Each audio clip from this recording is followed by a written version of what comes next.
It's on, it's on, it's on. And we're trying to get this on a regular basis after we recovered from all the strange things this past time. Hello, everybody. I'm awake. I see 3 people. Don't be ashamed. Come on out. It's going to be a good night. We're going to have a white night of information together. I want to wish everybody MFM. Let's see. Let me put my fake glasses on and a little bit of that. Let me turn the light on, my studio light, so it's brighter. Is everybody good?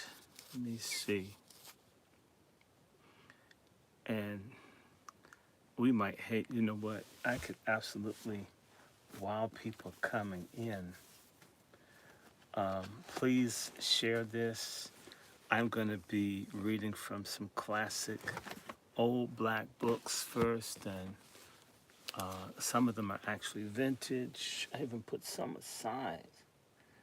But one book I really like, E. Franklin Frazier. Oh my God, I love him. And he's got, I feel getting, here's the Negro Family. Oh, it's gonna make all the feminists mad. I should have picked that first. Yeah, I know I gotta make all the feminists mad. That's my mission. I have a mission to fight against feminism. And I'm gonna keep it. I'm gonna keep my commitment. Mm,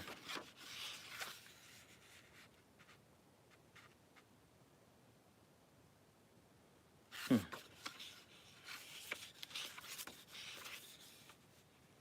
mm,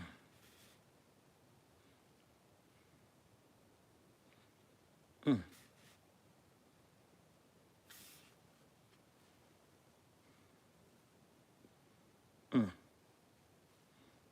mm, mm, mm. Okay, we're gonna wait a second. You know what? I can give it a few more minutes. Y'all come on in here. I'm just glad they're recording this. And share this, get this out, because you know they don't tell people about stuff on my page, no matter what it is. If I'm talking about God with no cussing, they don't do it. So apparently we must be giving people something. So retweet, share this, like it. You know,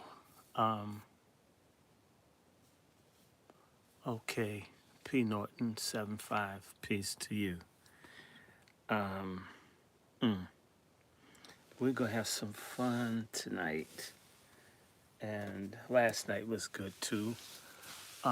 We had a decent turnout. And you know what?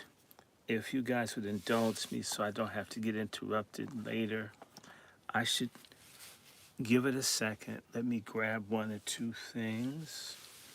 I got my board, got this. And I can also take some enhancing drugs. I love enhancing drugs.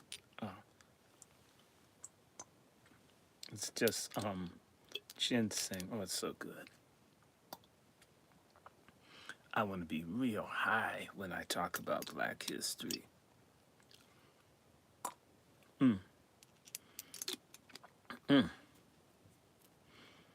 So stolen ancestors, 1526, good date. Let me see this, 8, 0 over here. Okay, we a little too small. I'm gonna give it a couple seconds. And all is well. Can you hear me, Devin?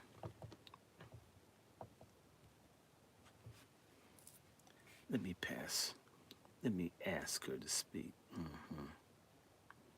Hold on. see.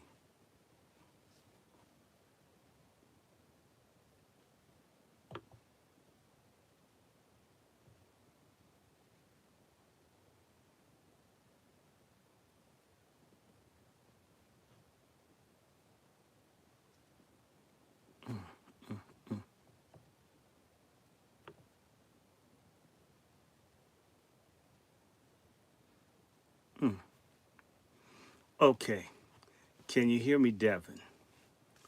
Make a request to come on mic. Okay, we're getting there.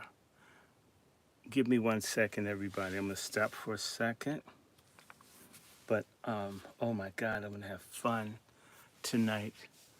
We're gonna be reading some of these old black stuff, and then if I can fit it all in here, I've got these white supremacists. Oh, they're so cool. My, how they hate us. And I'm gonna continue to talk about racist, fake, white supremacists. Whoever P. Norton is, you should have an apology. I'm not answering the question. Okay, it's insulting no matter how you do it. So there you have it. And even your frame of the question, you have an apostrophe on doctorates, which isn't even the proper way to say it. And the question you framed to me about whether I have it or not. We should be very careful how we do these things. So, no apologies necessary, but it's just not a question I'm going to answer. It's insulting. And I do know one thing, regardless of what my educational level is, you don't put an apostrophe on doctrines. Just saying. Our people are quite interesting. So, yeah. How you doing? Okay, so I'm going to take exactly a couple seconds because I have to take care of something, and I'll be right back. And yeah, about 6 minutes, and we'll start at 10:30 approximately. Okay, let me do this. Okay.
Okay, it's 10:31.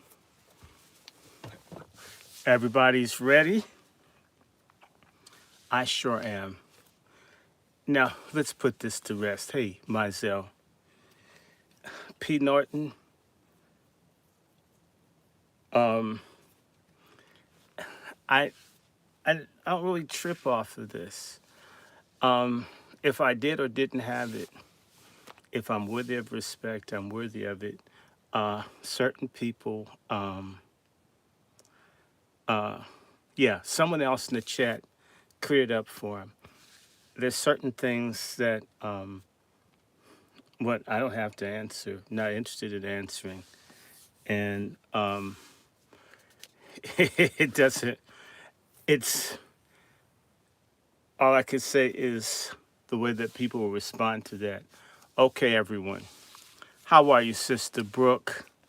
We're getting ready for tonight, and we do have a rule.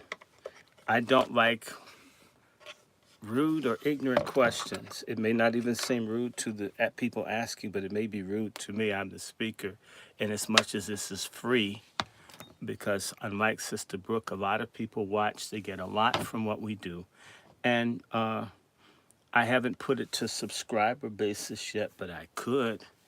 It's not that hard. But I've had some very good and loyal, decent people who've been out here, and information is hard to come by a lot of times. And here's the key thing.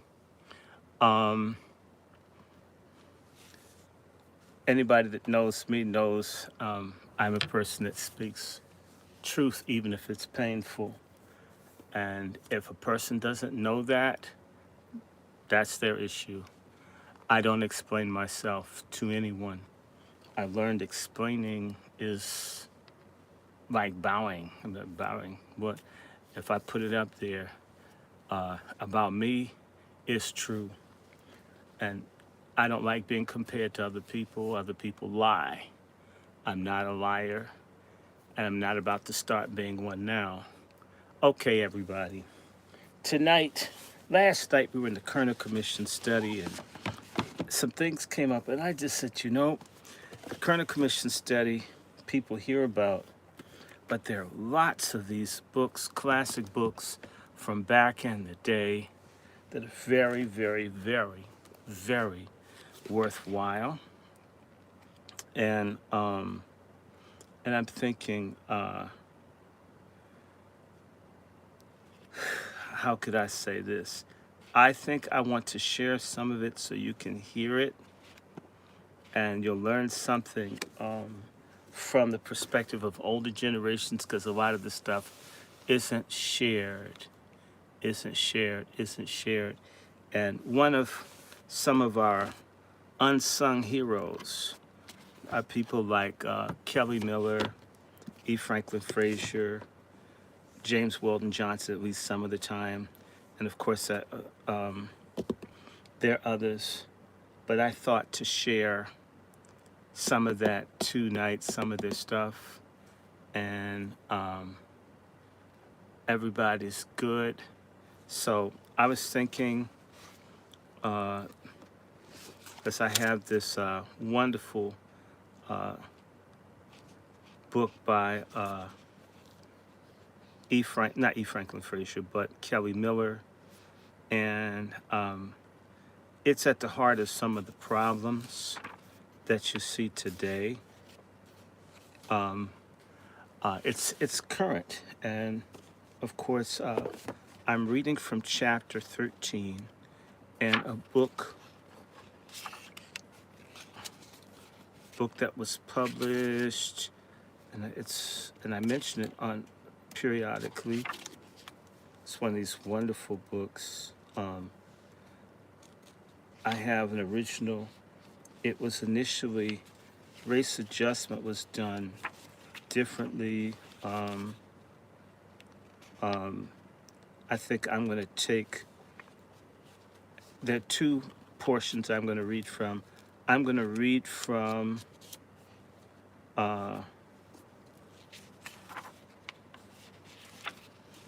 as to the leopard spots and enumeration errors and the Negro population, both by Kelly Miller.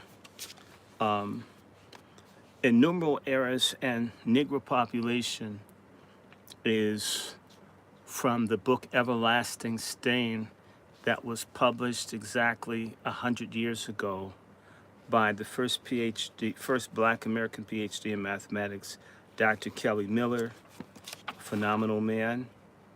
And he had another book called Everlasting Stain, not Everlasting Stain, but it's called Race Adjustment.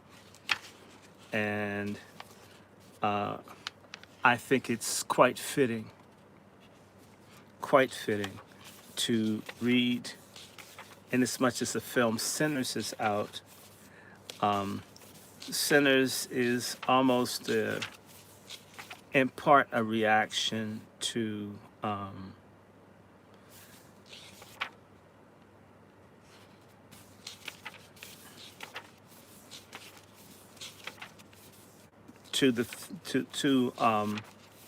this guy Thomas Dixon Jr., who wrote The Leopard Spots and also a book called The Klansman.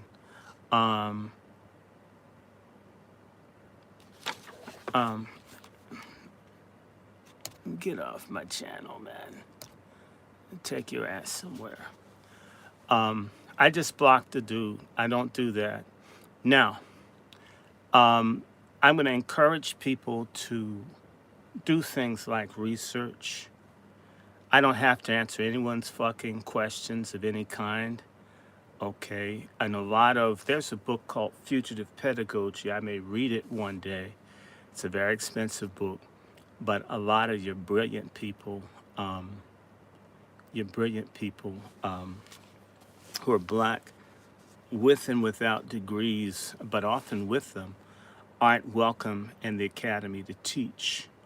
So I just took dude off my platform. If he wants to know if I really have a PhD, let his sorry ass go online and look me up. And I say that for anybody else. And other people call themselves doctors and this, that, and the other. I don't throw that around there, but it's a title. And to me, unlike other people who have much bigger followings that call themselves doctors or whatever, I'm telling the truth. And so let me say something to y'all before I get into this, because that person, I blocked them. They didn't even know how to frame a question to ask me about my degree, if I did or didn't have it. And the shit wasn't written right. Whether you could proofread it or not, here you are questioning what I have, and you aren't even certain that you can convey in proper English prose the question to challenge whether I have it or not. And I thank everybody for not answering the question. Okay? I don't have to do it. And I've had people investigate and try to put out that they thought I was making up stuff. No, there are a lot of phonies out here, people. They're phonies. There are a lot of phonies out here. They claim this, that, and the other, this, that, and the other. I'm not a phony. I'm for real. So if I tell you something, unless I made a mistake with the intent to tell you as best I knew the facts, you could go to the bank with it. I'll stop right here and check myself to make certain I told you what was factually true. Okay? But if anybody does that shit, I will kick you off my platform. I don't need you. You're not taking care of me. You're not one of these people like Sister Brooke or Sister Star or Brother Mizell, people I know, or Sister Devon. Don't ever come up in here questioning stuff. Okay? You wouldn't do that. In fact, it's probably a cracker. It's probably a white dude. And so I don't need you. And it's a coon. They would never go into a white person's thing and question their education or any of that. They don't.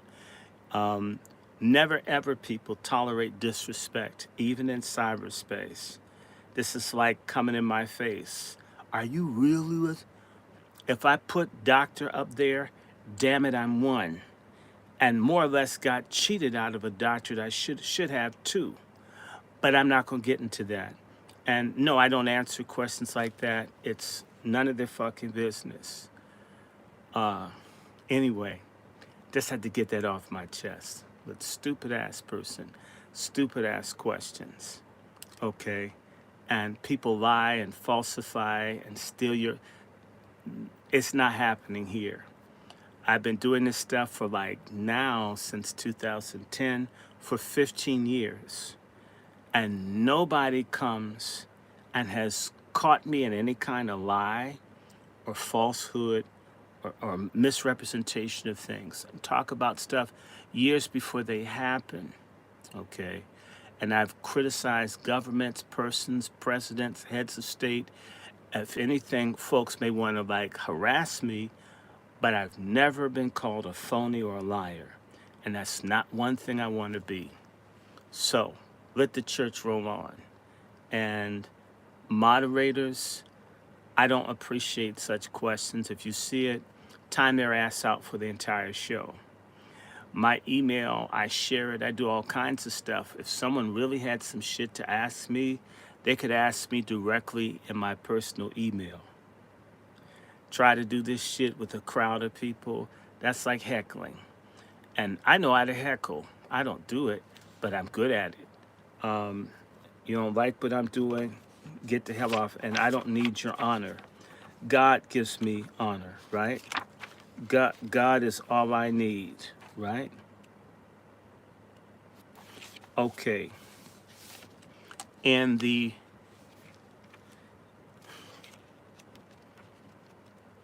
book written 117 years ago,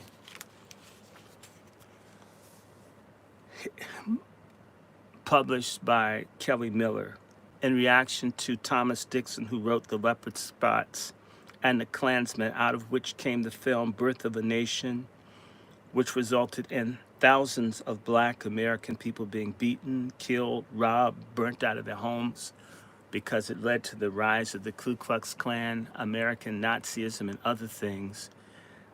This gentleman, when black scholars were really fighting, wrote this in an open letter to Thomas Dixon Jr. As to the leopard spots, an open letter to Thomas Dixon Jr. September 1905. Mr. Thomas Dixon Jr. Dear sir, I'm writing you this letter to express the attitude and the feeling of 10 million of your fellow citizens towards the evil propagandism of race animosity which you have lent your great literary powers. Through the widespread influence of your writings, you have become the chief priest of those who worship at the shrine of race hatred and wrath. This one spirit runs through all your books and published utterances, like the recurrent theme of an opera. As the general trend of your doctrine is clearly epitomized and put forth in your contribution to the Saturday Evening Post of August 19th, I beg to consider chiefly the issue therein raised. You are a white man born in the midst of the Civil War. I am a Negro born during the same stirring epoch. You were born with the silver spoon in your mouth. I was born with an iron hoe in my hand. Your race has accumulated injury and wrong upon mine. Mine has borne yours only service and goodwill. You express your views with the most scathing frankness. I am sure you will welcome an equally candid expression from me. Permit me to acknowledge the personal consideration which you've shown me. You will doubtless recall when I addressed the congregational ministers of New York City a year or more ago. You asked permission to be present and listened attentively to what I had to say, although, as might have been expected, you beat a precipitous retreat when the luncheon was announced. In your article in the Post, you make several references to me and to other colored men with entire personal courtesy. So as far as I know, you've never varied from this rule in your personal dealings with members of my race. You are merciless, however, in excoriating the race as a whole, thus keenly wounding the sensibilities of every individual of that blood. I assure you that the courtesy of personal treatment will be reciprocated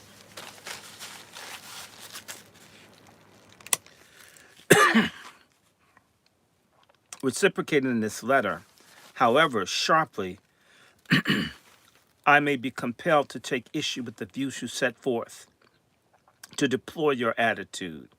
I shall endeavor to indulge with no bitter words against your race or against the South, whose exponent and special pleader you assume to be. I fear that you have mistaken personal manners, the inevitable varnish of any gentleman of your antecedents, for rearing for friendship to a race which you hold in despite. You tell us that you are kind and considerate to your personal servants. It is somewhat strange that you should deem such an assurance necessary, any more than it is necessary for you to assure that you're kind to your horse or your dog and fond of them. But when you write yourself down as one of the best friends, you need not be surprised if we retort the refrain of a ritual. From all such prophets of friendship, good Lord, deliver us. An astronomer once tried to convince a layman unlearned in astronomical lore that the North Star was bigger than the moon. The unsophisticated reply was, it might be so, but it has a mighty poor way of showing it. The reconciliation of your apparently violent attitude with your profession of friendship is, I confess, too subtle a process for the African intellect. I beg to call your attention to the fault of temper, which may be unconscious on your part. The traditional method of your class in dealing with adverse opinion was a word and a blow, and with you it is a word and an epithet. Your opponents in the field of opinion are set down as pothouse politicians, the ostrich man, the poo-poo man, and the benevolent old maid. Of course, Theodore Roosevelt, Andrew Carnegie, J.L.M. Curry, Lyman Abbott, Chancellor Hill, John D. Rockefeller, and E. Gardner Murphy would fall under one or the other of your sonorous designations. Your choicest assortment of epithets, I presume, is reserved for Robert C. Ogden and the General Education Board, of whom you seem to regard with special repugnance. For these, doubtless, you intended such appellatives as weak-minded optimists and female men. The most illustrious names in America, living and dead, would fall under the ban of your opprobrium. According to your standard, the only Americans who could be accounted safe, sane, and judicious on the race issue would be the author of the leopard spots, Senator Tillman and Governor Vardaman. Senator Ben Pitchfork Tillman from South Carolina was notorious for encouraging white people in South Carolina to mass murder black people so they could not vote.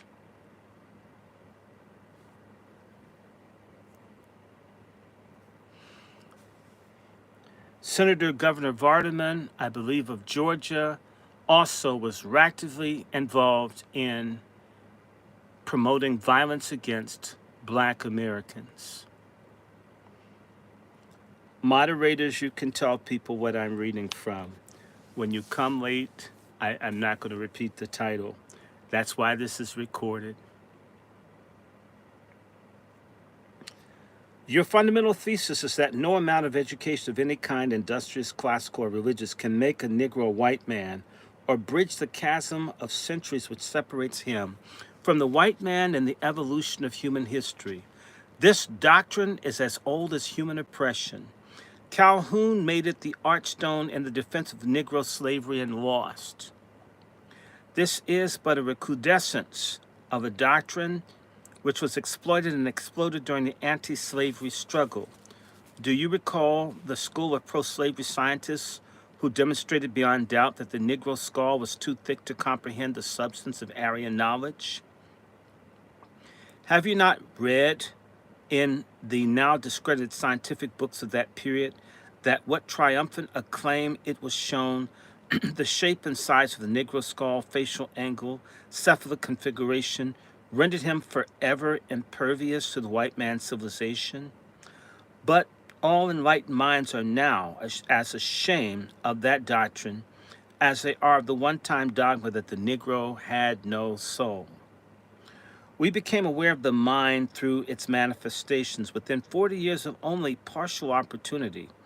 While playing, as were, in the backyard of civilization, the American Negro has cut down his illiteracy by over 50%, has produced a professional class, some 50,000 strong, including ministers, teachers, doctors, editors, authors, architects, engineers, and is found in all higher lines of listed pursuits in which white men are engaged. Some 3,000 have taken collegiate degrees, over 300 being from the best institutions in the North and West, established for the most favored white youth. There's scarcely a first-class institution in America, excepting some 3 or 4 in the South, that is without colored students, who pursue their studies generally with success and sometimes with distinction. Negro inventors have taken out 400 patents as a contribution to the mechanical genius of America. There are scores of Negroes who, for conceded ability and achievement, take respectable rank in the company of distinguished Americans. It devolves upon you, Mr. Dixon, to point out some standard, either of intelligence or character or conduct, to which the Negro cannot perform. Will you please tell a waiting world just what is the psychological difference between the races? No reputable authority, either the old or of the new school of psychology, has yet pointed out any sharp psychic discriminant. There's not a single intellectual, moral, or spiritual excellence attained by the white race to which the Negro does not yield an appreciative response. If you could show that the Negro is incapable of mastering the intricacies of Aryan speech, that he could not comprehend the intellectual basis of European culture, or apply the apparatus of practical knowledge, that he could not be made amenable to the white man's ethical code or appreciate his spiritual motive, then your case would be proved. But in default of such demonstration, we must relegate your eloquent pronouncement to the realm of generalization and prophecy, an easy and agreeable exercise in the mind in which the romancer is ever prone to indulge. The inherent, essential, and unchangeable inferiority of the Negro to the white man lies at the basis of your social philosophy. You disdain to examine the validity of your fondly cherished hope. You follow closely in the wake of Tom Watson in the June number of his homonymous magazine. You both hurl your thesis of innate racial inferiority at the head of Booker T. Washington. You use the same illustrations, the same arguments, and you set them forth in the same order of recital, and for the most part in identical language. It seems to be an instance of great minds, or at least of minds of the same grade, running in the same channel. These are your words, quote, "What contribution to human progress have the millions of Africans who inhabit this planet made during the past 4,000 years? Absolutely nothing," close quote. These are the words of Thomas Watson, spoken some 2 months previous. Quote, what does civilization owe to the Negro race? Nothing, nothing, nothing, close quote. You answer the query with the most emphatic negative noun and strongest qualifying adjective in the language. Mr. Watson, of a more static temperament, replies with the same noun and 6 exclamation points. One rarely meets outside of yellow journalism with such lavishness of language wasted upon hoary dogma. A discredited doctrine that has been bandied about the world from the time of Canaan to Calhoun is revamped and set forth with as much ardor and fervency of feeling as if revealed for the first time and proclaimed for enlightenment of a waiting world.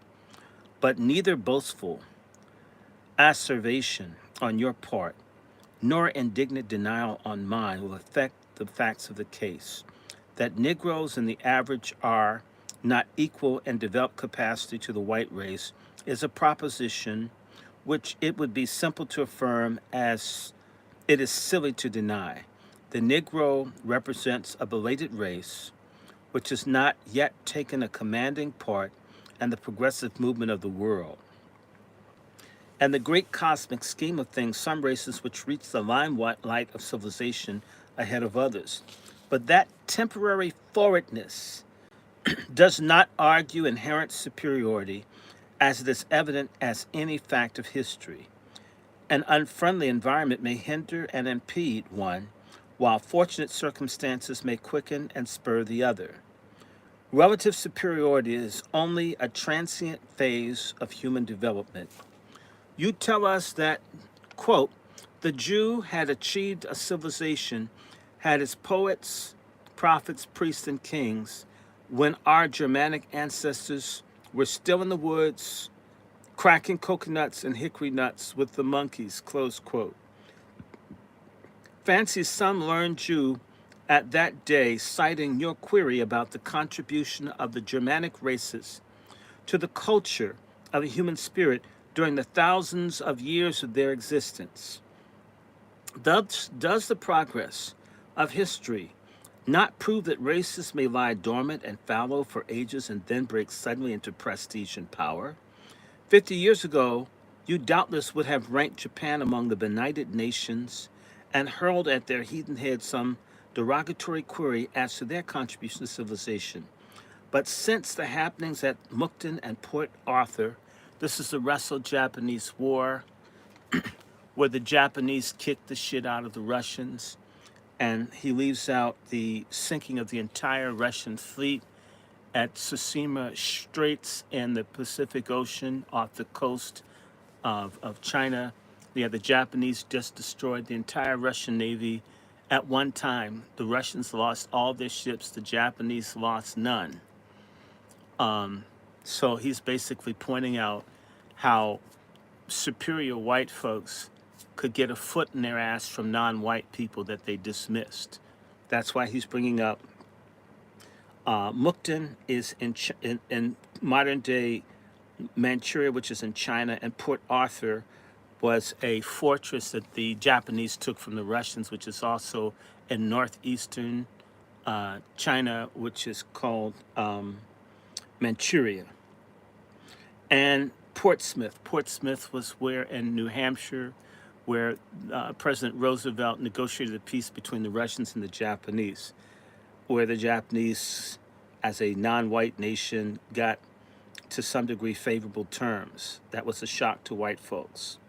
I suppose that you're ready to change your mind on the subject, or maybe, since the Jap has proved himself a first-class fighting man, able to cope on equal terms with the best breeds of Europe, you will claim him as belonging to the white race, notwithstanding his pig eye and yellow pigment. In the course of history, the ascendancy of the various races and nations of men is subject to strange variability. The Egyptian, the Jew, the Indian, the Greek, the Roman, the Arab, each has had his turn at domination.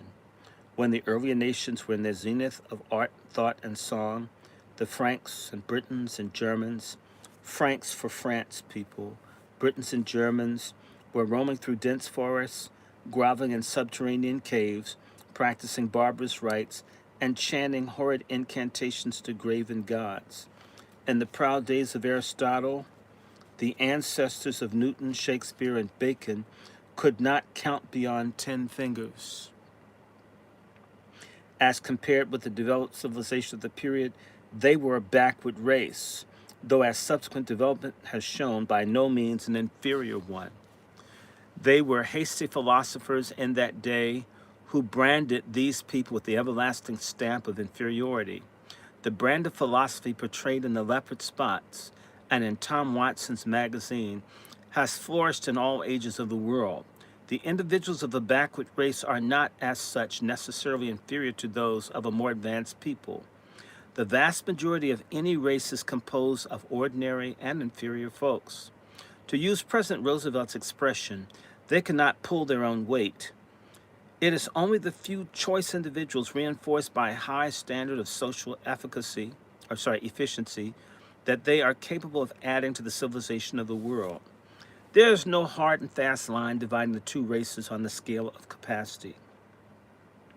There's a widest possible range of variation within the limits of each. A philosopher and a fool may not only be members of the same race, but of the same family. No scheme of classification is possible which will include all white men and shut out all Negroes, according to any test of excellence that your and Mr. Watkins' ingenuity can devise. Some Negroes will be superior to most white men. No stretch of ingenuity or strain of conscience has yet devised a plan of franchise which includes all members of one race and excludes all those of the other. Learned opinion on the other side ought, at least, to weigh as much against your thesis as your own fulminations count in favor of it. You surely have a high respect for the authority of Thomas Jefferson. In a letter to Benjamin Banneker, the Negro astronomer, the author of the Great Declaration, wrote, "Nobody wishes more than I do to see such proofs as you exhibit that the nature has given our black brethren talents equal to those of other colors of men, that its apparent want of them is owing merely to the degraded condition of their existence both in Africa and America." Mr. William Matthews, a noted author writing some time ago in the North American Review, asserts, "We affirm that the inferiority of the Negro has never been proven, nor is there any good ground to suppose that he is forever to maintain his relative position, or that he is inferior to the white man in any other sense than some white races are inferior to each other." Professor N.F. Shaler, a native of the South and professor at Harvard University, writes in The Arena, "There are hundreds and thousands of black men who in capacity are ranked with the superior persons of the dominant race, and it is hard to say that in any evident feature of mind they are characteristically different from their white fellow citizens." Benjamin Kidd, in his work on social evolution, declares that the Negro child shows no inferiority and that the deficiency which he seems to manifest in afterlife is due to his dwarfing and benumbing environment. Professor John Spencer Bassett of Trinity College, North Carolina, has had the courage to state the belief that the Negro would gain equality one day. He also tells us that Dr. Booker T. Washington, whom Watson takes so sharply to task for hinting that the Negro may be superior to some white men, is the greatest man, with the single exception that the South has produced in 100 years. This is indeed a suggestion of a Negro superiority with a vengeance. In the judgment of this distinguished Southerner, one Negro at least is superior to millions of his white fellow citizens, including the editor of Tom Watson's magazine and the author of The Leopard Spots. But, rejoins the objector, if the Negro possesses this inherent capacity, why has he not been given the world the benefit of it during the course of his history? Capacity is potential rather than a dynamic mode of energy.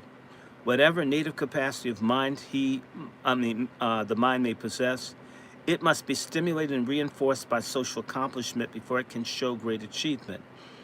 In arithmetic, a number has an inherent and local value, the latter being by far the more powerful function in numerical calculation. The individual may count for such, but the social efficiency counts for the most. It is absolutely impossible for Francis Bacon to thrive among Bushmen, or for Herbert Spencer among the Hottentots. The great names of the world always arise among the people who, for the time being, are in the forefront of the world's movements. We do not expect names of the first degree of luster to arise among the suppressed and submerged classes. In confirmation of this view, let us turn for a moment to the pages of history. Mr. Lecky tells us in his History of European Morals, quote, I regard as one of the anomalies of history that within the narrow limits and scanty population of the Greek states should have arisen men who in almost every conceivable form of genius and philosophy and ethics and dramatic and lyrical poetry and written and spoken eloquence and statesmanship and sculpture and painting and probably also in music should have attained almost or altogether the highest limits of human perfection. Mr. Galton, this is Francis Galton, cousin of racist Charles Darwin, and his hereditary genius tells us, we have no men to put beside Socrates or Phidias. Millions of Europe breeding as they have done for subsequently 2,000 years have never produced their equals. It follows from all of this that the average ability of the Athenian race is on the lowest estimate nearly 2 grades higher than our own. That is, about as much as our race is above that of the African Negro. And yet this intellectual race, this race of Phidias and Homer, of Plato and Socrates, has continued for 2,000 years in a state of complete intellectual stagnation. When they lost their political nationality and became submerged beneath the heavy weight of oppression, to use the language of Macaulay, their people have degenerated into timid slaves and their language into barbarous jargon.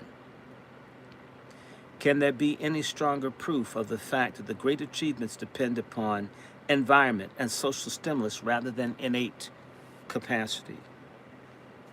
Where is now the boasted glory of Egypt and Babylon, or Nineveh and Tyre? Expeditions from distant continents are sent to unearth the achievements of renowned ancestors beneath the very feet of their degenerate descendants, as a mute reminder to the world of the transiency of human greatness. Jews seem to form an exception to this rule, but the exception is seemingly rather than real. While they have lost their political integrity, they have preserved their spiritual nationality. The race of Moses and Paul and Jesus still produces great names, though not of the same great and glory as their prototypes of old. Our own country has not escaped the odium of intellectual inferiority.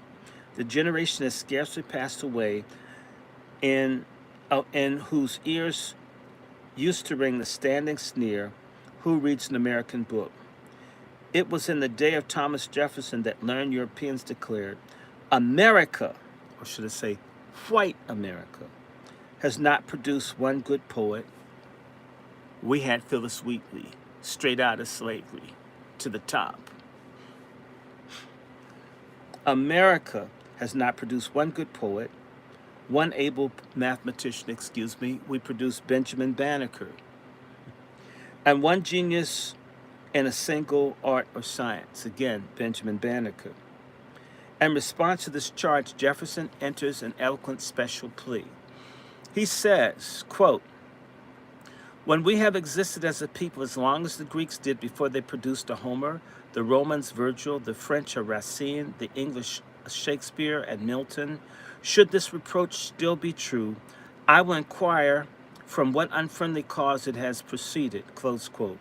How analogous to this is a reproach which you and Mr. Watson, treading the track of Thomas Nelson Page and those of his school of thought, who now hurl against the Negro race.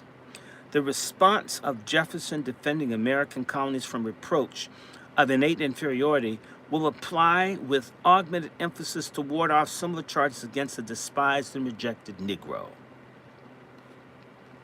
A learned authority tells us hardly 2 centuries have passed since Russia was covered with a horde of barbarians among whom it would have been difficult to find any example of intellectual cultivation and refinement as to this day to find the same phenomenon at Timbuktu or among the Negroes of Georgia or Alabama. It is well and good fame of the Russian people that Tom Watson's magazine did not exist in those days. According to the Study and Distribution of Ability in the United States, a study made by the Honorable Henry Cabot Lodge, the little state of Massachusetts has produced more men of distinction and achievement than all the South combined. In architecture, agriculture, manufacture, finance, legislation, sculpture, religion, organization, painting, music, literature, science, and the wedding of the fine arts of religion, the South is relatively backward as compared with other sections of the country. But this lack of comparative achievement is not due at all to innate inferiority of Southern white men to their brethren in higher latitudes. Mr. Thomas Nelson Page, in his famous book on the Old South, accepts this derogatory fact and explains its cause with much ingenuity. The white people of the South claim, or rather boast of, a race prepotency and inheritance as great as any breed of men in the world, but they clearly fail to show like attainment. It would be evidently unfair to conclude that the white race in Georgia is inherently inferior to the people of New England because it's failed to produce names of like renown. The difference in wealth, culture, and bracing tone of environment are quite sufficient to account for the difference in results. I think you and Mr. Watson will be generous enough to concede to the Negro the benefit of the same argument which the defenders of the South resort to in the justification of its own relative backwardness. The Negro has never, during the whole course of history, been surrounded by those influences which tend to strengthen and develop the mind. To expect the Negroes of Georgia to produce a great general like Napoleon when they're not even allowed to carry arms, or to deride them for not producing scholars like those of the Renaissance when a few years ago they were forbidden the use of letters, verges closely upon the outer rim of absurdity. Do you look for the great Negro statesmen in states where black men are not allowed to vote? Mr. Watson can tell something about the difficulty of being a statesman in Georgia against the protests of the ruling political ring.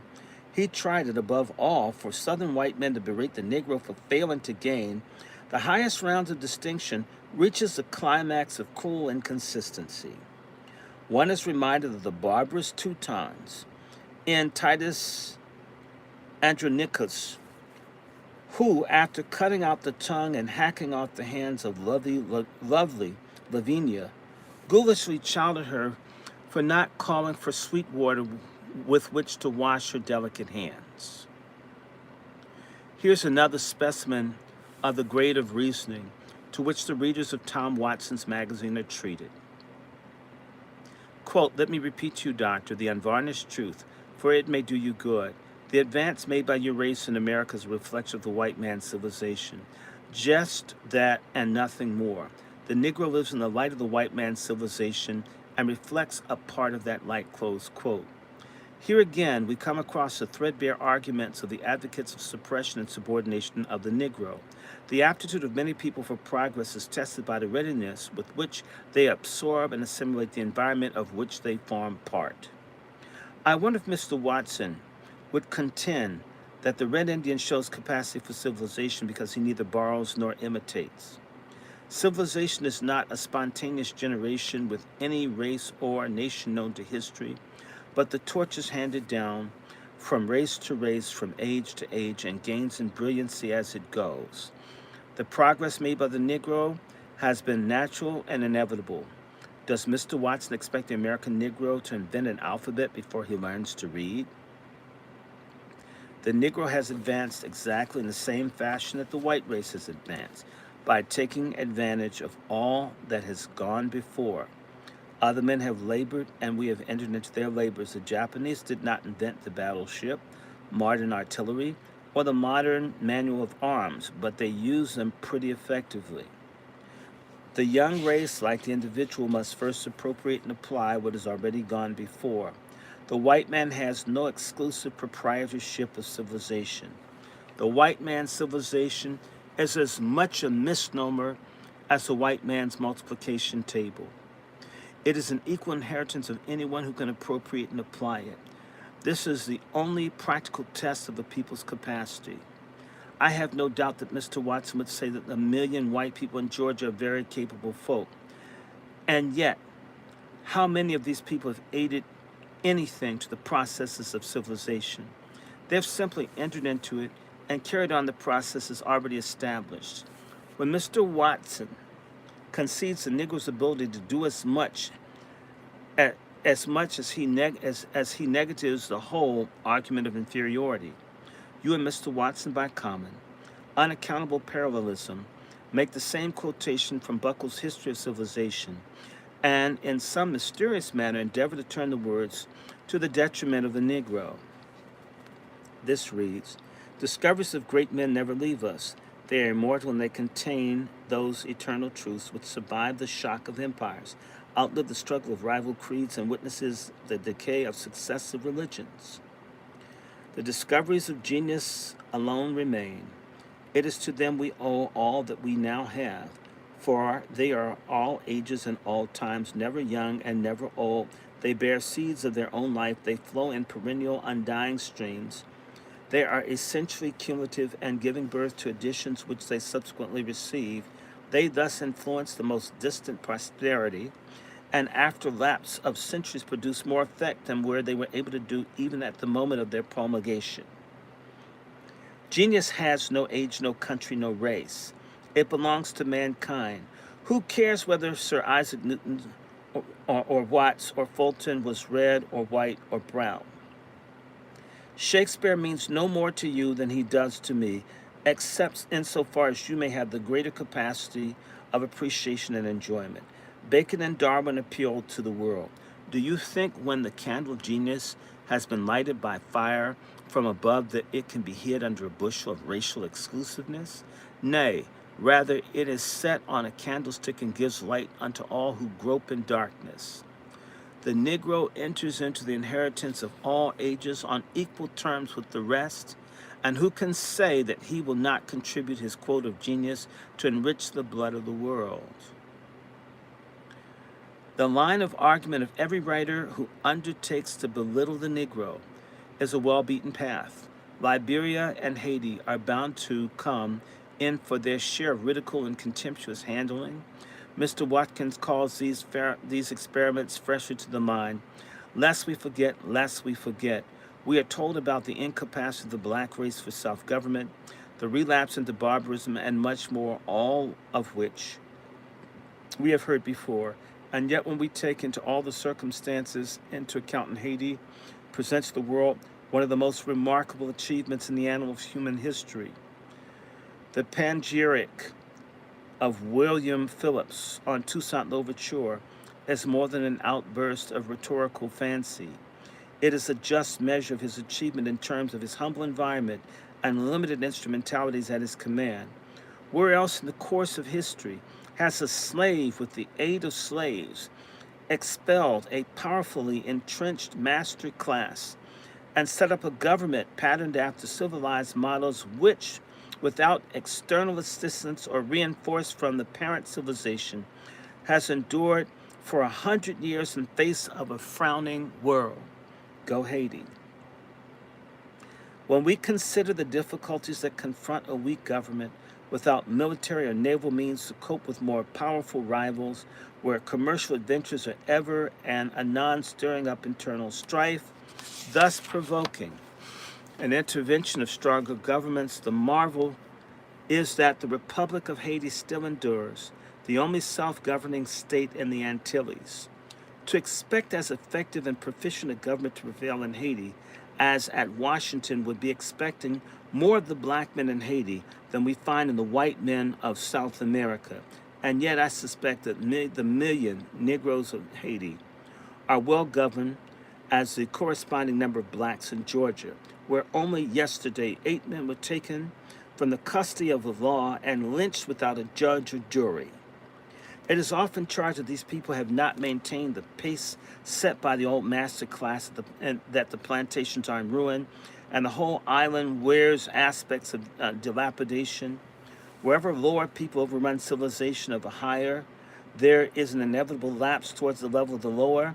When barbarians and semi-civilized hordes of northern Europe overran the southern peninsulas of the civilization of the world, was wrapped in 1,000 years of darkness. Relapse inevitably precedes rebound. Is there anything in the history of Haiti contrary to the law of human development? You ask, can you change the color of the Negro's skin, the kink of his hair, the bulge of his lips, or the beat of his heart with a spelling book or a machine? This rhetorical outburst does great credit to your literary skill and is calculated to delight the simple, but analysis fails to reveal in it any pregnant meaning. Since civilization is not an attribute of the color of the skin or the curl of the hair or the curve of the lips, there is no necessity for the changing of such physical peculiarities. If there were, the spelling book and the machine would be a very unlikely instrument for its accomplishment. But why, may I ask, would you desire to change the Negro's heartthrob, which already beats at a normal human pace? You need not be so frantic about the superiority of your race. Whatever superiority it may possess, inherent or acquired, will take care of itself without such rabid support. Has it ever occurred to you that the people of New England blood, who have done and are doing the most to make the white race great and glorious in this land, are the most reticent about the extravagant claims to everlasting superiority? You protest too much. Your loud pretensions, backed up by such exclamatory outbursts of passion, make upon the reflecting mind the impression that you entertain a sneaking suspicion of their validity. Your position as to the work and the worth of Booker T. Washington is pitiably anomalous. You recite the story of his upward struggle with an uncontrolled admiration. Quote, the story of this little ragged, barefooted pickaninny who lifted his eyes from a cabin in the hills of Virginia and saw a vision and followed it until at last he proceeds over the richest and most powerful institution in the South and sits down with crowned heads and presidents, has no parallel even in the tales of the Arabian Nights, close quote. You say that this story parallels the universal heart of humanity, yet in a recent letter to the Columbia State, you say you regard it as an unspeakable outrage that Mr. Robert C. Ogden would walk arm in arm with this wonderful man who appeals to the heart of universal humanity and introduce him to lady clerks at a dry goods store. Your passionate devotion to your narrow dogma has seriously impaired your sense of humor. The subject of your next great novel has been announced as The Fall of Tuskegee. In one breath, you commend the work of this great institution, while in another, you condemn it because it does not fit your preconceived scheme to the solution of the race problem. The Tuskegee ideal, to make Negroes producers, lovers of labor, independent, honest, and good, is one which you say that only the fool or a knave can find fault with because of your own words rest squarely upon the eternal verities. Over against this, you add with all condemnatory emphasis of italics and the exclamation point, Tuskegee is not a servant training school. And further, Mr. Washington is not training Negroes to take their places in the industries of the South in which white men direct and control them. He is not training students to be servants and come at the beck and call of any man. He is training them to be masters of men, to be independent, to own and operate their own industries, plant their own fields, buy and sell their own goods, all of which you condemn by the imperative inference 10 times stronger than your faint and forced verbal approval. It is a heedless man who willfully flaunts his little philosophy in the face of eternal verities. When a wise man finds that his prejudices are running against fixed principles in God's cosmic plan, he speedily readjusts them in harmony therewith. Has it never occurred to you to re-examine the foundations of the faith as well as the feelings that is in you, since you admit that it runs afoul with eternal verities? Mr. Washington's motto in his own words is that the Negro has been worked, but now he must learn to work. The man who works for himself is of more service to any community than the man whose labor is exploited by others. You bring forward the traditional bias of the slave regime to the modern conditions, that the Negro did not exist in his own right and for his own sake, but for the benefit of a white man. The principle is it's as false in nature as it is in morals. Naturalists tell us that throughout all ranges of animal creation, there is found no creature which exists for the sake of any other, but each striving after its own best welfare. Do you fear that the Negro's welfare is incompatible with that of the white man? I commend you to a careful perusal of the words of Mr. E. Gardner Murphy, who, like yourself, is a devoted Southerner and equally zealous to promote the highest interests of that section. Quote, have prosperity, peace, and happiness ever been successfully or permanently based upon indolence, inefficiency, and hopelessness? Since time began, has any human thing that God has made taken damage to itself or brought damage to the world through knowledge, truth, hope, and honest toil? Close quotes. Read these words to your fellow Southerners, Mr. Dixon, and meditate upon them, that you will do good as the truth doeth upright in the heart. You quote me as having a favor of amalgamation of the races. A more careful reading of the article referred to would have convinced you that I was arguing against the amalgamation as a probable solution to the race problem. I merely stated the intellectual conviction that the two races cannot live indefinitely side by side under the same general regime without ultimately fusing.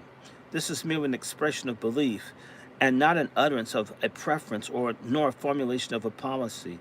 I know of no colored man who advocates for amalgamation as a feasible policy of solution. You are mistaken.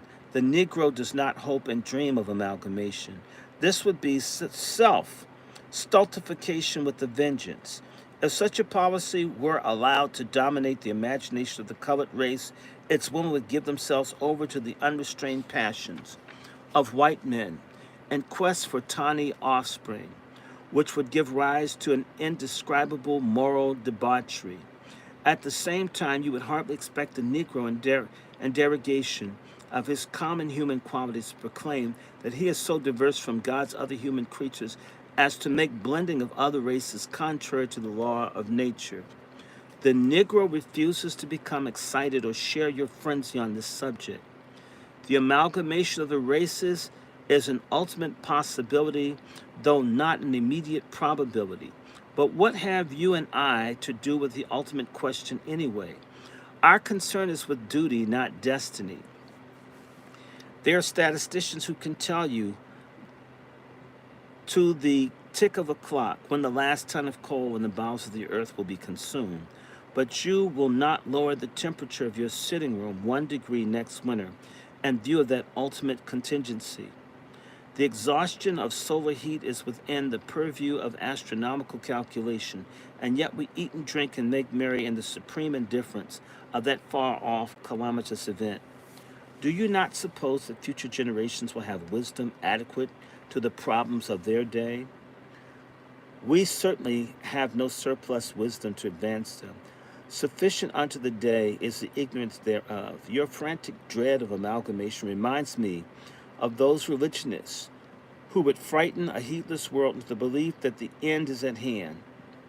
It is conceivable that you voluntarily unfrocked yourself as a priest of God, where your function was to save the individual soul from punishment in the next world, in order that you might then more effectively warn your race to flee from amalgamation as from the wrath to come. But do you know, Mr. Dixon, that you're probably the foremost promoter of amalgamation between the two oceans. Wherever you narrow the scope of the Negro preaching the doctrine of hate, you drive thousands of persons of a lighter hue over to the white race, carrying more or less Negro blood in their train. The blending of the races is less likely to take place if the self-respect and manly opportunity of the Negro are respected and encouraged than if he is forever to be crushed beneath the level of his faculties for the dread of the fancied result. Hundreds of the composite progeny are daily crossing the color line and carrying as much of the despised blood as the umbilical skin can conceal without betrayal. I believe it was the Congressman Tillman, brother of the more famous senator of that name, who stated on the floor of the Constitutional Convention of South Carolina that he knew of 400 white families in the state who had a taint of Negro blood in their veins. I personally know of 50 cases of transition in the city of Washington. It is a momentous thing for one to change one's caste. The man or woman who affects to deny, ignore, or scorn the class with whom he's previously associated is usually deemed deficient in the nobler qualities of human nature. It is not conceivable that persons of this class will undergo the self-degradation and humiliation of soul necessary to cross the great social divide, unless it be to escape for themselves and their descendants an odious and despised status. Your oft expressed and passionate avowed belief that the progressive development of the Negro would hasten the amalgamation is not borne out by the facts of observation. The refined and cultivated class among the colored people are as much disinclined to such unions as the whites themselves. I am sorry that you saw fit to characterize Frederick Douglass as a bombastic vituperator. You thereby gave poignant offense to 10 millions of this race who regard him as the best embodiment of their possibilities. Besides, millions of your race rate him among the foremost and best beloved of Americans. How would you feel if some were to stigmatize Jefferson Davis or Robert E. Lee in such language, these beau ideas of your Southern heart? But I would not undertake to defend Frederick Douglass against your calumniations.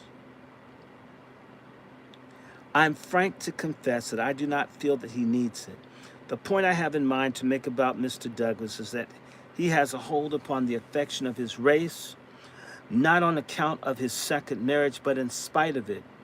He seriously affected his standing with this people by that marriage. Frederick Douglass's second wife was white, and dude is saying we weren't feeling it. Degradation would soonest lead to race blending through illicitness. Had the institution of slavery existed for another century without fresh African importation, there would have scarcely had remained an unbleached Negro on the continent. The best possible evidence of that development of self-respect does not lead to amalgamation is furnished by Oberlin College in Ohio and Berea College in Kentucky. These institutions have had thousands of students of two races, male and female, associated in terms of personal equality, mutual respect, and goodwill. And yet in all these years, not a single case of miscegenation has resulted. Contrast this record with the concubinage of Southern plantation and the illicit relations of the city slum, and it is easy to see where the chief stress would be placed on by those who frantically dread race admixture. It seems to me, Mr. Dixon, that this frantic abhorrence of amalgamation is a little late in its appearance. Whence comes the stream of white blood which flows with more or less spicitude in the veins of some 6 out of 10 million Negroes? It is due to the bleaching breath of Saxon civilization. The Afro-American is hardly a Negro at all, but a new creature. Who brought about this present approachment between the races? Do you not appreciate the inconsistency in the attitude and the action on the part of many loudmouth advocates of race purity? It is said that the old father Kronos devoured his offspring in order to forestall future complications. But we do not learn that he put a bridle upon his passion as the surest means of security. The most effective service you can render to check the evil of amalgamation is to do missionary work among the males of your own race. This strenuous advocacy of race purity in the face of the proven proneness for miscegenation affords a striking reminder of the lines of Hudibras. The self-same thing they will abhor one way and long another for. I beg now to call your attention to one or two statements of fact. You state that only 1/3 of the cotton crop today is raised by Negro labor. I would like to ask, what is your authority for that statement? According to the 12th census, the latest available data on the subject, out of a total cotton crop of 9,534,707 bales for 1899, the Negro proprietors alone produced 3,707,881 bales, or 39% of the total crop. There were 746,715 such proprietors against 1,418,343 Negro agricultural laborers. If we suppose these hired laborers were efficient as the more independent tenants, it will be seen that instead of raising only 1/3, the Negroes' immediate labor produced practically all of the cotton crop in the South.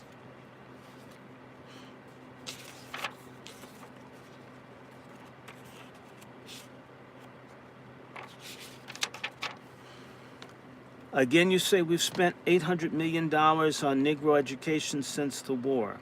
This statement is very wide of the mark that I was disposed to regard as a misprint. If you had not reinforced it with the application of implying a like amount and the report of the Bureau of Education for 1901, the estimated expenditure for Negro education in all the former slave states since the Civil War was put down at $121,184,568. The amount contributed by Northern philanthropy during that interval is variously estimated from 50 to 75 millions. Your estimate is 4 times too large. Dr. Miller was a mathematician. He caught him in a lie, as they always lie. DEI, blacks get 2% and we get all the hate. This never changes, people. Your estimate is 4 times too large. It would be interesting and informing to the world if you would reveal the source of your information. These misstatements of fact are not of so much importance in themselves as that they serve to warn the reader against the accuracy and value of your general judgments. It would seem that you derive your figures of arithmetic from the same source which you fashion your figures of speech. You will not blame the reader for not paying much heed to your sweeping generalizations when you are at such a little pains to the accuracy of easily ascertainable data. Your proposed solution to the race problem by colonizing the Negroes in Liberia reaches a climax of absurdity. It is difficult to see such a proposition could emanate from a man of your reputation. Did you consult Cram's Atlas about Liberia? Please do so. You'll find it has an area of 48,000 square miles with a population of 1.5 million, natives and immigrants. The area and the population are about the same as those of North Carolina, which I believe is your native state. When you tell us that this restricted area without commerce, without manufacture, without any system of organized industry, can support every Negro in America in addition to its present population, I beg mildly to suggest that you recall your plan for revision before submitting it to the judgment of a critical world. Your absolute indifference to the facts and your heedlessness of the circumstances and conditions involved in the scheme of colonization well befit the absurdity of the general proposition. The solution of the race problem in America is indeed a grave and serious matter. It is one that calls for statesmanlike breadth of view, philanthropic tolerance of spirit, and exact social knowledge. The whole spirit of your propaganda is to add to its intensity and aggravation.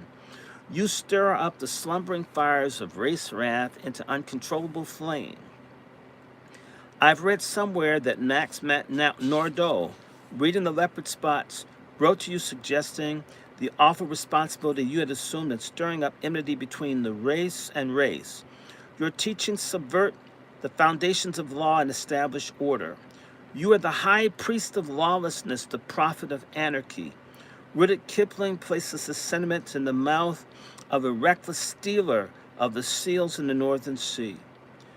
There's never a law of God nor a man runs north of 53. This description exactly fits the brand of literature with which you are flooding the public. You openly urge your fellow citizens to override all law, human and divine. Are you aware of the force and effect of these words? Could fatuity reach a sublimer height than in the idea that the white man will stand idly by and see the performance? What will he do to put to the test? He will do exactly what his white neighbor in the north does when a Negro threatens his bread. He will kill him. These words breathe out hatred and slaughter and suggest the murder of innocent men. And their only crime is the quest for God-given right to work.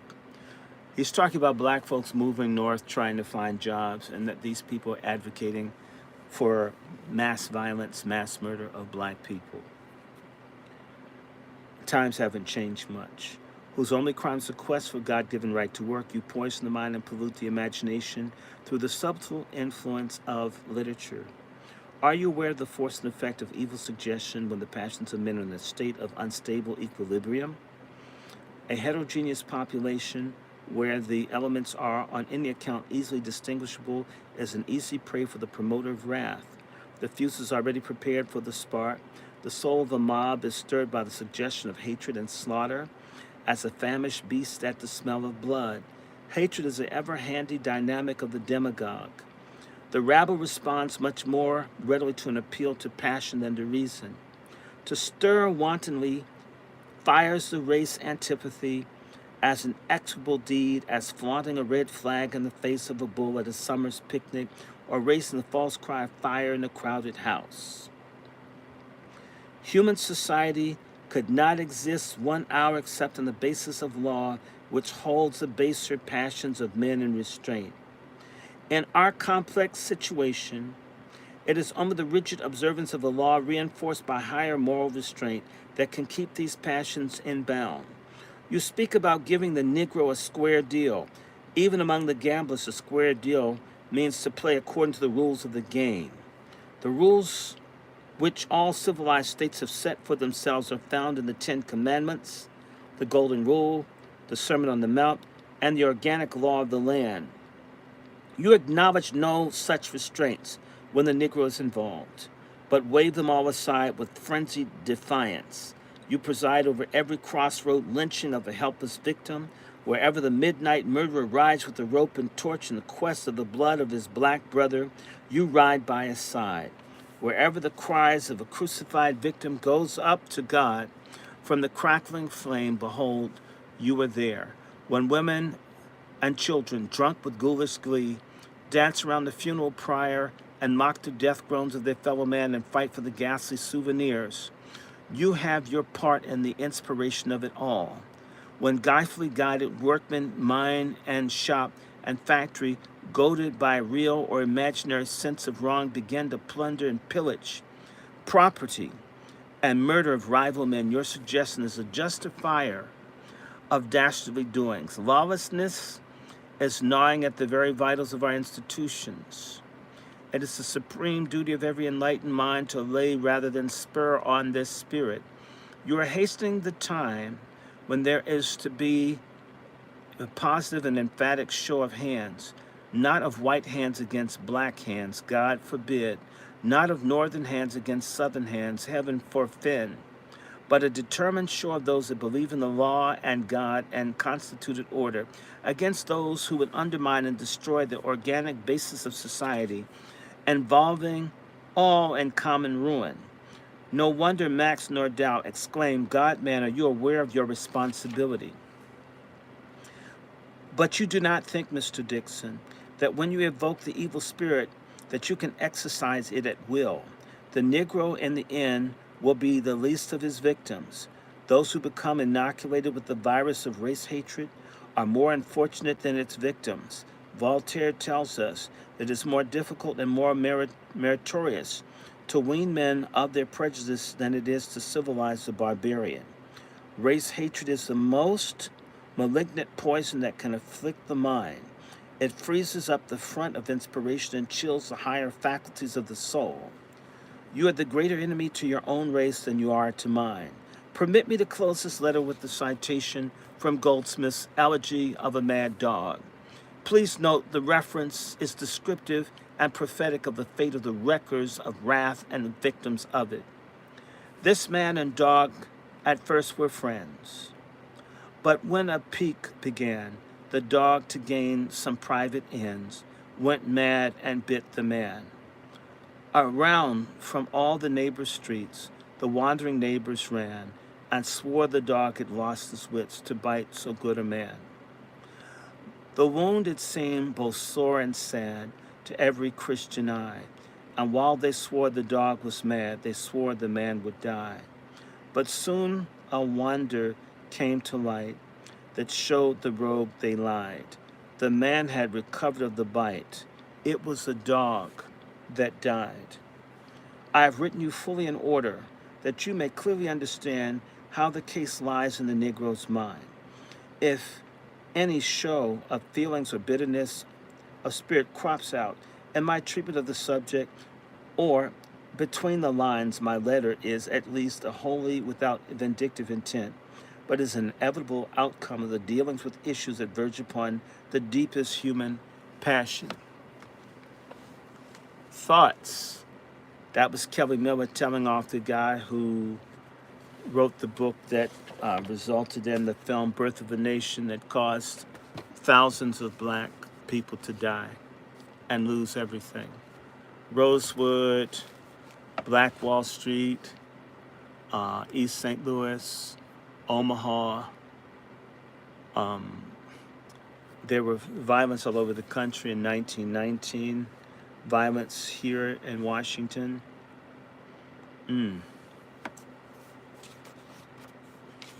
Thoughts? How do you feel about Kelly Miller? Who liked this?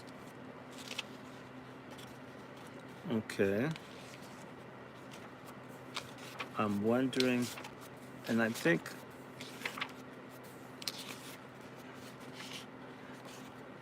that's 30. Okay.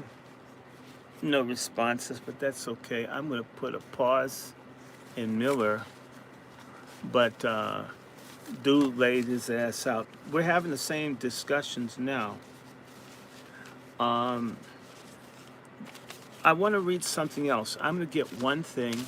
Give me exactly a second. I'm going to just put my brace on so I can sit up, and give me exactly a couple seconds, and I'll be right back. I'm going to talk about population.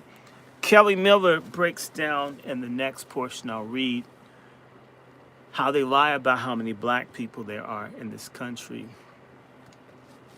If you're one of those morons out there that thinks there are just 45 million black people in this country, you're stupid. I would say that we may be 60 million, 70 million people, or 75, maybe even 80. And this is why we're going to have problems. The numbers are never, ever right. Let me put my brace on. I'll be right back, and we're going to look at the statistical enumerations in the Negro census. This still goes on today, where people refuse to give an accurate count of black people in America. Here in Washington, they tried to say that black people are like 45%. It's 51 or more. And that's with every way to drive people out to ruin everything. Black folks are still the largest group in D.C. with the most intense gentrification program in the country. Our biggest problem is that we kill babies.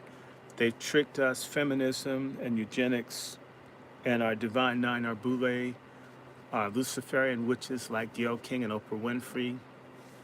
and I traded black churches support the mass murder of black children.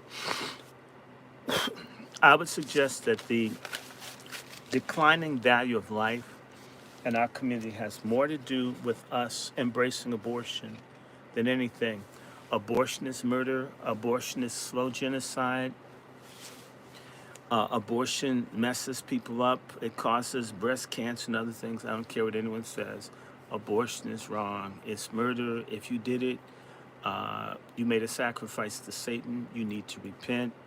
Yeah, I don't care who I offend, it's murder. And if you're, what is it, an abortion clinic getaway driver, sorry ass black man that can't man up, stop fucking if you don't want to be a father.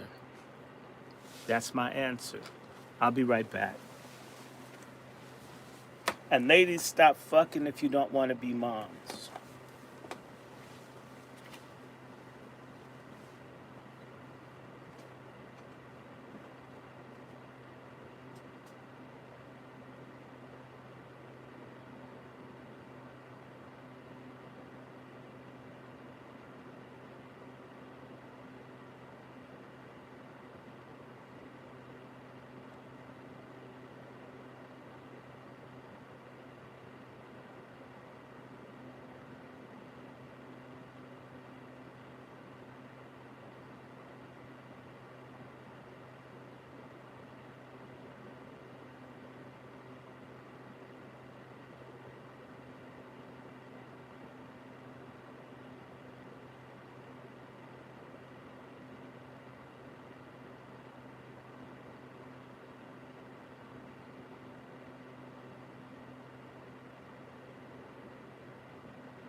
Back, back. Okay, here we go. All right, let me go back to war. And yes, I stand by what I said. If you're a pork chop feminist, I don't care. Abortion's murder. Abortion is the greatest enemy that black people have in this country. I hate it. If all the abortion clinics were destroyed tomorrow, they all burned down, I'd be happy. I'm not saying burn one, but if they all destroyed, I hate abortion. It's a sneaky plot to wipe us out. I hate it. And birth control, there are other ways. You don't want nothing to come out, don't stick nothing up there. That's how I feel about it. Thank you very much. I couldn't care a damn. Who doesn't like it? Get off my platform. Abortion's murder. I said so. Hate that shit. Hate it, hate it, hate it, hate it. And y'all should hate it too.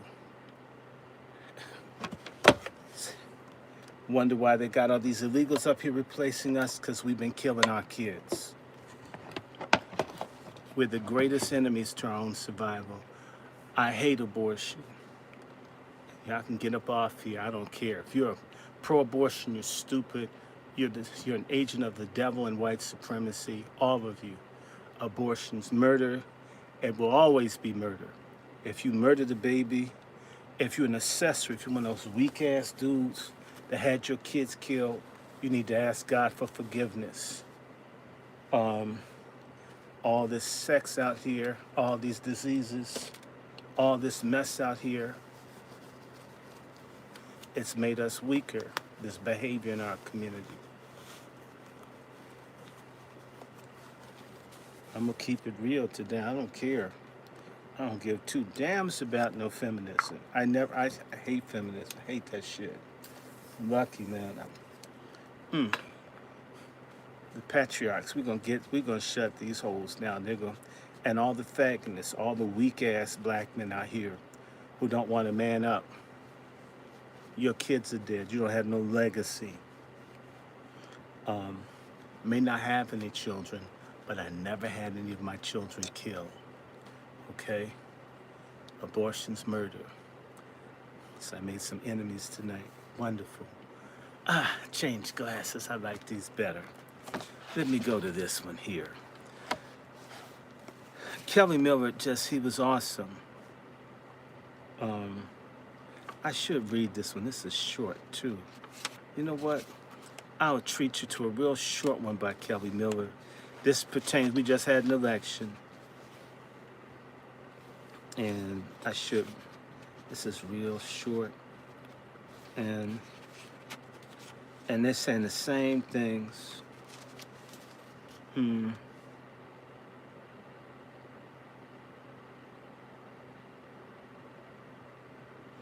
Okay. No, I'll just do the population thing. All right. From his 1924, 25, or somewhere between that. Let me check. Let me see if I can make certain I got everlasting stain right. I don't want to get it wrong because I'd like to give you the actual facts. I know I have it. Okay. Yeah, it came out in 23 or 24. So yeah, this is from 100 years ago. 100 years ago, they were talking about the fraud in the census. We have another census coming in 5 years, and they're really going to lie about how many of us there are. It's wishful thinking that we're dying off, and that's why they push abortion so hard. They're crying over these illegal kids being sent back and celebrate every dead black baby in this country. Do y'all not hear or see this? Let me go back to reading. From Everlasting Stain by Kelly Miller. This is chapter 13, Enumeration Errors in the Negro Population. This is talking about the fraud. The government lies. It's been lying about how many of us there are. They don't know. Don't want to know. They're afraid. All this panic-ass behavior you see everywhere, it's afraid that, like what Kelly Miller was saying, eventually black folk would catch up.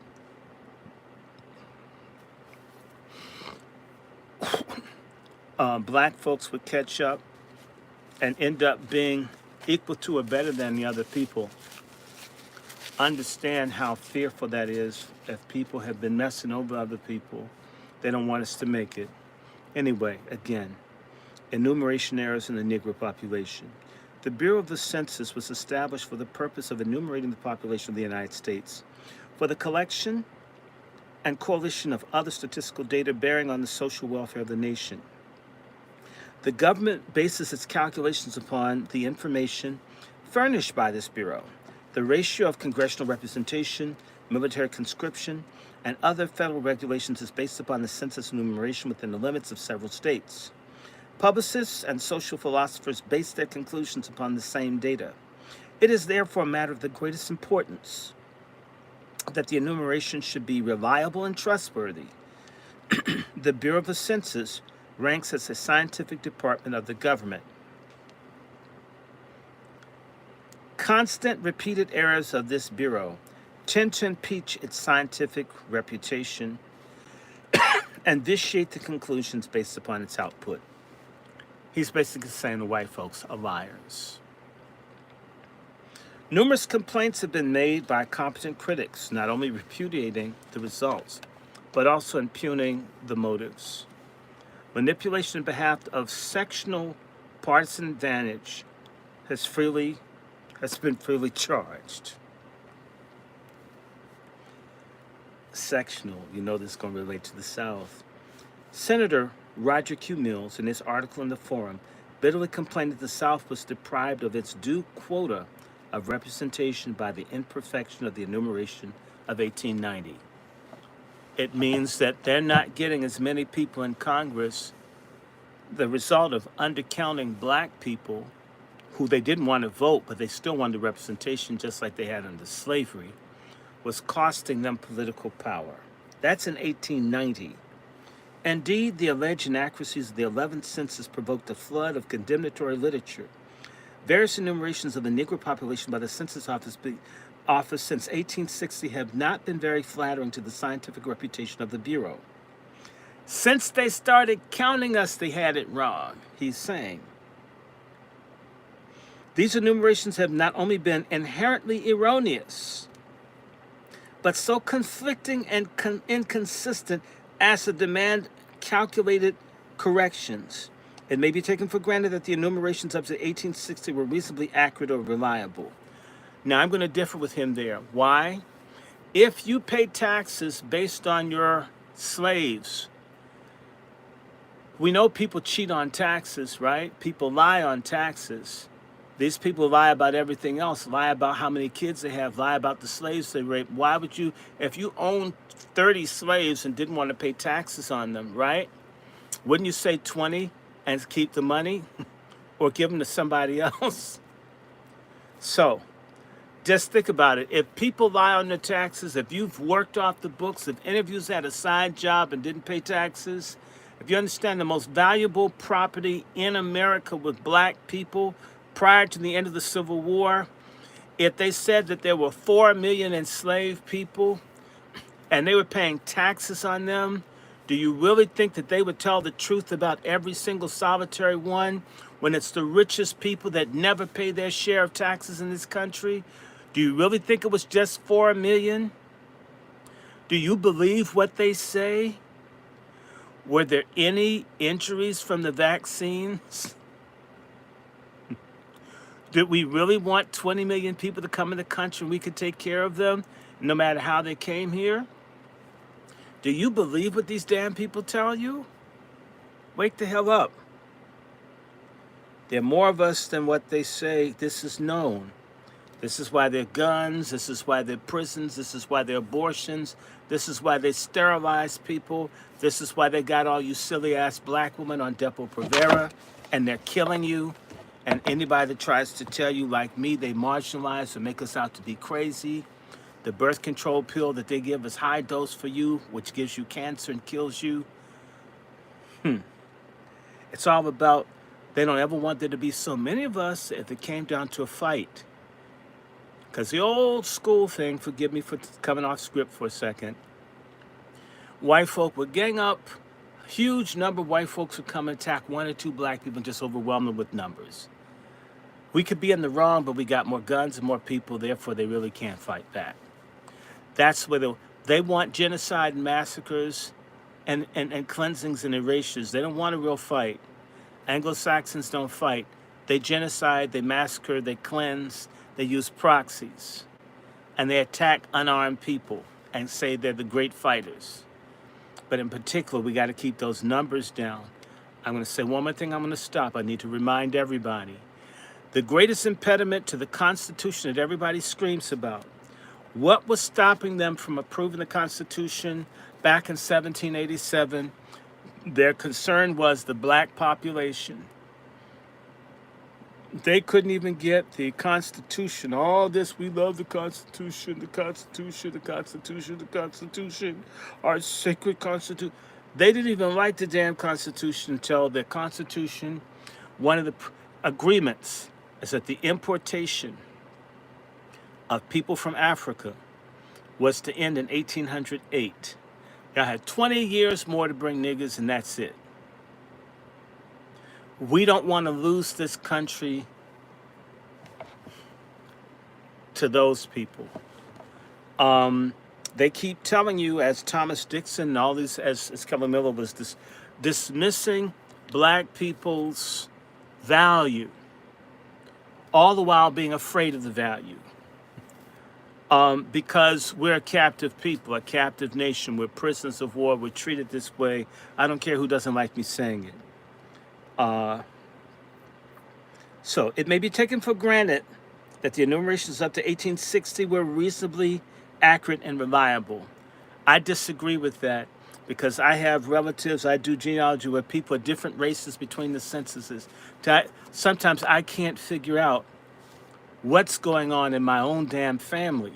I thought they were black. And my family in 1870 was white here in Washington, D.C. In 1880, they're mulatto again.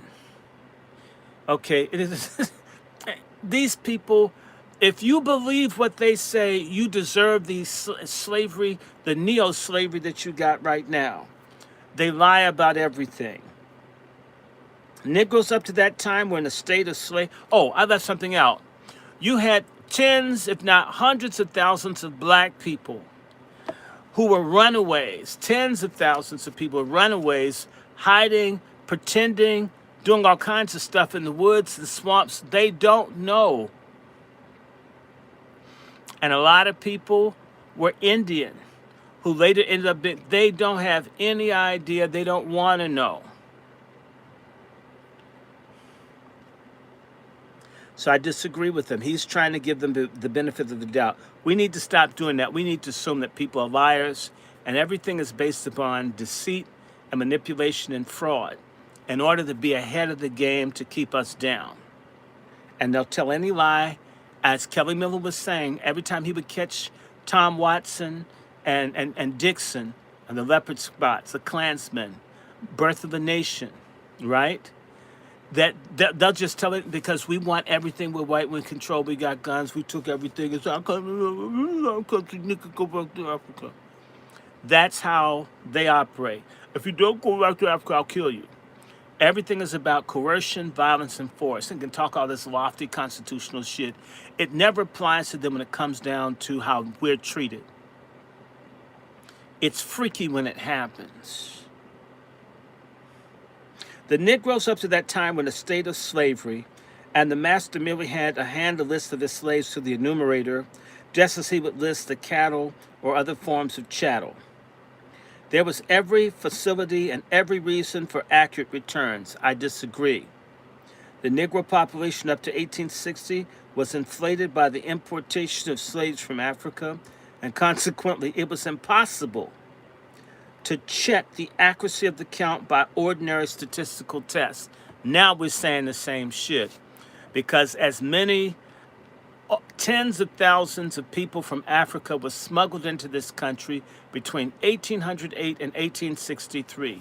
The last ship, the flotilla, was down in Mobile, Alabama, which meant they don't know how many people were brought into this country from 1808 to 1863. That's a long ass time, even if it's just a few thousand a year. I mean, if it were 10,000 a year, somebody do the math. If they brought in 10,000 black folk in a year, what's that? Let's just start from 1808, 1918, that's 100,000. 1928, right? That's 200,000. 38, 300,000. 48, 400,000, 58, 500,000. If it was 10,000 a year, they could have brought in 500,000 people from Africa. If it was 5,000, it's 250,000. That's a lot of people, even today. They don't know, and there would be every reason for them to bring in people in huge numbers. Why? The most valuable commodity in the world from about 1820 into the 1870s was cotton, and America was the leading producer of it. They needed people to pick it. They did breed people like animals. Even that, if you had a breeder farm, ask yourself, if you had a whole bunch of black women pregnant with babies, because you have a breeding farm, right? And you got about 10, 12 sisters pregnant on your plantation, do you really think if those babies were about to be born, or if those babies were just born or whatever, that they're going to make it to the census? Do you think everyone's going to tell that? No. Negro population was inflated, right? Beginning, however, with the census of 1870, and that's what I do. I do genealogy, and start next month, tomorrow. Got a funeral, so I'm going to go back to doing research. I got to get back with people and do research for people. It's lots of fun, and I'm going to be doing a sale. I'm going to be doing it cheaply. It'll be fun. I need to just be in there. So 1870 is the first real census, which is still flawed, with information where you have any idea of the names, states, where they're not just giving it's called the slave schedule. For 1850 and 1860, you can get a slave schedule, and that says how many black people or mulattoes, whatever, they owned, right? So, and some of the censuses would say how many slaves were here or there, but not all of them. But you had a federal slave schedule for 1850 and 1860. So I went through that to trace my great-grandfather, Jeremiah Sellers, down in Wilkes County, Georgia, and Lincoln County, Georgia. All my family's down in Northeast Georgia, all those counties, Richmond, all of that. You could only see their numbers and their sex, and sometimes you had an idea if they were light-skinned or dark-skinned because they'd have mulatto or black or colored or something. Okay, the census of 1870, this population had been cut off from outside reinforcement and has had to depend on the inherent productivity for growth and expansion. So black American people have not had other people supplement our numbers, not really, since the 1860s. Other people have had other people. So whatever productivity tends to be what we bust out, which is why they push abortion so much. So our numbers will go down and black folks will die off and everybody will be happy, including sellout trader coons like Oprah Winfrey, who's never had a job.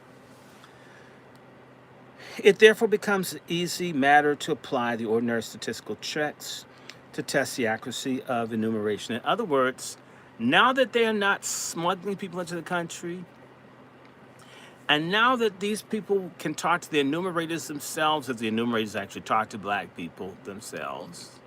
I mean, some of us have never seen a census person in our lives, so we don't know who they're talking to. All right? And some of this stuff is done by sampling, so, even now, I don't believe in it. But what it's saying is 1870 was it, and here's the thing that's interesting.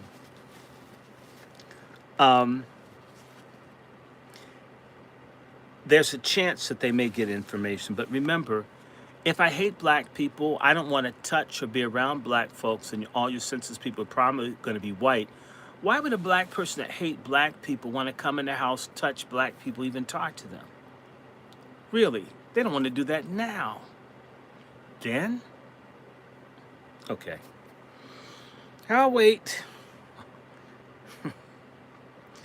It therefore becomes an easy matter to apply ordinary statistical checks to test the accuracy of the enumeration.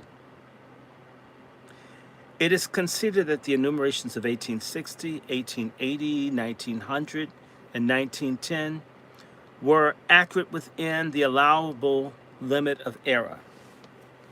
What he's saying is that there were 4 censuses that it's more or less they may have been okay.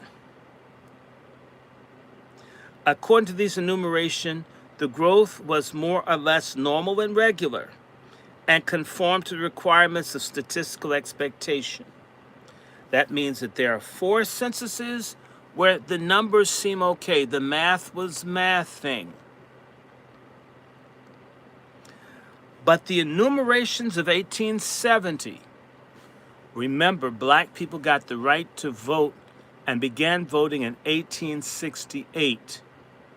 Do you really think those racist devils down south were going to count now that Negroes could vote and do stuff against their interests, that the numbers are going to be as accurate? Think about it. The South is still smoldering flames from the Civil War. Do you think a Confederate, a white supremacist, racist Klansman is going to give a fair count of black people who they don't? In fact, you don't want to give a good census number because it'll show how many people they killed. And they killed thousands of black people in 1868.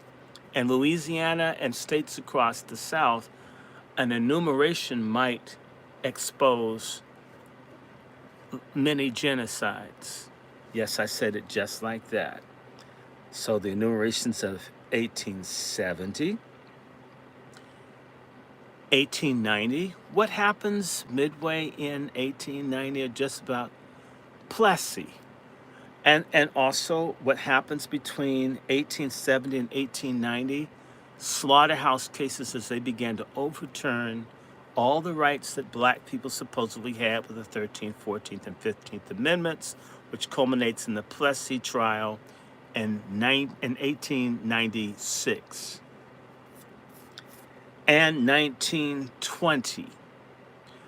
1920, remember, Red Scare summer, all the violence, neighborhoods, killings, so forth. Whites mad about black folks fighting the military. Blacks are fleeing racial problems and moving to the north, and they're moving to areas where there are no services for black people in the ghettos and the Midwest, and northern cities, west. Are y'all getting me? Again, 1870, 1890, 1920, and who's president in 1920? Who segregated? The United States Civil Service and the Census Bureau.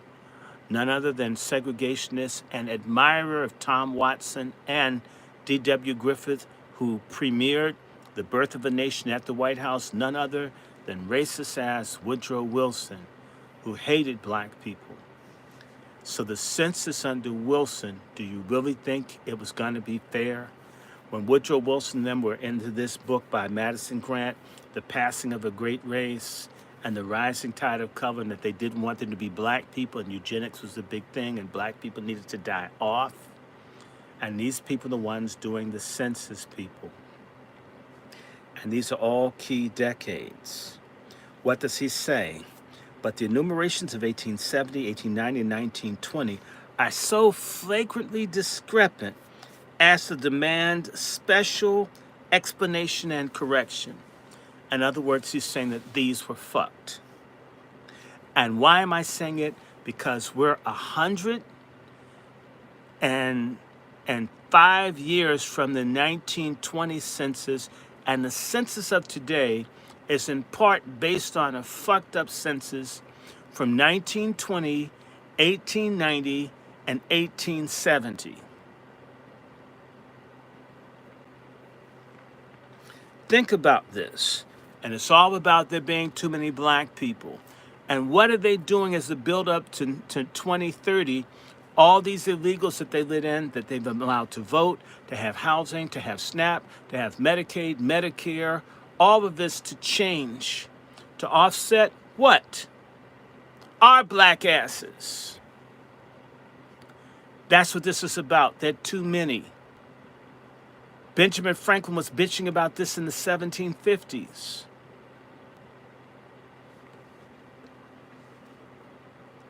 Special explanation and correction. This is a mathematician.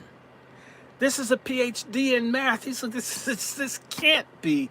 How the fuck they get these numbers? They pulled them out of their ass, like they pulled that vaccine out of their ass. And some of y'all are not doing too well. Y'all trusted, you trust. Hate one another, hate God, want to kill babies. Think of vaginas as a penis, an anus as a vagina. Shit, I mean, damn black folks, we're in the toilet. God help us. God help us, man. A miscount at one enumeration upsets the balance for 2 decades. By the way, there was a protest against the inaccuracy of what? The 1990 census. And there was a problem with the 1980 census. And there was a problem with the 1970 census. And the Kerner Commission study, I was just reading that last night, acknowledged the own government's document that as much as 20% of the black population gets missed in the census easily. So if they said there were 26 million black people in the 1960s, then they missed 2.5 million people. And yet you won't see a number close to the 25, 26 plus the 2 million. You don't see that number until 1980, 15, 16 years later. This is wild. And you know what? I fucking hate the Congressional Black Caucus and all the elected niggas in this country. Don't even demand a fair counting of how many of us there are in this country, but can pass laws to protect Asians and help illegals, and don't even get account for people that vote for their black asses. Those are in predominantly black districts. This is sick. The NACP doesn't do it. It used to be, I think, in the 80s and 90s, some of the mayors, black, and you know what? Under Bush, they said that the people couldn't sue. And under Reagan, they said that the black mayors could not challenge the census. They systematically undercounted the number of black people in the cities and took money that blacks paid into taxes and allocated to white people in the suburbs. It represents a theft of our resources given to other people, and we're told how bad and no good we are and how we don't have this and there's no money in the black, because you fucking take it all.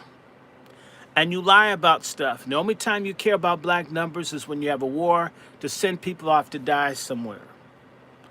And who doesn't get the VA benefits? You know black vets don't get shit. They're disproportionately homeless. These are people that suffer, bleed, and die for white folks. And the thanks they get is a homeless out in the streets hungry. Before we even get around to reparations, people, we need to know how many of us are even fucking here in the country. And I'm going to repeat the story I keep telling you. There are a whole lot of people who don't look like you and me. As Kelly Miller was saying, there are a whole lot of people that know they ain't white who are out there, and they're in the millions. I always tease my cousin about a branch of my family that moved up to New England to be white people, and they found that they they hated the food, they hated the people, and they came back down south to be black. And as it is a custom for the high yellow people in my family, is that people tend to marry very dark. What happened is they were working somewhere, Boston, somewhere, and person just kept saying nigger, nigger. And it was like killing my cousin just hear this person say nigger one time. I'm gonna beat someone's ass if I hear nigger. And so I'm just sitting there, and person like beat the shit out of somebody. I'm a fucking nigger. And the family had to move. Because they couldn't take it. It just bad food, bad music. They're nasty, bad habits, all this stuff. They couldn't take being a white piece of shit. I'd just be a nigga. Damn, I'm gonna move down south. Let me be segregated. God, get me away from these people. Right? And my grandfather says, shit, I'm tired of people asking me if I'm white. I'm gonna marry a bitch out the cotton fields. Now, ask what my kids are. There are a whole lot of people faking black in this country. We may be 100 million people in this country. That's why they only care about what we do. All right, let me keep reading. I just have to make this real to y'all. So it's 2 decades. When you mess up one, it's 2 decades. So if they messed up In fact, the number of black people that they said were in America in 1980 was about 25 million, which was the number we had in the 1960s, which meant they cut out, they just completely blew off everybody born between, basically almost everybody born between, say, 1960 and 1979. They found some way to make all those people disappear. And let me remind you, the baby boom went at least 60, 61, 62, 63, 64. 65 isn't a boomer year, but it's my year, right? Which means they found some way to do this. They made it like 22 million. Whatever, they came up with some number they pulled out their ass. And then when we got to the 80s, it was about 20, 26, 27, something like that. And then we got to the 90s. I think it about broke 30.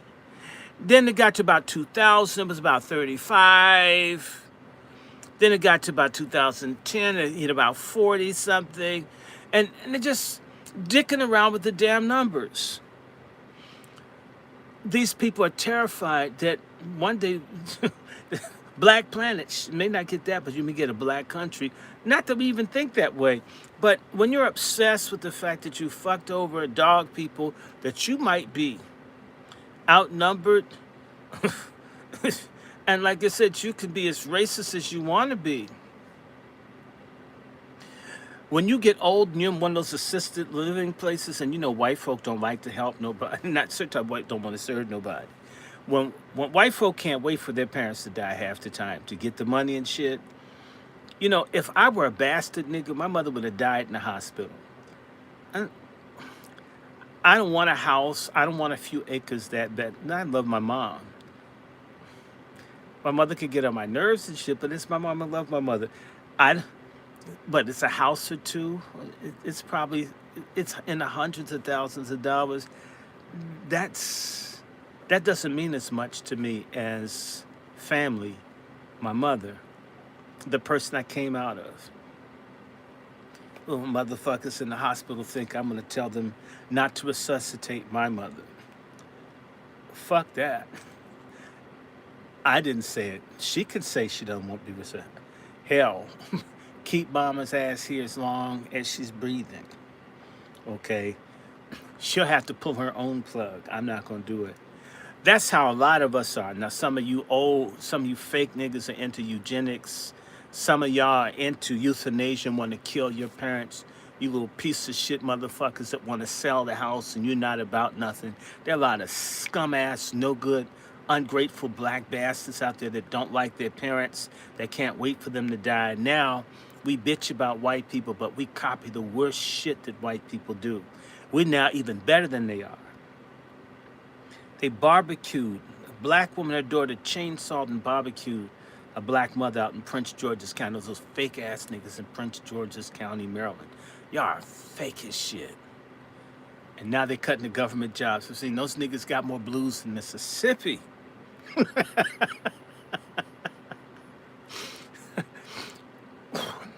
My mother, I'm with my mom. That's why y'all ain't see me. And I stayed in the hospital 28 and a half days. We both gonna die in the hospital. We both gonna come out alive. They meant to kill my mother up in there. No food and water for about 8 days. That's to help her live. Shit, I don't believe, look, I believe in God, right? All the cussing aside, okay? There's a war against us. It's time that we acknowledge it. I would not preach hatred against anyone. I tell anybody, like I said,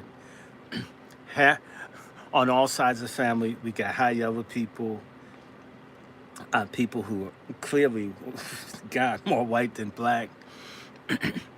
I don't hate white folk. I'm honest with people. I'm like, what? Not that it does anything, like, what, a fourth or fifth white?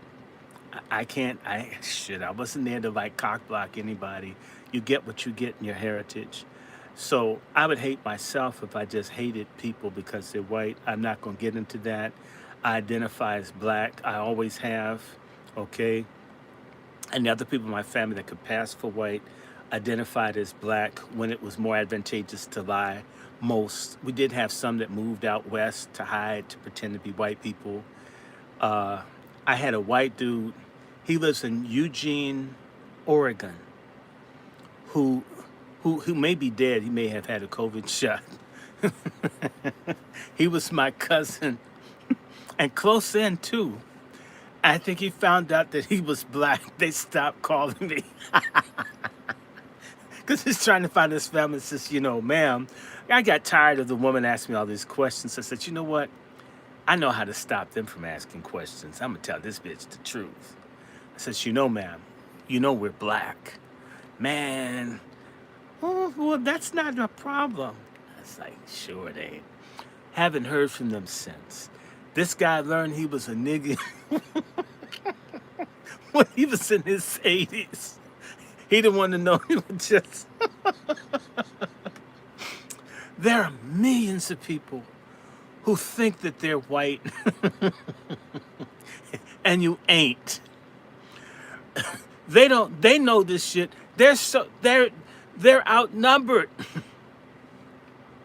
And if they do this racial purity thing, I don't know. They're gonna have to whack a whole lot of white folk who find themselves on the wrong side of the color line. Because now it's not just what you look like. They can say, excuse me, I need to prick your finger or have some saliva from your ass. And if they see anything black, one drop rule, baby. You a nigga too. It's gonna be shocking. There may be and I do a DNA stuff. I look, and there are all these relatives of mine in Ohio. They look like stone white people. Their DNA, 60% African, 70% African, looking looking fucked up like Arnold Schwarzenegger. Just looking like Hillary Clinton. And by the way, they do not contact. In other words, I don't want even my black family to out me.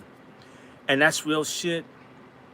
I had a book I pulled out the other day that was talking about housing segregation. Here it is. I'm gonna go back to the book in a second.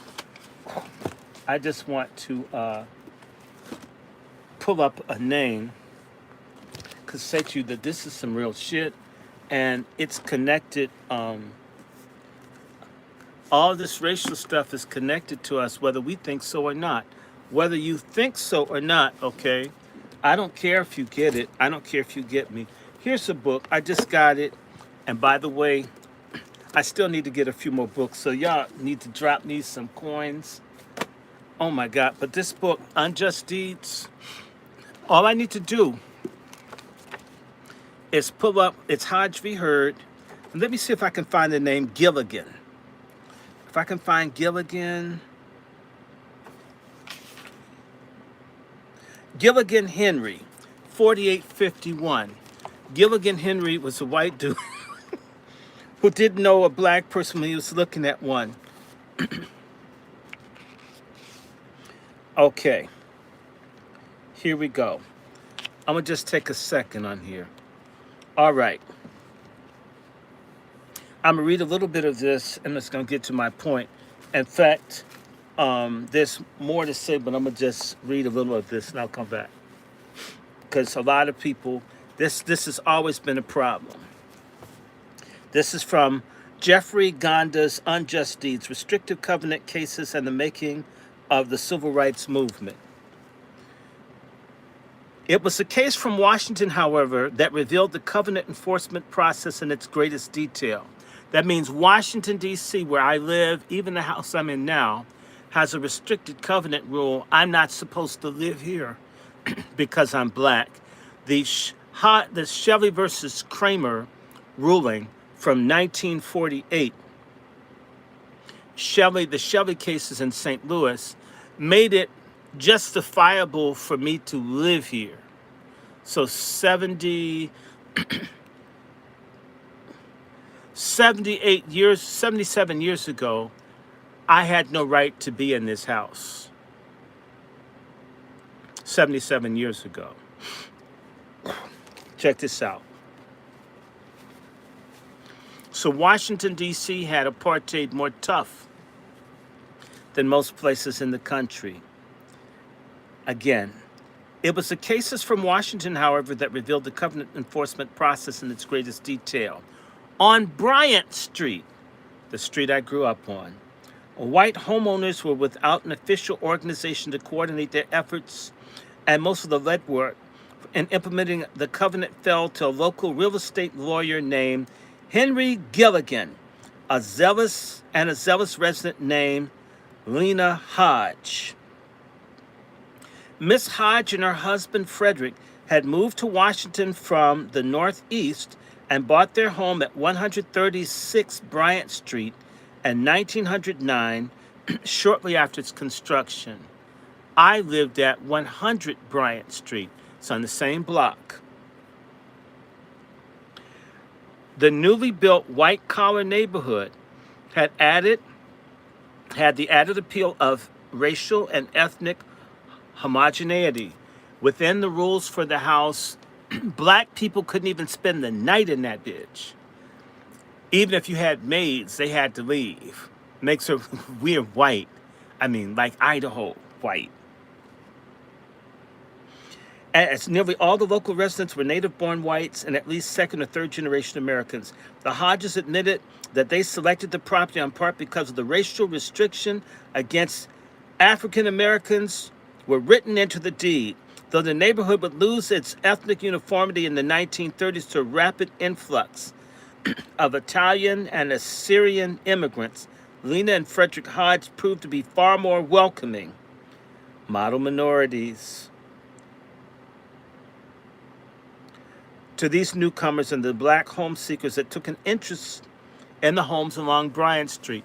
Bryant Street runs parallel to Howard University and intersects Howard University. So professors and other people would want to live near, that way you could literally walk to work. Bryant Street runs parallel to Macmillan Park, one of the few public parks that black people could go to that's quite nice and beautiful. And there's like the reservoirs there, so there's water, it's real nice. And of course they wanted no black people there, right? In the decades after the Hodges first arrived, the couple, especially Mrs. Hodge, actively sought to defend and extend the block's racial regulations. When black Americans began purchasing the uncovenanted houses at the very end of the block, my end of the block, I lived in a house owned by Dr. Turner, one of the prominent black doctors in the city, and of course they could afford it. This is rocking their world. Not only do they have to live near niggas, but rich niggas at that. Just saying.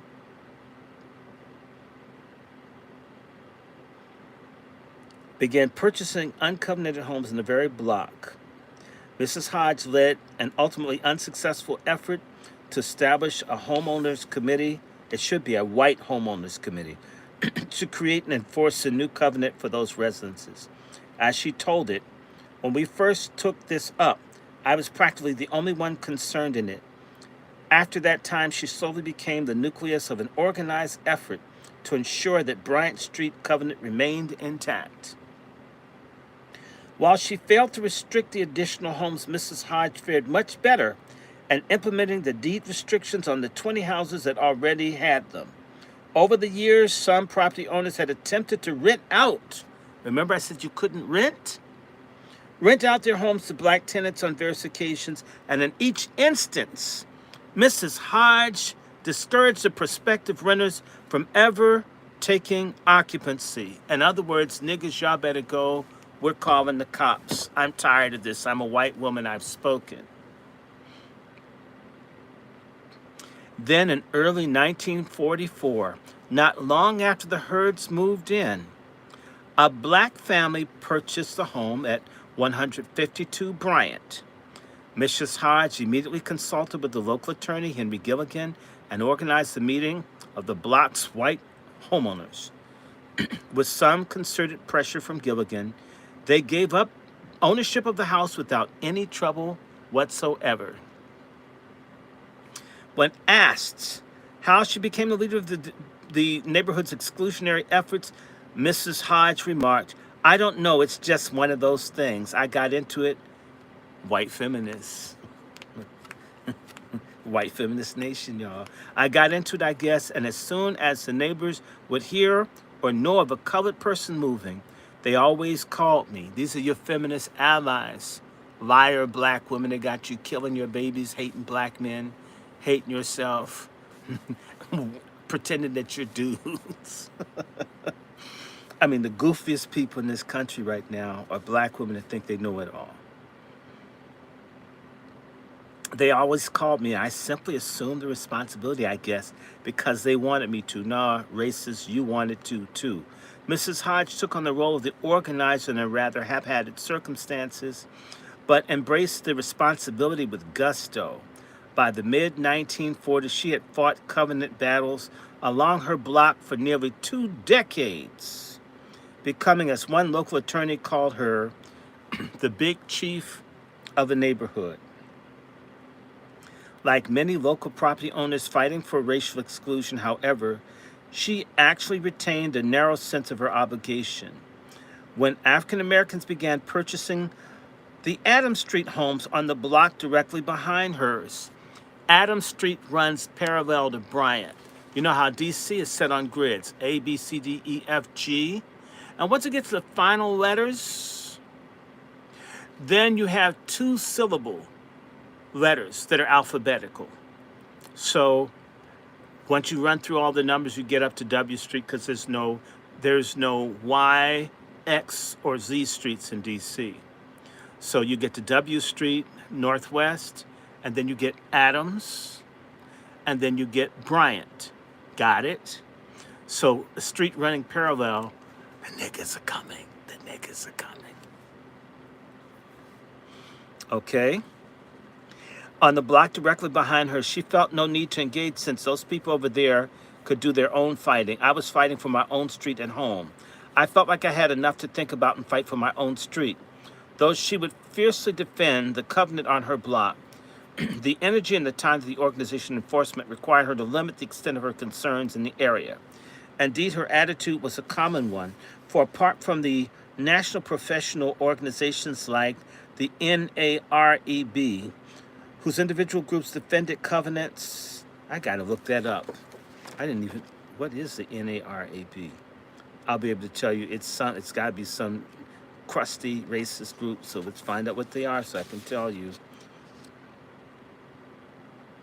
Okay, it's the National Association of Real Estate Boards. It sounds like it's nice and loving. It's about let's keep out niggers board. The NAREB, whose individuals and groups who defended covenants usually had limited ranges of interest that rarely extended beyond the neighborhoods or in most of the city in which they operated.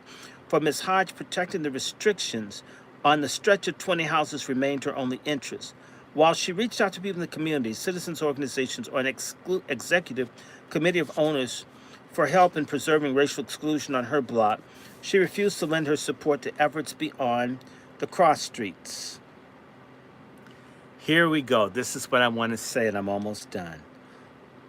On the day that the Herds moved to 116 Bryant Street on May of 1944, 81 years ago, that was exactly, about 8 doors down from where I lived. Mrs. Hodge engaged in an informal interrogation of the new residents, approaching James Hurd as he brought his belongings into the house. This white woman, feminist, racist, policing. Racism is a war that's mom and pop by racist white men and racist white women. To all the stupid black men with their dicks in their hands thinking that a vagina makes you a friendly. You're stupid. You deserve the fate that Shannon Sharp gets. I hope she gets every penny. All of you guys are the stupid that think with their genitals deserve to be bankrupt. You're bankrupted anyway. As he brought his belongings to the house after conversing briefly with Mr. Hurd, Miss Hodge apparently informed him that it's just too bad because this may be a case of your having to move out because some other ones, black residents have moved out, have gone into these houses. She later recounted the lengthy conversation in which she admonished Mr. Hurd that there were lots of people along here who are elderly people, and they will have to move probably if the covered come in. It will force them out. I don't want anything to force me out of my home. That is probably what you're going to do here. Despite Mr. Hurd's assurances that the neighborhood would find out that we will be as clean as a lot of white ones will, Mr. Hurd insisted, that wasn't the issue. The covenant has been violated, and this is the thing that we don't want to happen. When she returned home, she immediately called her collaborator in the covenant enforcement for nearly 20 years, Henry Gilligan. Okay. Henry Gilligan did not know that the Hurds weren't white. That's how they got the house. The people didn't know that they weren't white. Maybe they had some Billie Holiday records or something that Mrs. Hyde said, wait a minute. They're black. So she could barely tell. I mean, I'm hoping that you guys aren't black. I can't tell, right? That's the problem, people. A black American can be any color, any hair texture, any height. It ain't just what you look like. It's a culture. We're a spiritual nation that doesn't fit definitions. So this whole thing of trying to do everything, it's never going to work. In part, as Kelly Miller said, 60% of black people, according to his research, when he was talking to Thomas Dixon, were part white, even with all the segregation. God knows how many of us are whatever. You see what I'm saying? You're going to have a hard time policing things just on this cover thing because it's not rational, it's stupid, it doesn't work. But that doesn't mean they won't keep trying. Right? Now, let's go back to Mr. Miller, or Dr. Kelly Miller, should I say. Various enumerations of the Negro population by the Census Office since 1860 have not been very flattering to the scientific reputation of the Bureau. In other words, it's no good. The books are cooked. These enumerations have been not only inherently erroneous, but so conflicting and inconsistent as to demand calculated corrections. It may be taken for granted. Wait a minute, I'm on the wrong page. Am I on the right page? No, I'm on the wrong page. We read this already. I'm over here. Forgive me. We're talking about the miscount at one enumeration upsets the balance for 2 decades. If it be an undercount, it makes the increase too small for the preceding decade. Okay, so if they jack up 1 decade by not putting enough black people in the census, then the following one, the projected increase doesn't make any sense. If it be an undercount, it makes the increase too small for the preceding decade, and if too large for the succeeding one. Accordingly, the only consecutive decades upon which we can rely on the accuracy concerning the growth of the Negro population would be from 1850 to 1860 and from 1900 to 1910. That means that the census of 1870 1880, 1890, 1920. Out of 8 censuses, 4 of them are completely inaccurate. In order to escape the obvious absurdities, the figures for the other decades must be supplied by recent interpolations. The mere exhibit of several enumerations by the Census Office will convince the student of their inherent improbability. In other words, if you just look at it, it's so stupid. And these, again, are DEI, all white men. You know, they're all qualified and deserving. And they're fuck-ups. They're all thumbs. I said so. So he has a table here, and it's a Negro population at each census and decennial increase from 1860 to 1920.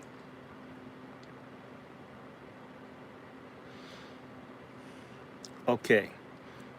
They said that between 1850 and 1860, black people increased by 22%.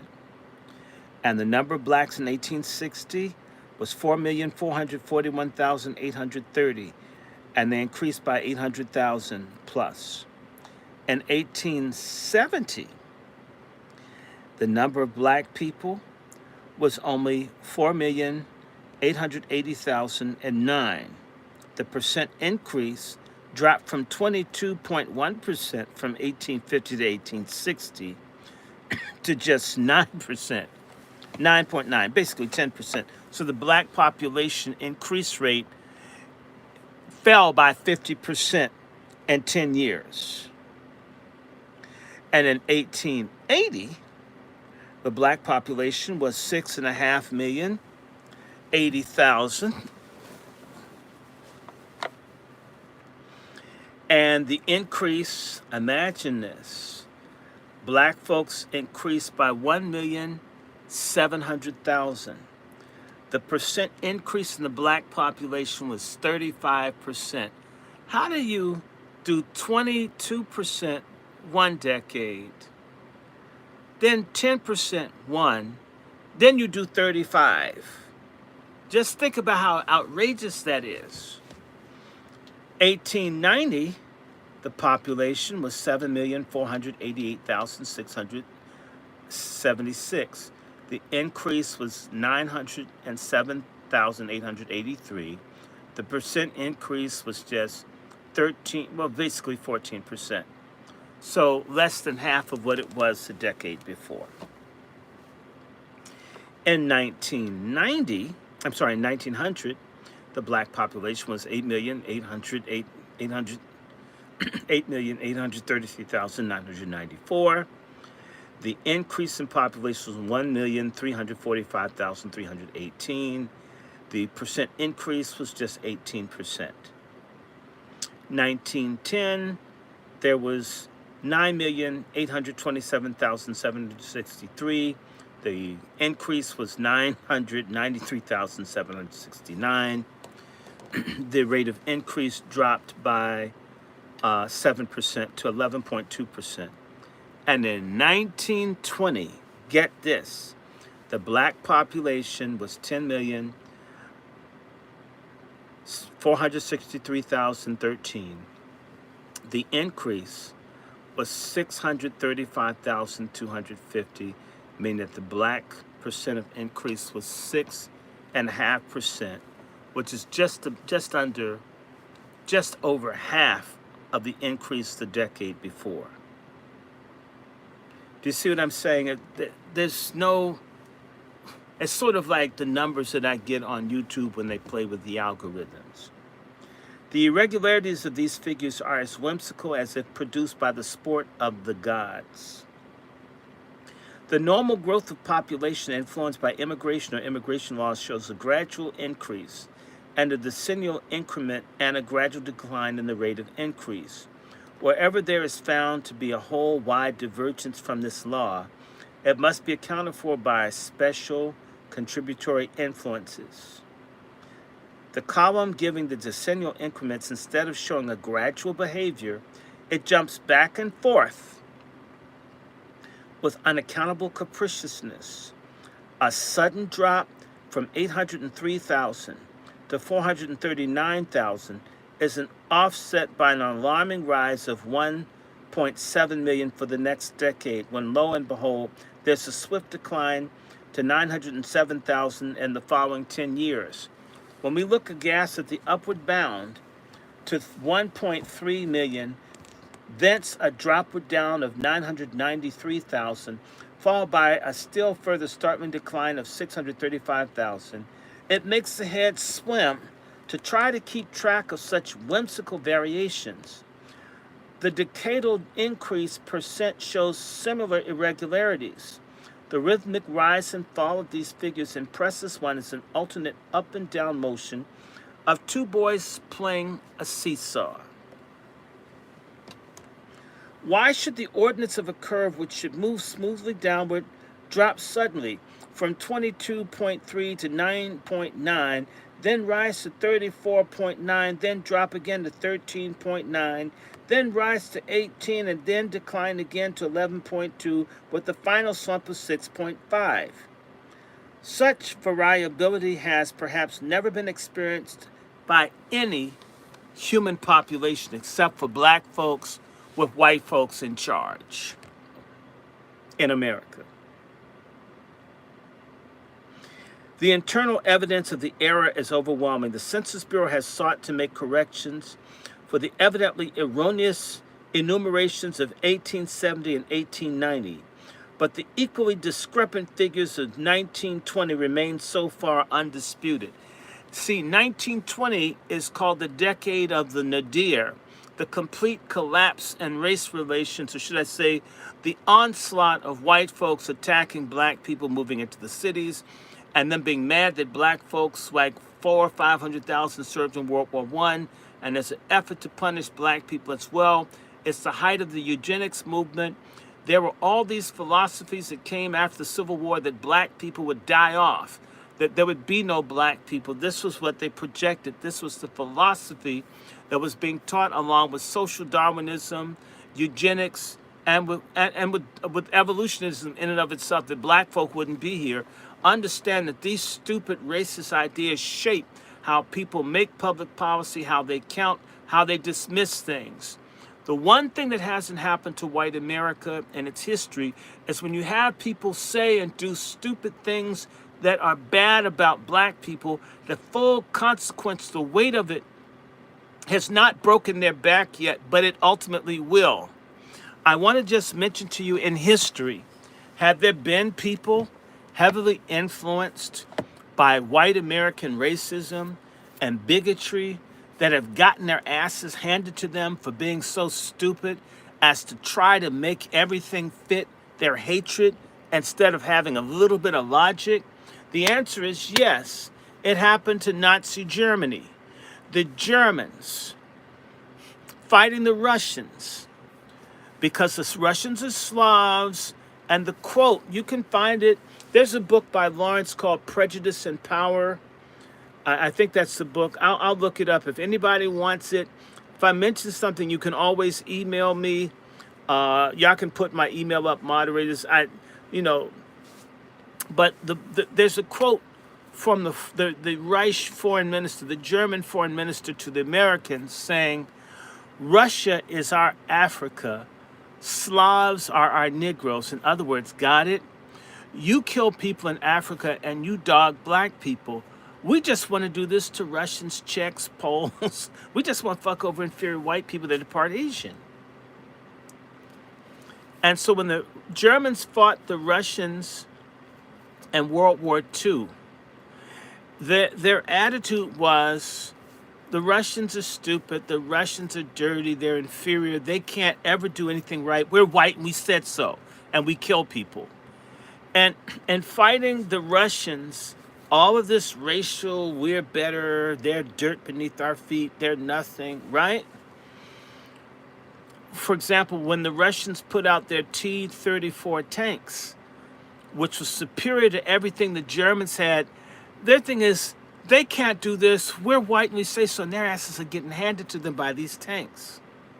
In fact, the German modified tanks copied features of the inferior Slavs' tanks. See how white folk do this, talk all this supremacy, then you get your ass kicked, then you copy the very people that are inferior to you. This hasn't happened to the white American where they've had their asses handed to them because of something stupid by dismissing the value, to pretend that everybody's less than they are. I don't think white people are less than black people. I think all human beings with the same number of chromosomes are more or less equal with ebb and flow. I'm with Kelly Miller on that. However, that's not how the other side sees it. Going back to Russia and Germany. So when the Germans just thought that they were going to overrun the Russians, the Germans said they're going to just take Moscow. They had all this information that the Russians were massing these huge armies to do a counterattack on the Germans that were near Moscow. And their generals, they're racist Prussian, we're white, we're superhuman, we're the Ubermensch, they're the Untermensch, we're the master race Aryans, everybody's dirt beneath our feet because we're white and blonde and we're so special. It's so creepy and gay, just saying. And all the while, Stalin, who's an Asian from Georgia, Stalin's he's Caucasian, but not a blonde-haired, blue-eyed white dude. Take a look at him. Okay, now, let me just say to you, the Germans get attacked in December 1941, 1 million plus, and some of them were Siberians, so dark-skinned, subhumans, and they kicked the shit out of the Germans. And they're sitting up saying, I'm white, I'm white, I'm white, I'm white. Okay, it's just the stupidest screaming, I'm melanated. Okay, either you got it or you don't have it. Color and all that stuff is irrelevant. And they lost. They got their asses handed to them. Same thing happened at Stalingrad. A year or two later, it's about 42. And at Stalingrad, Germans, we're just going to roll over. These people aren't shit.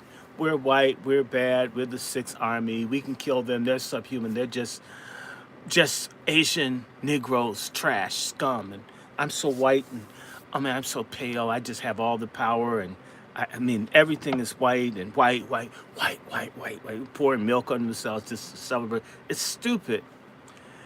And the Germans got information that there's all these armies and shit being moved on the other side of the Volga River, and the Russians can't.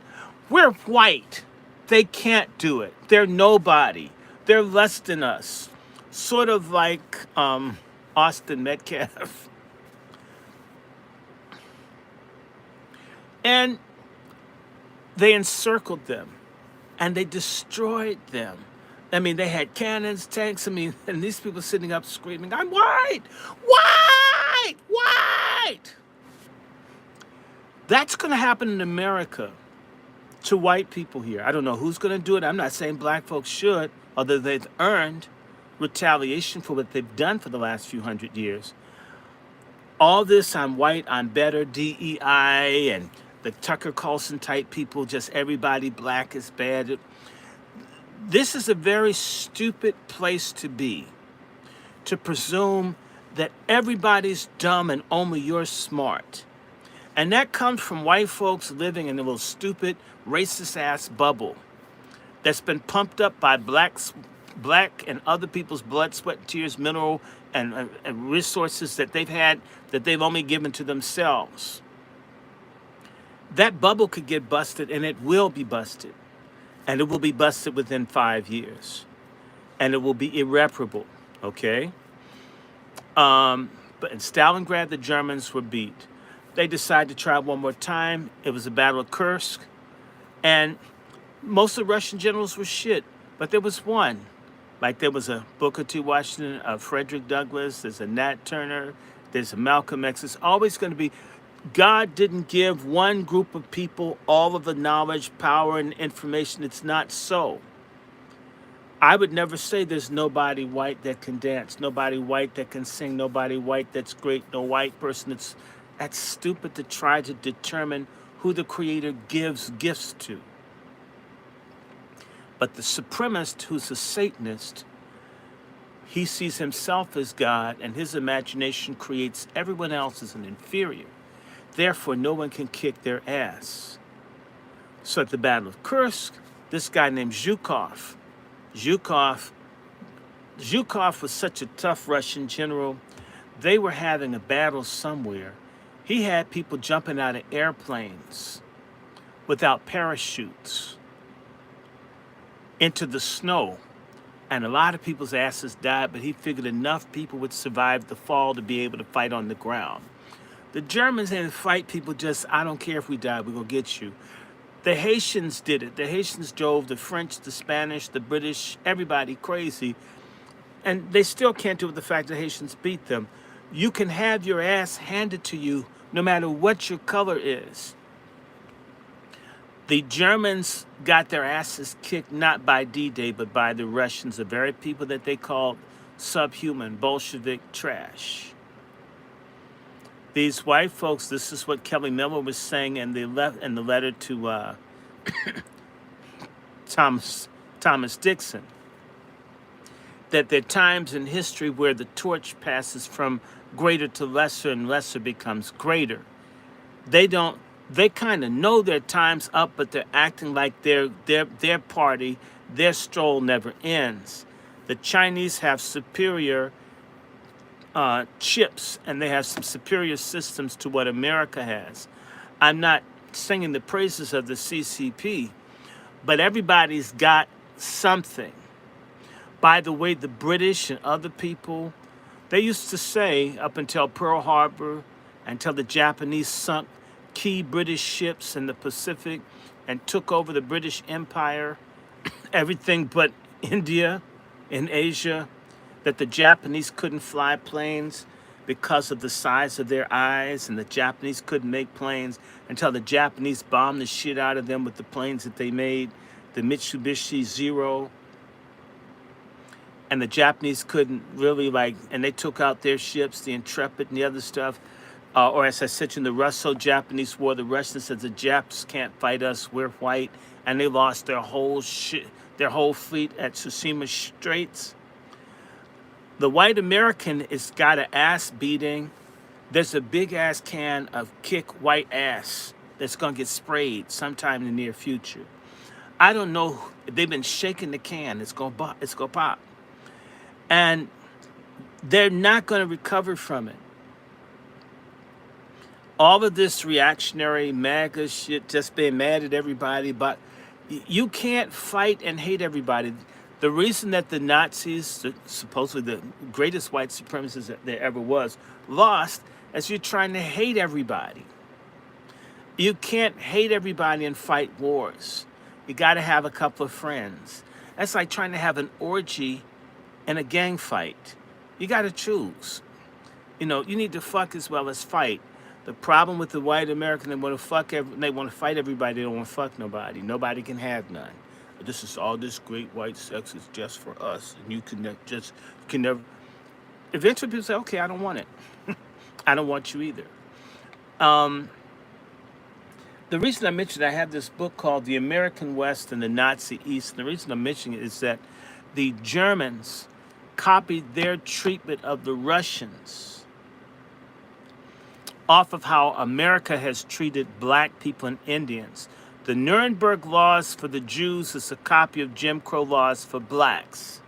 That's step one. Hitler was a major student of America, a big admirer of Thomas Jefferson. And then the extermination of the Indians is based on what America did to Indians. In fact, the Germans often called the Russians that they were killing Redskins. That's the American slur for people like me that are part Indian. It's another way of saying nigger.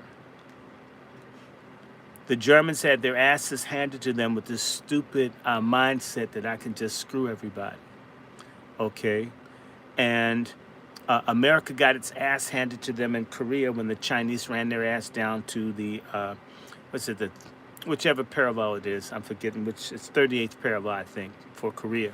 Somebody check me if I'm right. Korea is divided along the 38th parallel, but whichever line it is, the Chinese fought America to the draw. Almost beat America, right? That's communist China, just coming out of decades of revolution, almost took out the United States. The Tet Offensive in Vietnam, they didn't think the Vietnamese could fight like they did. Even though the Vietnamese didn't win technically, psychologically, they proved that white America couldn't control Vietnam. The French thought they could handle the people in Algeria. They couldn't. White America is in for a rude awakening. You're not better than anyone else. You're you. And this game, part of the arrogance, white Americans are bullies. The main people they've been able to bully is us. It's never been any kind of fear, conflict. You hand it to people in chains from other countries, or genocide, the illness through disease. Then you brought in millions of people and armed their asses and set them on us. Damn, emptied out the jails and shit. One of these days, soon, it's simply not going to be the same because everything ends. The same way I have to die as a person, empires die and civilizations die. But part of what they feel is the glue to their civilization is a dismissal and unfair treatment and subjugation of black folks that they feel is their divine right and they'll never have to pay for. And I just don't agree. In fact, the greatest advantage that white people have had the last 60 years has been the role of feminism and all that goes with feminism. Pornography, homosexuality, sodomy, all this stuff has come to the women's movement, the stupid-ass black women. Yes, I blame y'all. Y'all brought this into the community, and y'all need to own it. And weak-ass black men who've enjoyed not having to be responsible about the procreation of children. And also one other thing.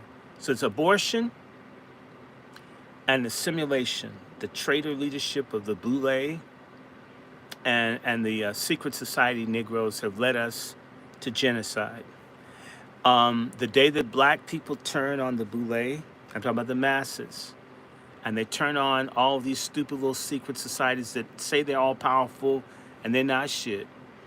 We got a chance at getting our MFM and having real freedom for the first time. There's a film that I found up online about Africans selling Africans to white people and everybody else. It's very important.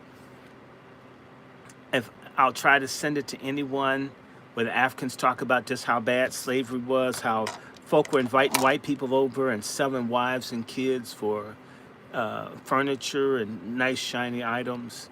Yes, our betrayal of each other is the greatest weapon that people who oppress us have. If we stop fucking over each other, we would be in the driver's seat of our own destiny with the help of God. As long as we hate our own guts and we worship everybody else and we think sucking excrement out of other races' asses is the way to get ahead, or being dirty-kneed or getting pointed up the ass or whatever it is that's demeaning and degrading that you see as an opportunity to get ahead, as long as you're down with that shit, killing your babies, whacking your dick off, cutting your tits off, getting double mastectomies to be a man, right? And being atheistical and running after commies and running after the Republicans, as long as you're about everybody's business but your own, you'll be in the same fucking pig pen that you've been in. Let me get back to my book. I just have to put that shit in here.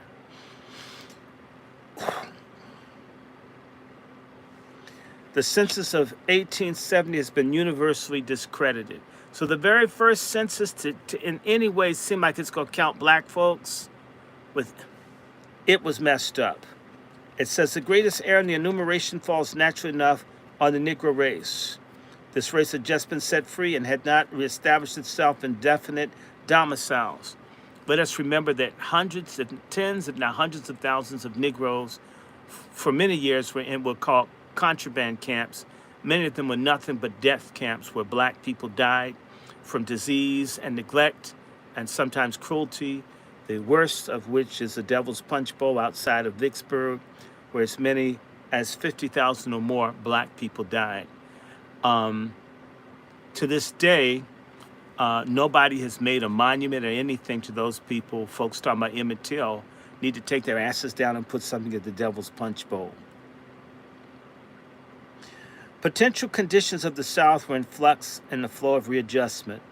The machinery of the Census Bureau was not sufficiently efficient to cope with so complicated a situation.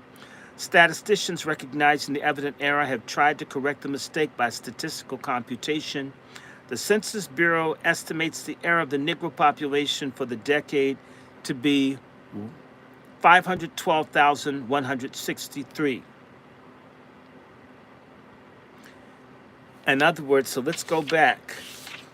That means in 1870, black folks would have picked up a whole, instead of 438,000 people, they basically picked up 1 million, which means the number of black folks in 1880 should have been 7,500,000, which is the number that they had for 1890. See what I'm saying? It's always like a decade off because they fucked this thing up on purpose. So that means that the 1900 one was wrong, the 1910 one was wrong, the 1920 is wrong, the one for 2020 is wrong.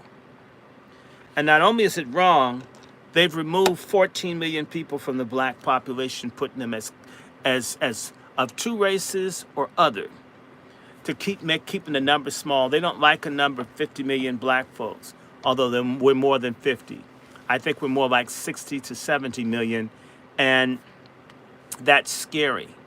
And the number of people that they count as Latinos, whatever, many of those people are illegals because they're concerned about our population. No other country in the world counts undocumented people in their population as right, and they put them in the population to be against us. 60% of the people in the country that are Latino of Mexican extraction, and at least 15 million of them are here unlawfully. If you kicked out the 25, 30 million people in this country unlawfully, we're the largest minority group in the country, and if truth be told, we're the largest single group in the country. That bothers people. Goddamn all the black churches and other people for not fighting for this singularity thing. It's more than grounds for reparations and other stuff, but it doesn't happen. Why? Because the motherfuckers are cowards.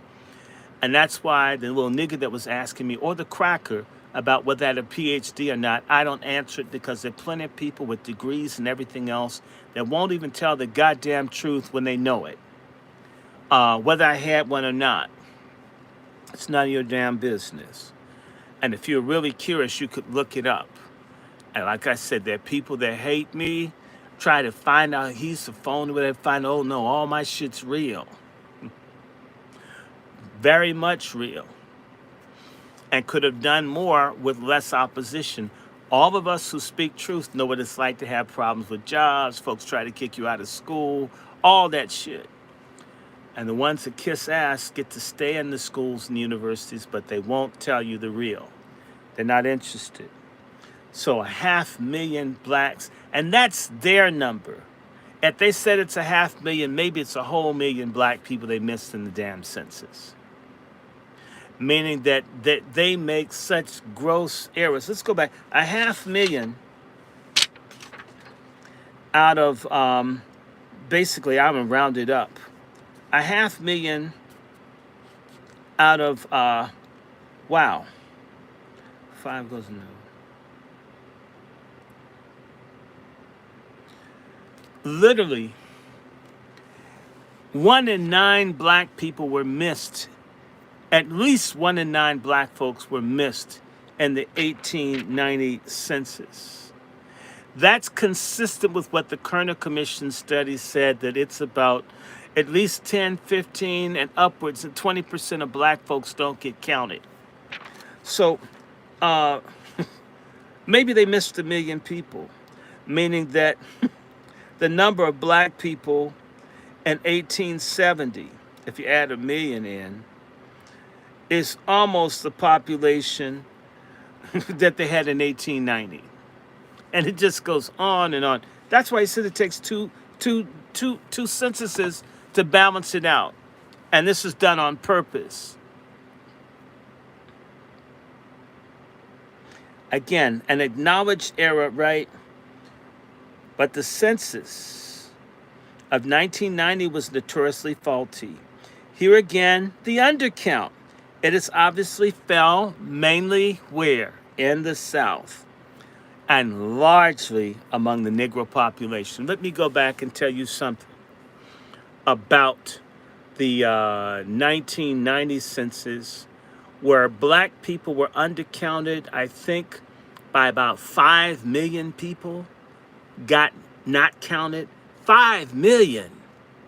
And white people were overcounted by almost 9 million people. How do you add 9 million white people that weren't there? And if black people are so few in number, why do you miss so many? It seems like for every black person that they deliberately missed, they put in 2 white people. You can't make this shit up. I rounded it out to 5 million, but it was 4 something. But if you understand, if it was 4.5 million black people that were missed, and they put in about 9 million white people, they took out, for every black they took out, they put in 2 white people. Why was the proportion basically 2 to 1? Why was it uniform? How did you get that done if you were really trying to get the number? The Census Bureau, in commenting on the apparent irregularities of the return for 1890, states, quote, according to the returns, the rate from 1880 to 1890 was very much lower than even the last rate, that of 1870 to 1880, and the rate for 1890 to 1900 is much higher than during the preceding or succeeding decade. Such abrupt changes in the class of the population, which is not affected by immigration, seem very improbable and almost force the conclusion that the enumeration of the Negroes in 1890 was deficient. They don't want to say they fucked it up. Well, I guess maybe it could be. That's basic white liberal doublespeak. We lied, you got us, but you can't make us correct it. In a special volume on the Negro population of the United States, 1790 to 1915, the director further declares the presumption of an undercount at the census of 1890 therefore rests upon the improbability of decennial rates of increase themselves as developed from the census returns. The inconsistency of the indicated changes in the rate from decade to decade, with changes in the proportion of children in the Negro population and upon the improbability of the decennial mortality, indicates for the decades of 1880 and 1890 and 1990 to 1900, the number of omissions in the 1890 census cannot be accurately determined, but it would be seem to be a fair assumption that the decline in the rate of increase from decade to decade was consistent, and that rate fell off in each of the 2 decades, 1880 and 1890, 1890 to 1900, by approximately the same amount. On this assumption, the probable increase for the 4 decades, 1870 to 1910, are 22%, 17.9%, 13.8%, 11.2%, a rate of 17.9%. The decade of 1880 to 1890 would give the Negro population of 1890 nearly 7,760,000, which rounds the numbers exceeds the enumerated population of the census of 1890 by 270,000.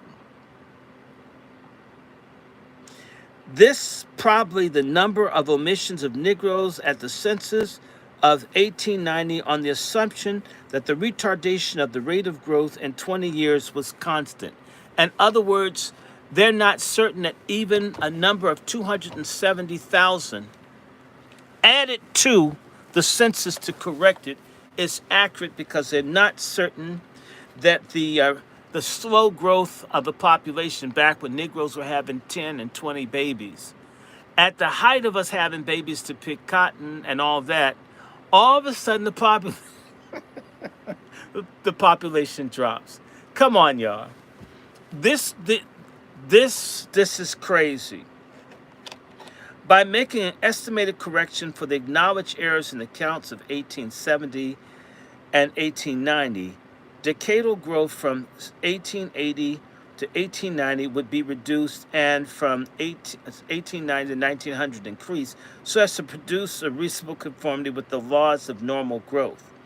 A gradual line in the rate of growth from 22.3% to 11.2% in 60 years will prove that the Negro element conforms to the regular law of human population. This decline would appear even more gradual if we consider the rate of 22.1% from 1850 to 1860 was contributed in considerable measure by African importation. According to the recent bulletin issued by the Bureau of the Census, the Negro population showed a surprising and unexpected decline during the last decade. Surprising decline? Y'all decided not to count.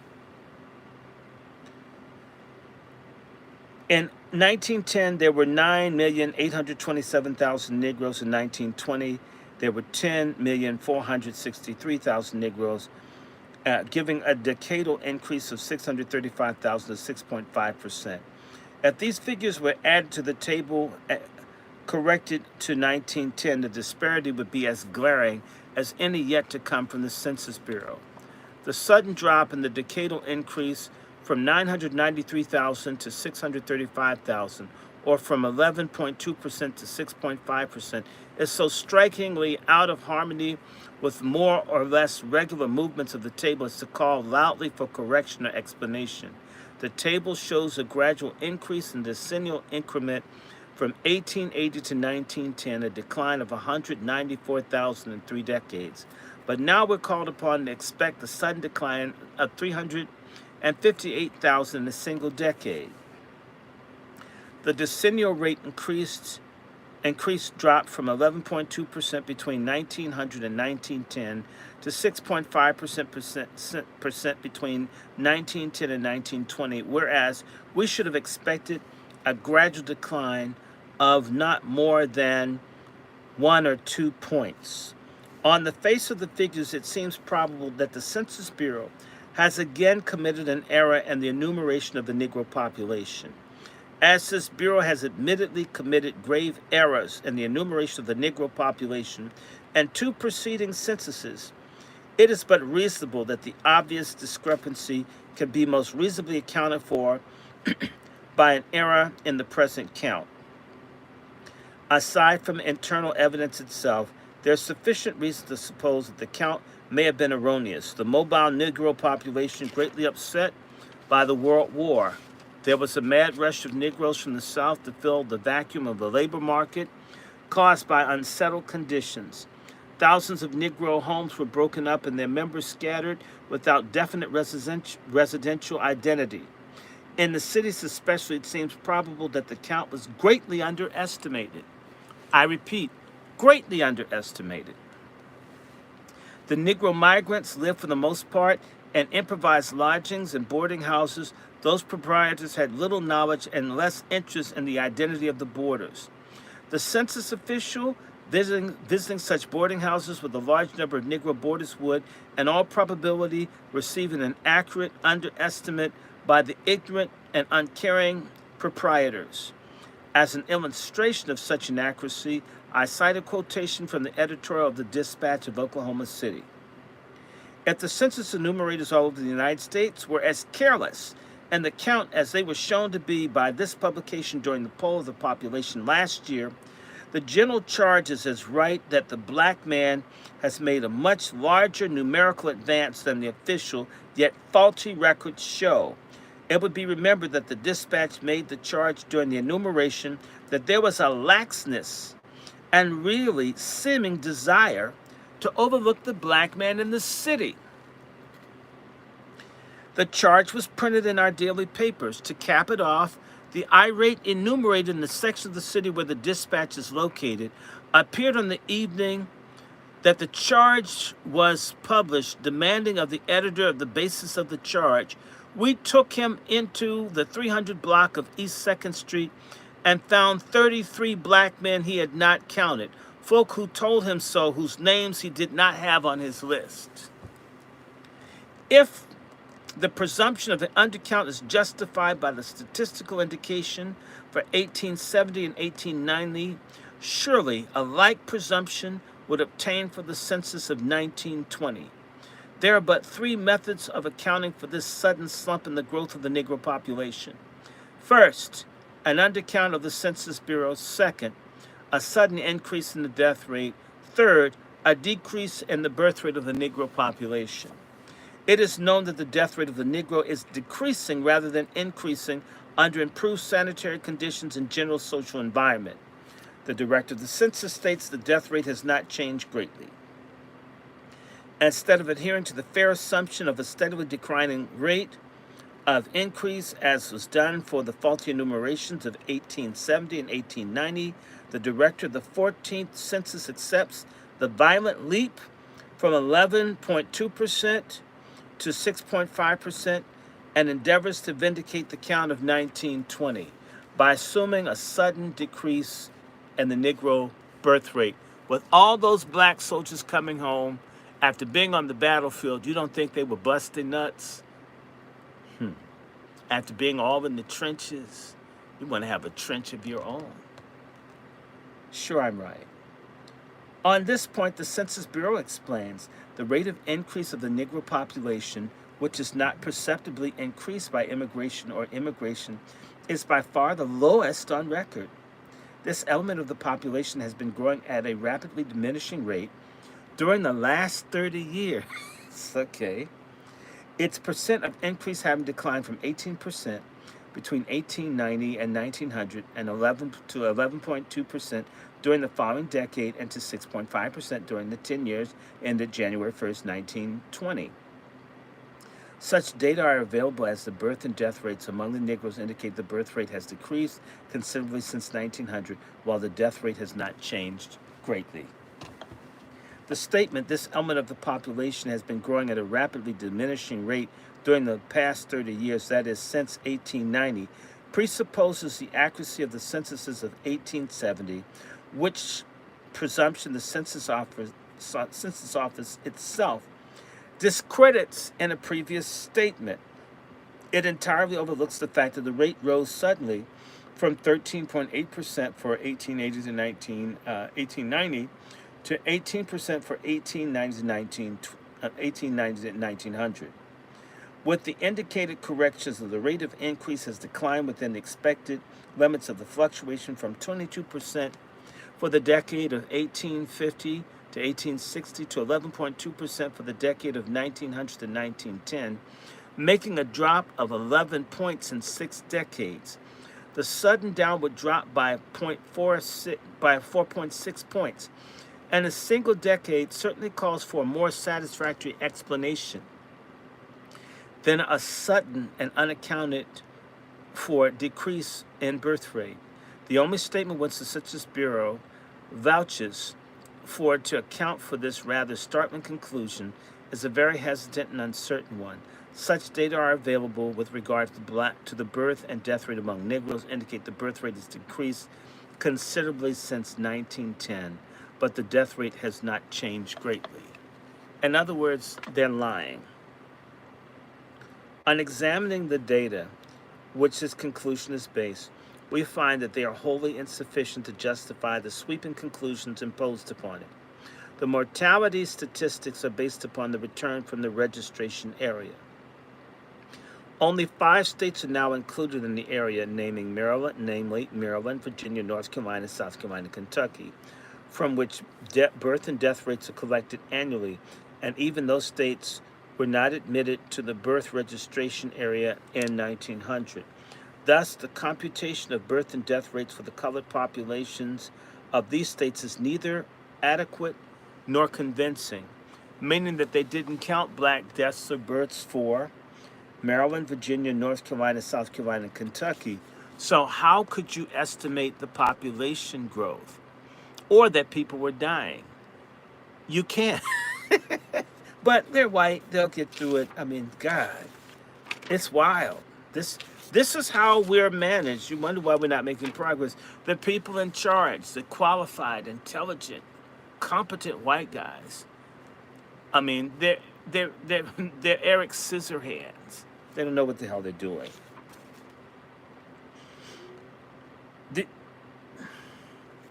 So let me see.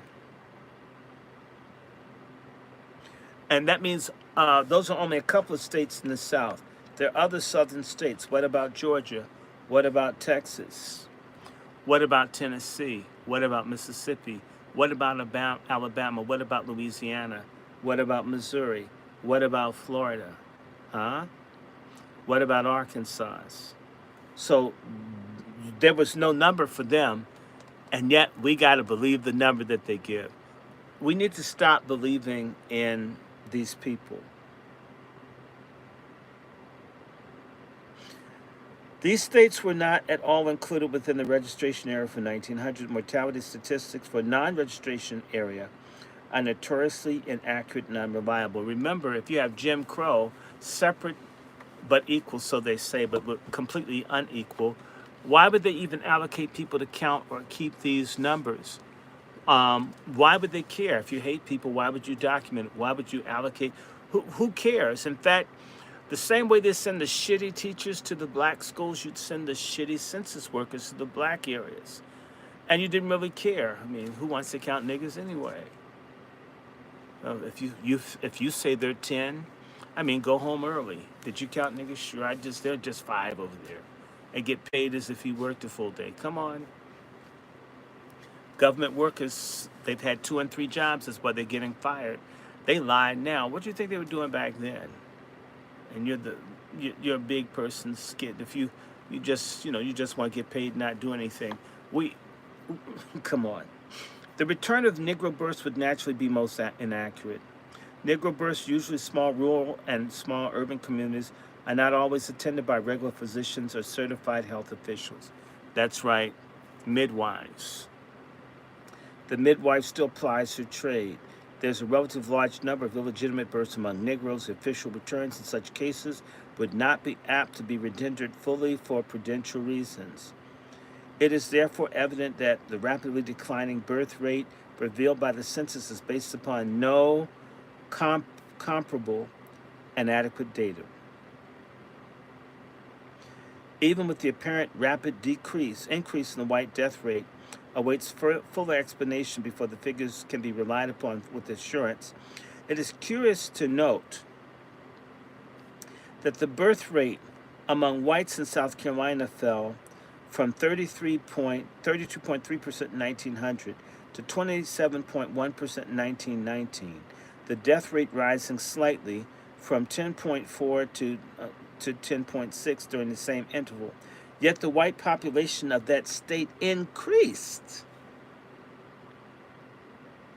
from 557,000 to 808,000 in 1920. There was a vigesimal increment of 250,731 with little or no reinforcement for immigration. This unexplained increment in the white population seems to also discredit the reliability of the recorded mortality statistics within the states so recently added to the registration area. It is well understood that these states, except South Carolina, have shown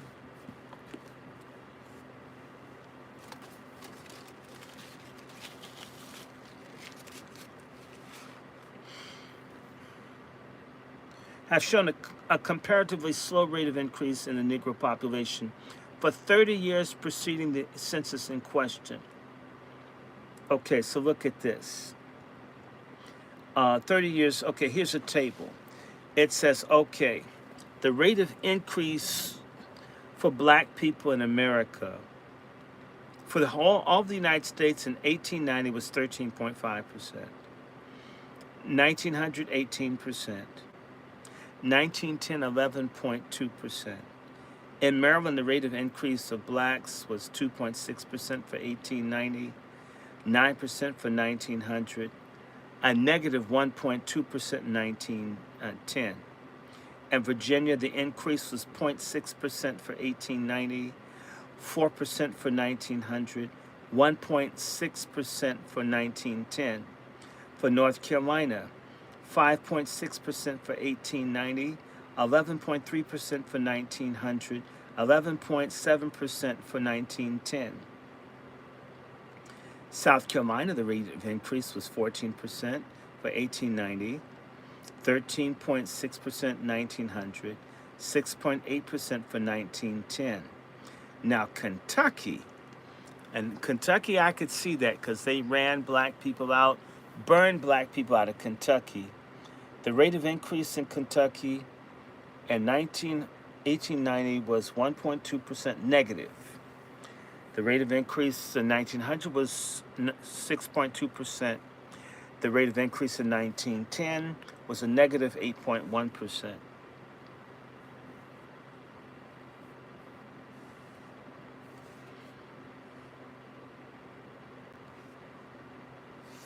Now let me just say this. The low birth rate revealed by the censuses in these states is due to the migration of the Negro population of reproductive age in those states within the registration area. This, of course, does not affect necessarily the birth rate of the Negro population as a whole.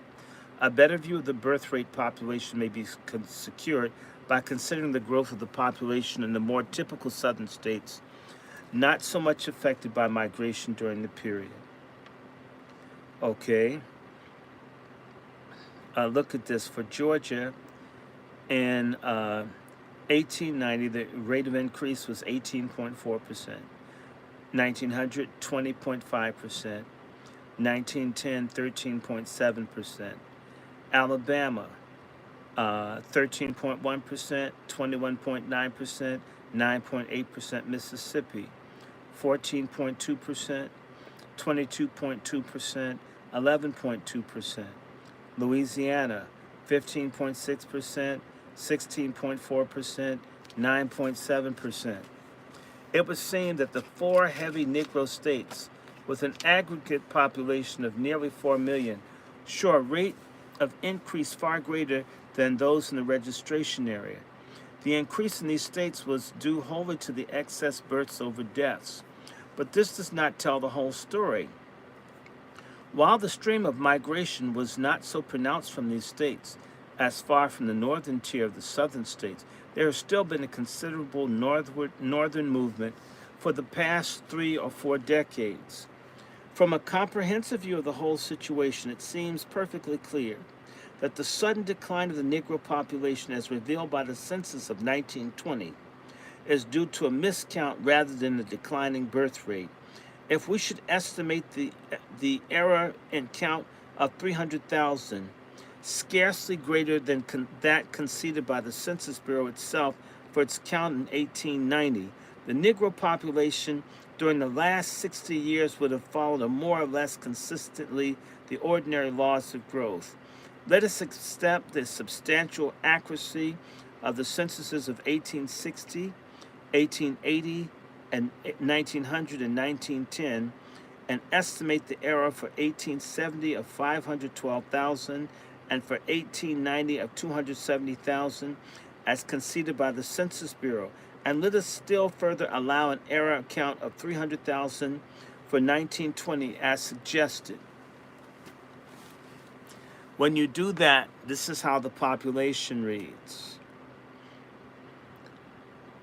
In 1860, the percent of increase in the black population was 22.1%. and it was 4.4 million black people. In 1870, it would have been 5.4 million with 21.4% increase. In 1880, it's 6.5 million with a 22% increase. 1890 was 7.7 million, 17.6% increase. 1900, 8.8 million, 13.8% increase. 1910, 9.8 million, 11.2% increase. 1920, 10,700,000, 9.6% increase. Not that I believe those, but that makes more sense if you looked at the numbers and what they gave. The table makes the Negro population behave more or less normally, and is certainly more reasonable than the startling deviation revealed in the face of returns, and the explanation is more acceptable to the reason than that urged by the Census Bureau of a sudden and unexplainable decline in the Negro birth rate. It is a source of surprise to note that the American mind seems to expect that any fact which affects the Negro will deviate from the normal course of human values. It is prone to accept with satisfaction wild assertions and unsupported theories without subjecting them to the test of logic or reason. It is seen in the census, it is so, If it is seen in the census, or let's say it, if white folks at the Census Bureau say it, it's so no matter how crazy it is. Any statement issued upon the authority of the government which seems to be belittling to the Negro will be seized upon by the would-be social philosophers and exploited throughout the nation to be a disadvantage of the race. Debeau, relying upon the low birth rate of increase in the Negro population by the census of 1870, proved to the entire satisfaction of those who are satisfied with this type of proof that the Negro could not withstand the competition of freedom and would forthwith fall out of the equation as an effective factor. The census of 1880, showing an unheard increase of 34%, set all of Debeau's philosophy at naught. In other words, they thought, oh, they're going to die off. Man, we love these small numbers. Damn it, there's so many niggas. Well, what we get wrong, right?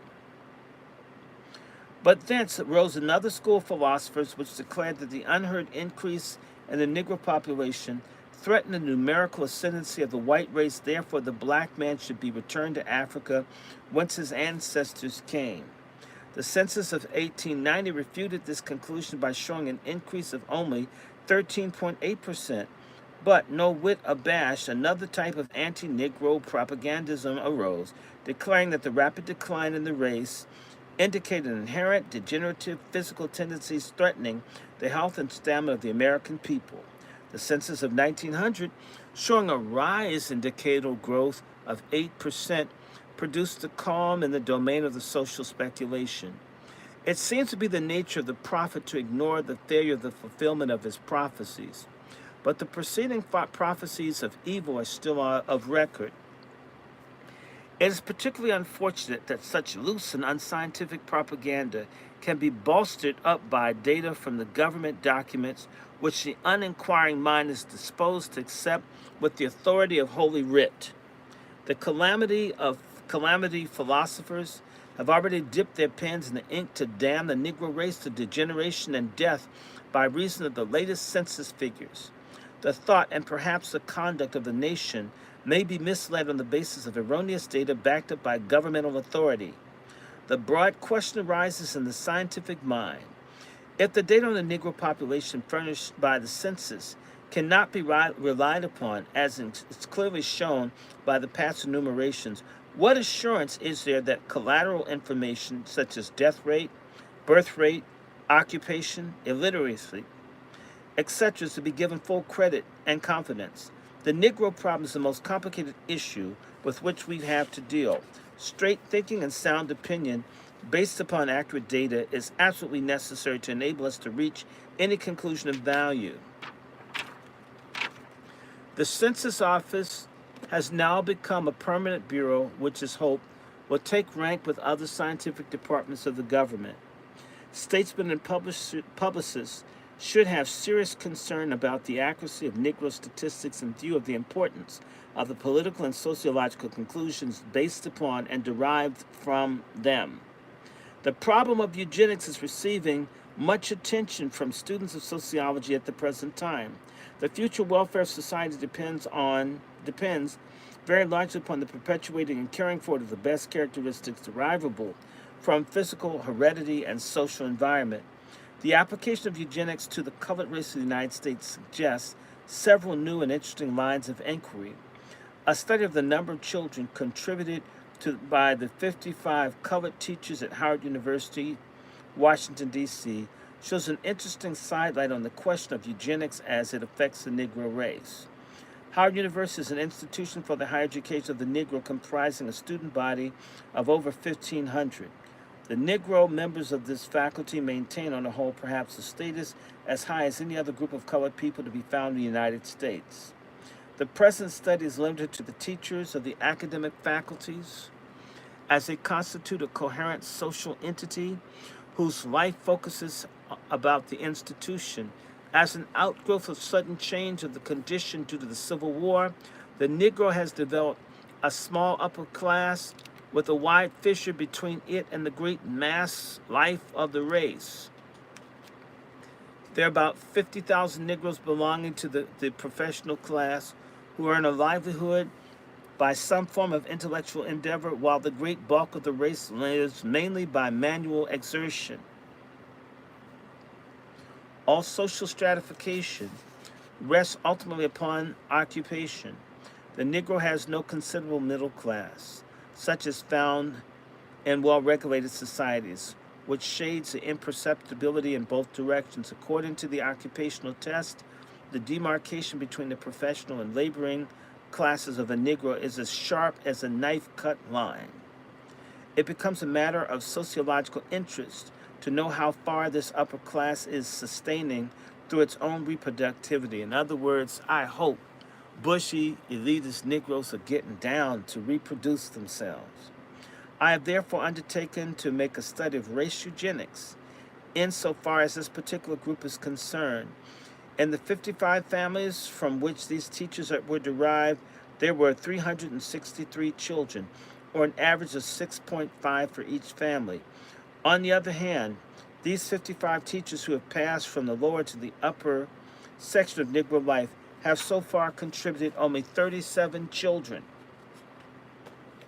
or an average of 0.7 for each potential family involved.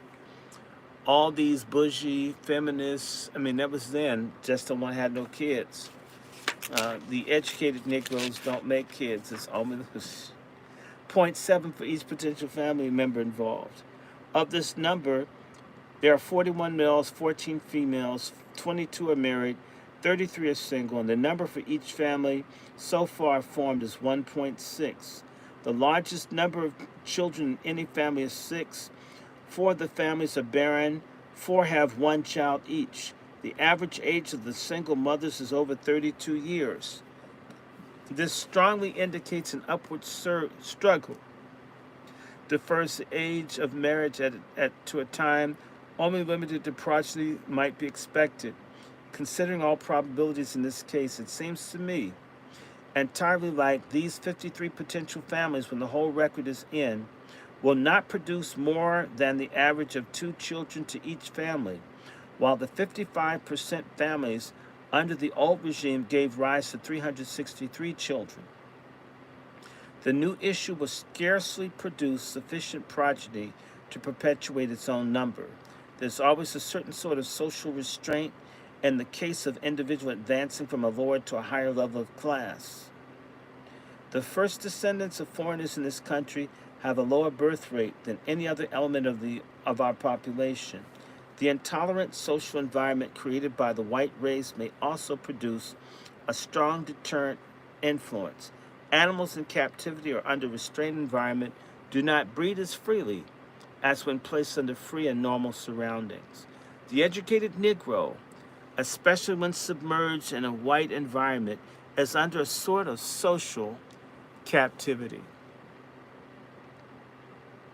The effect of this psychological factor upon the reproductivity awaits a further and fuller study, both in its biological and psychological aspects. From a wide acquaintance with the upper life of the Negro race under a wide variety of conditions and circumstances, I'm fully persuaded that this Howard University group is typical of like element throughout the race so far as fecundity is concerned. The upper class is headed towards extinction unless reinforced from the faithful mass below. In other words, bushy, boule Negroes need broke-ass black folks to make kids for there to be black folks because they ain't making none. It's doubtless true that the same restraining influence exerted upon the corresponding element of a white race, but there's not the same sharpness of separation between the social levels, nor such severe transitional struggles. The contributing causes do not perhaps operate with the same degree of intensity. The prolonged period of education delays the age of marriage. The Negro during the first generation of freedom acquired his education at a later period than white children, and by reason of hard struggle, he has had to undergo his scholastic training that was completed at a somewhat advanced age. The high standard of living which the professional Negro feels he must maintain still further delays the age of marriage. A single illustration will serve to clarify this point. I half jocularly, I said that right, jocularly, asked one of our bachelor instructors who has passed beyond his 40th birthday why he didn't take unto himself a companion and helpmate. His reply was that his salary was not sufficient to allow him to support a family in the style and manner which he deemed appropriate. My reply was, if your parents had been constrained by like consideration, you probably would not be in existence. His father was a laboring man with a family of 8 children. It was the opinion of Grant Allen, an eminent English literary and scientific authority, that the human race would become extinct if all of its females deferred marriage beyond the age of 26. The conscious purpose of race suicide doubtless contributes somewhat to the low birth rate. There are some of the sensitive and timid spirit who shirk the responsibility of parenthood because they do not wish to bring into the world children to be subjected to the prescription and obloquy of the Negro social status. We don't want to have kids because they'll be treated like niggas. This is what Margaret Sanger was saying too. Will this tendency, which threatens the extinction of the higher element of the Negro race, continue to operate in the future with the same degree of intensity as the present time? Probably not. The first generation after slavery was subjected to severe strain and stress of rapid adjustment. The sudden leap from the lower to upper classes of life was a feat of social acrobatics that can hardly be repeated under a more orderly scheme of development. The life of subsequent generations will be better ordered, and therefore we may expect that the resulting effect will be seen in family life. The birth rate of the mass of the race is not affected by like considerations. They feel little or nothing of the stress and strain of the upper class and multiply and make merry in blissful oblivion of these things. The rate of increase of the upper class is scarcely a third of the bulk of the race, as is clearly indicated by the relative prolificness of Howard University faculty as compared to that with their parents. The higher professional class of the Negro race will not be recruited from within their own ranks, but must be reinforced from the mass below. This will produce a healthy current throughout the race, which will serve somewhat to bridge the chasm produced by the absence of a mediatory class. The whole question of the importance of a more careful and extended study and the field of inquiry, which is fruitful as any other, in its far-reaching effects upon the general social welfare. Let me see. We've done almost 4 hours. I think I should stop here. But what do you guys think of Kelly Miller? This black population thing is a beast. Unless y'all want me to do some more, because oh my God, I do have something. Y'all want me to keep going, or do y'all want to stop? Because I can stop, or but I love these. Oh, this is so good. Should I do some more? Y'all want me to read? Let me see. Y'all want me to try a little bit more? I really love this, man. Oh God. I'm wondering. Let me see if I can find, cause Kelly Miller.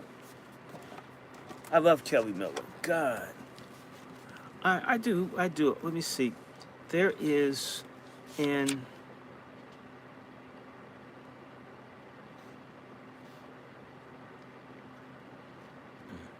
I want to see if. Okay, Negro population.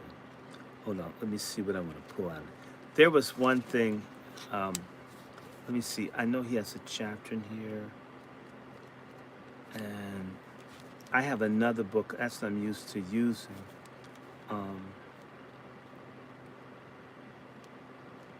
Hold on. Let me see. Okay, now we're in Everlasting Stain. Where is it? Because he was incredibly awesome. Let me see.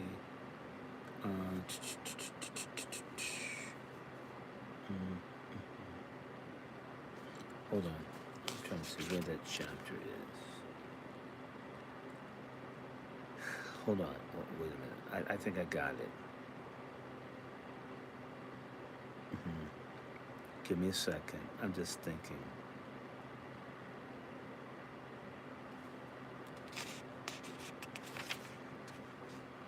I'm thinking.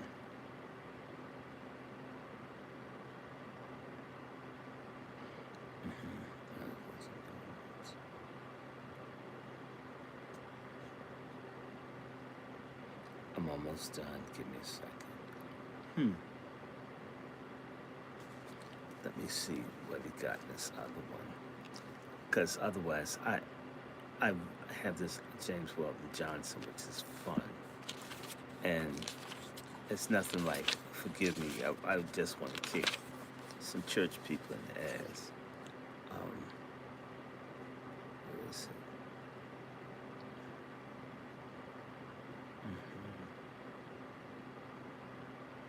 Okay. Let's see. See if I like. Give me 1 second, because if I'm not feeling him, I'm gonna switch. This chapter, let's see.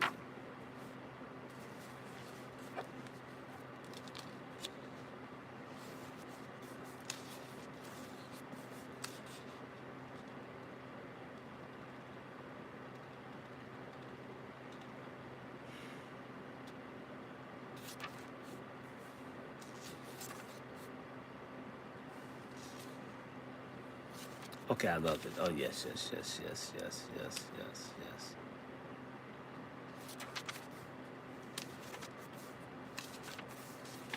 Okay, I'm gonna do it.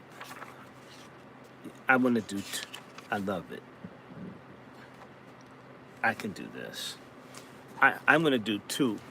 I want to introduce another work, and I'll come back and do one more piece because Kelly Miller and them. Y'all know I have this real issue, and I've got, I have to celebrate T.D. Jakes' ass. Stepped down again from his church, and yeah, everybody knows that I don't like crooked preachers. If you don't know, I absolutely don't like crooked black ministers. They're some of the worst people in our race. I would do almost anything to see us delivered from these people. I wish they would get out of the business. In fact, if there were good ones in there, some of us could do something else. Oh my, and I love this. These books give you a hard on. Just if you start learning from them. Okay, you can become addicted to books. I want to share this with y'all. This is a book I think you can get on Amazon, although this book is just about 90 years old. It was owned by a Jew named Miss Fleischman. But I got mine, and I think I have another one. Yes. Wait.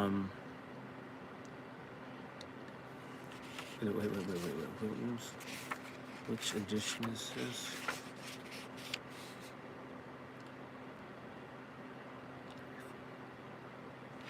This book is 91 years old. This is a 91-year-old book, and it's called Negro Americans, What Now? by James Weldon Johnson. Negro Americans, what now? I hate when people ask me questions in the chat and I hold the damn book up and say it. I mean, rewind this shit if you don't hear it. That's why it's recorded. You don't have to know.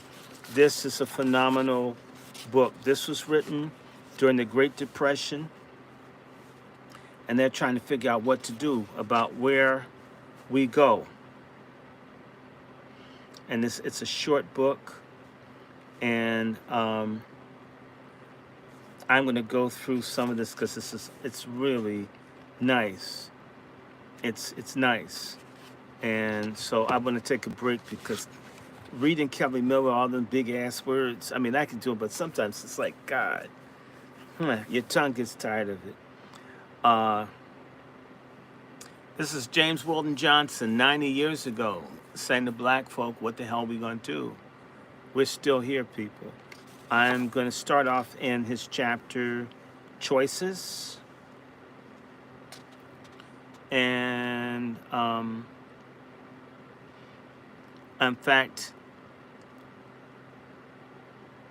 I'm going to go back. I'm going to skip choices and start off in one area I really like, and that is because this is a big problem with black people. Leadership.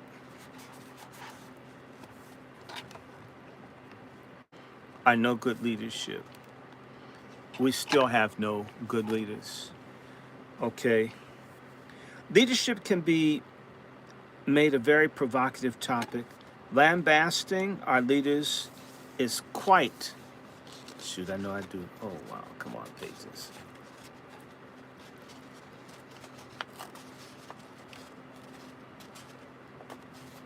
Hold on.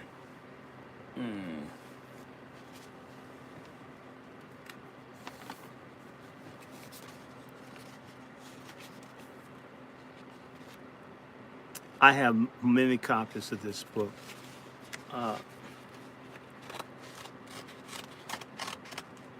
I haven't used this book before, so forgive me, I had to open that up. Oops.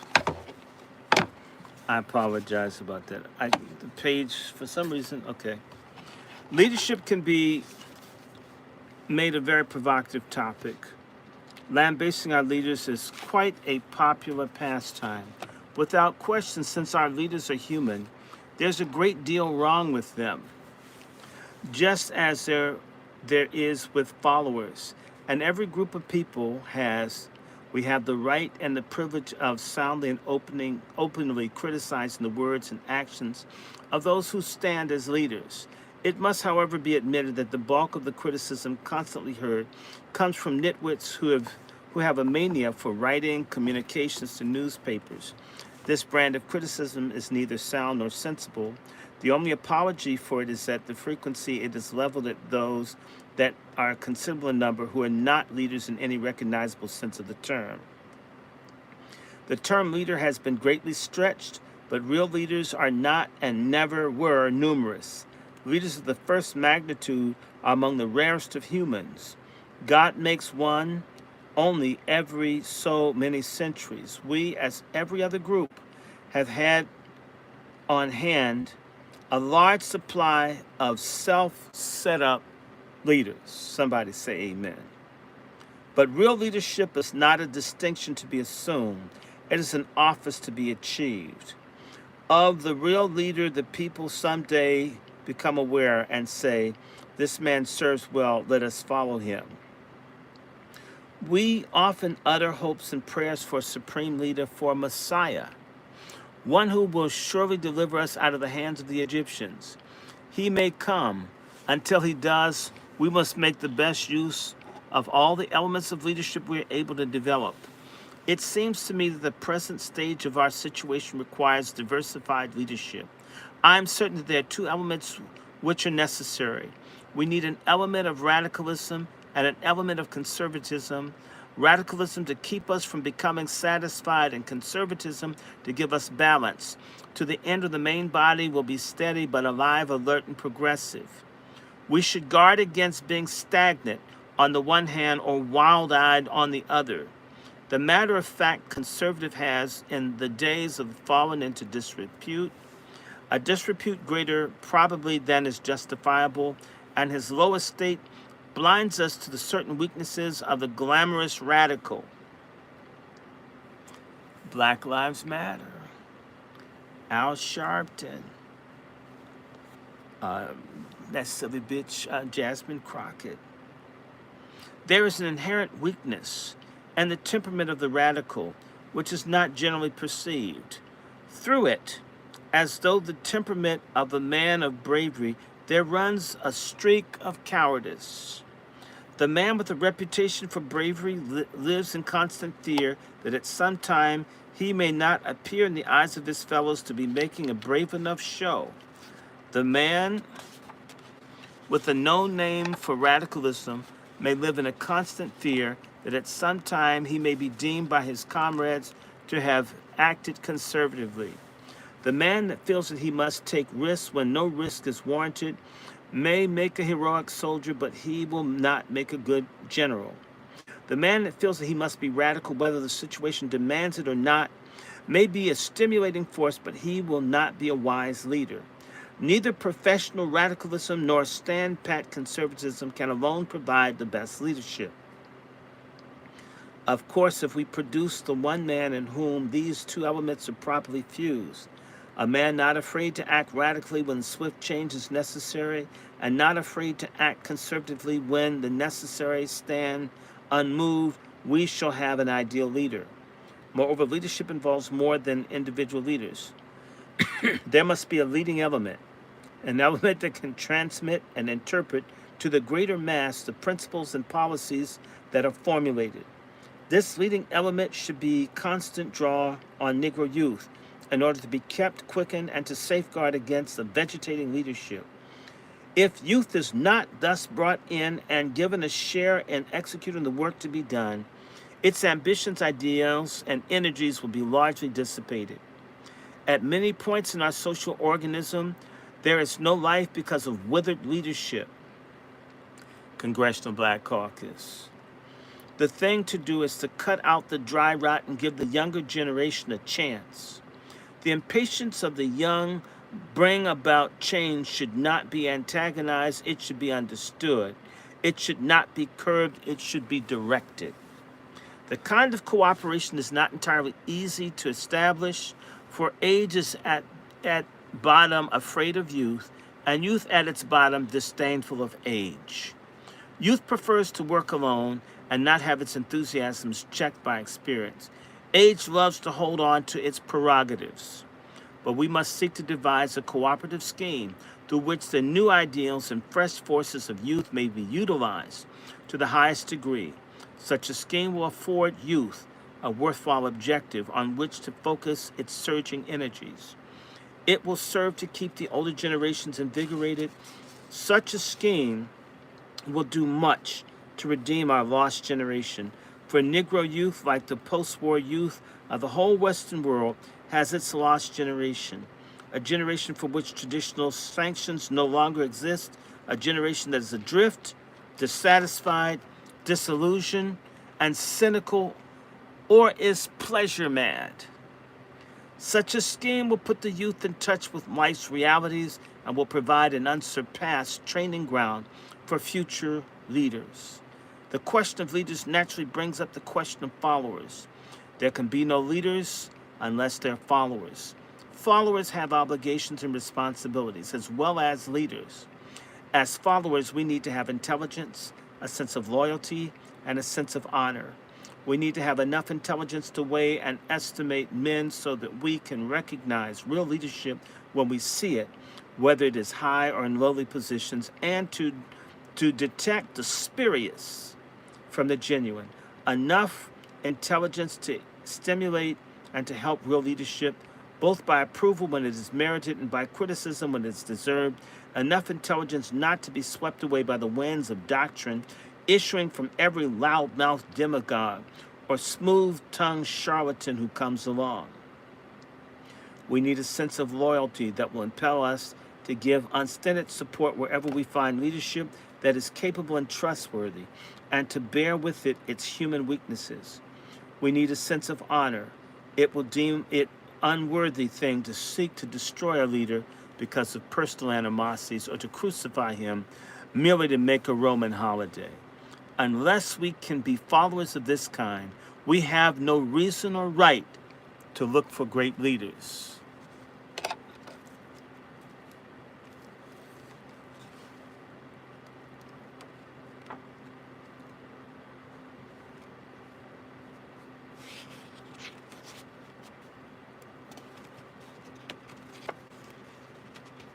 Oh my, this is another one of these. Okay, hold on. This book is about 90 years old, and I'm the first person to really read it. I got...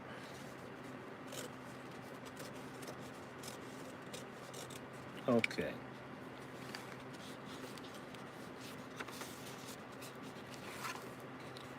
Do I want to read the conclusion?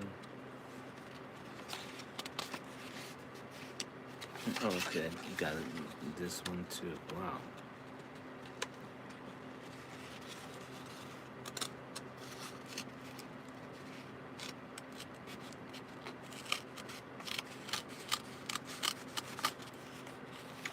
Okay.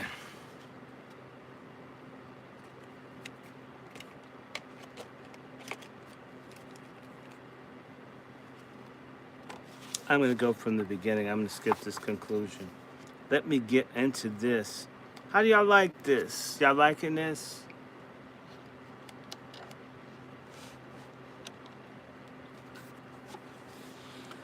Okay, I'm doing a little bit more James Weldon Johnson. This is from the initial chapter, Choices. The world today is in a state of semi-chaos. We Negro Americans, as part of the world, are affected by that state. We're affected by it still more vitally as a special group. We are not so sanguine about our course and our goal as we were a decade ago. We are floundering. We are casting about for ways of meeting situation, both as Americans and as Negroes. In this casting about, we have discovered and rediscovered a number of ways which we have given more or less consideration. Let us see if we cannot, by elimination, reduce the confusion and narrow down the limits of choice to what might be shown to be one sound and wise line to follow. Exodus. Exodus for generations has been recurrently suggested as a method for solving the race problem. At the present time, there's being fomented by some person in Chicago a plan based on the idea of colonization. The plan calls for setting aside a state or territory of the United States exclusively for Negro Americans. The idea of physical separation of the races as a solution antedates the Revolutionary War. Thomas Jefferson strongly expressed himself in the favor of the colonization of the Negroes and some area on the coast of Africa. The first attempt, however, to put colonization into effect was made by Paul Cuffey, a free Negro and ship owner of New Bedford, Massachusetts, who in 1815 transported at his own expense 9 families to Africa. The first attempt made on the grand scale was made in 1820 with the American Colonization Society and the United States government behind an attempt that culminated in the establishment of Liberia. At the outbreak of the Civil War, there was another effort fostered by a group within the race, and some 2,000 colonists sought refuge in Haiti. The latest attempt on this large scale was the Garvey movement. All of these efforts practically failed. That is, they had no effect on the problem and in no degree changed the condition of the race in the United States. A century and a quarter ago, deportation of free Negroes may have been feasible. A half century later, that was not a practical undertaking. Today, the deportation or exodus of the Negro American population is an utter impossibility. Not within a bounded period could 12 million people be transported, and therefore that period was over. The total number would well be above 12 million. Nor is there any place which to take them. There are no more vacant places on earth, no government in the world, with the barest possibility of Brazil as the exception, would welcome even 1/12 of the whole number. Liberia would no doubt be as reluctant as any. None of the tribes of colonial Africa would relish sharing their best lands with us merely because we and they are somewhat of the same complexion. The United States government might purchase territory somewhere and deport us, but that would involve pretty stiff political job and a financial expenditure that would make the figures of the National Recovery Program look small. We may cut out Exodus as a possible solution. We and the white people may as well make up our minds definitively that we, the same as they, are in this country to stay. We may be causing white America some annoyance, but we ourselves are not passing the time in undisturbed comfort. White America will simply have to sustain a situation that is of its own making, not ours. Our history in the United States records a half dozen major and score of minor efforts at insurrection during the period of slavery. This, if they heard of it, would be news to a big majority of people who believe that we have gone through 3 centuries of oppression without once thinking in terms of rebellion or lifting a finger in revolt. Even now, there comes times when we think in terms of physical force. We must condemn physical force and banish it from our minds, but I do not condemn it on any moral or pacific grounds. The resort to force remains and will doubtlessly always remain the rightful recourse of oppressed people. Our own country was established upon that right. I condemn physical force because I know in our case it would be futile. The revolution. We would be justified in taking up arms or anything we could lay our hands on and fighting for the common rights that we're entitled to and denied, if we had a chance to win. But I know, and we all know, that there is not a chance. It is, I believe, among the certainties of the someday, but perhaps not very far off, native blacks of Africa will, by physical force if necessary, compel whites to yield their extra privileges and immunities. The increasing inability of the great powers to spare the strength and resources necessary for maintaining imperialism will hasten the certainty. The situation of the African natives, however, on one point at least, the reverse of ours, on the point of comparative numerical strength. Yet, there is a phase of physical force that we are in the United States should consider. When we are confronted by the lawless, pitiless, brutish mob, and we know that life is forfeit, we should not give it up.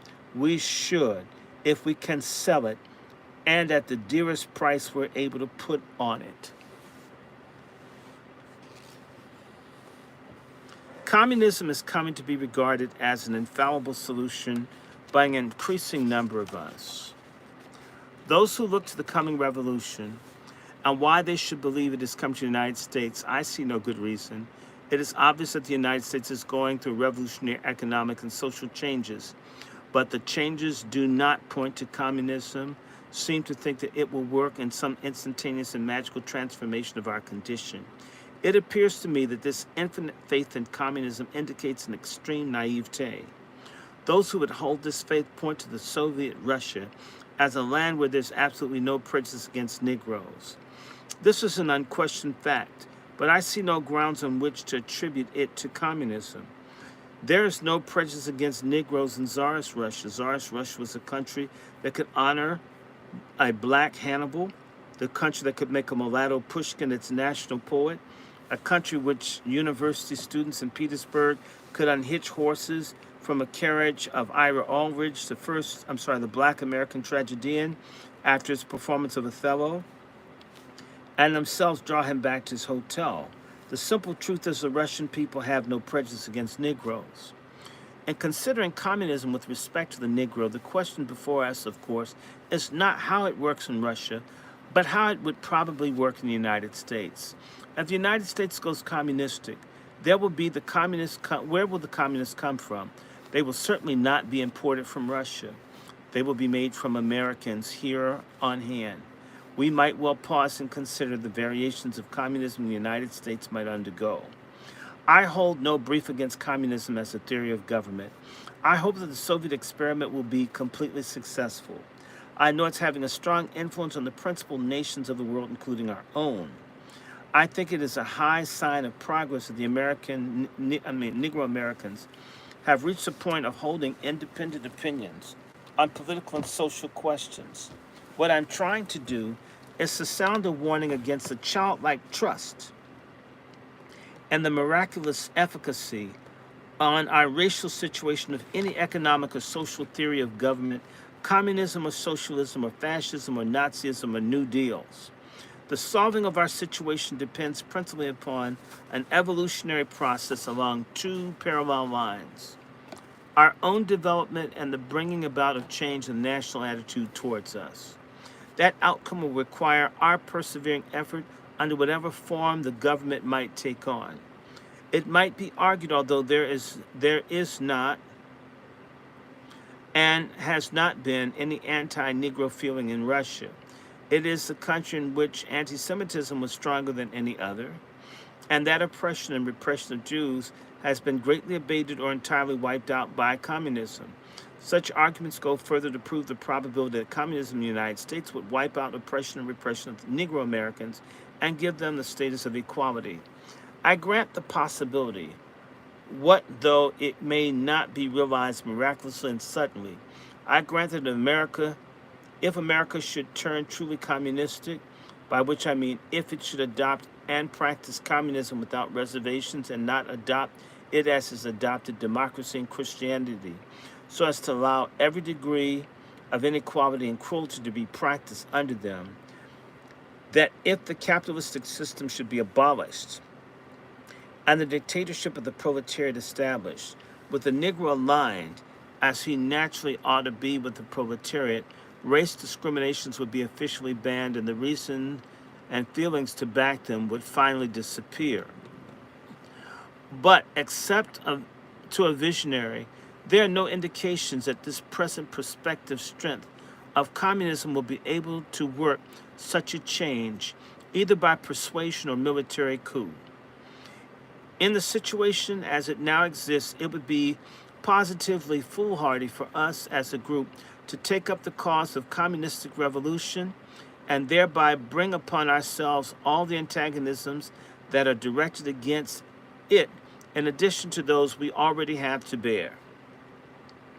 It seems to me that the wholesale allegiance of the Negro to the communistic revolution would be a second futility only to his individual resort to physical force. I have said there's no apparent probability that the United States will go over to communism, but the same cannot be said about fascism. Most of us, it is true, have for years lived in the fascist South, so it's hardly possible that we could fare worse under a national fascist government. What may not be true as to other minorities. We should oppose with our uttermost strength any encroachment of fascism, for we have both practical and moral obligation to do all we can to defend the rights of other minorities as well as our own. By this process of elimination, we have reduced the choices of a way out to two. There remain, on the one hand, a continuation of our efforts to achieve integration and, on the other hand, acknowledgement of our isolation and the determination to accept and make the best of it. Throughout our entire intellectual history, there has been a division of opinion as to which of these two divergent courses the race should follow. From the early times, there have been sincere thinkers among us who were brought to the conclusion that our only salvation lies in making the race into a self-contained economic, social, and cultural unit. In a word, and building an imperium in imperio.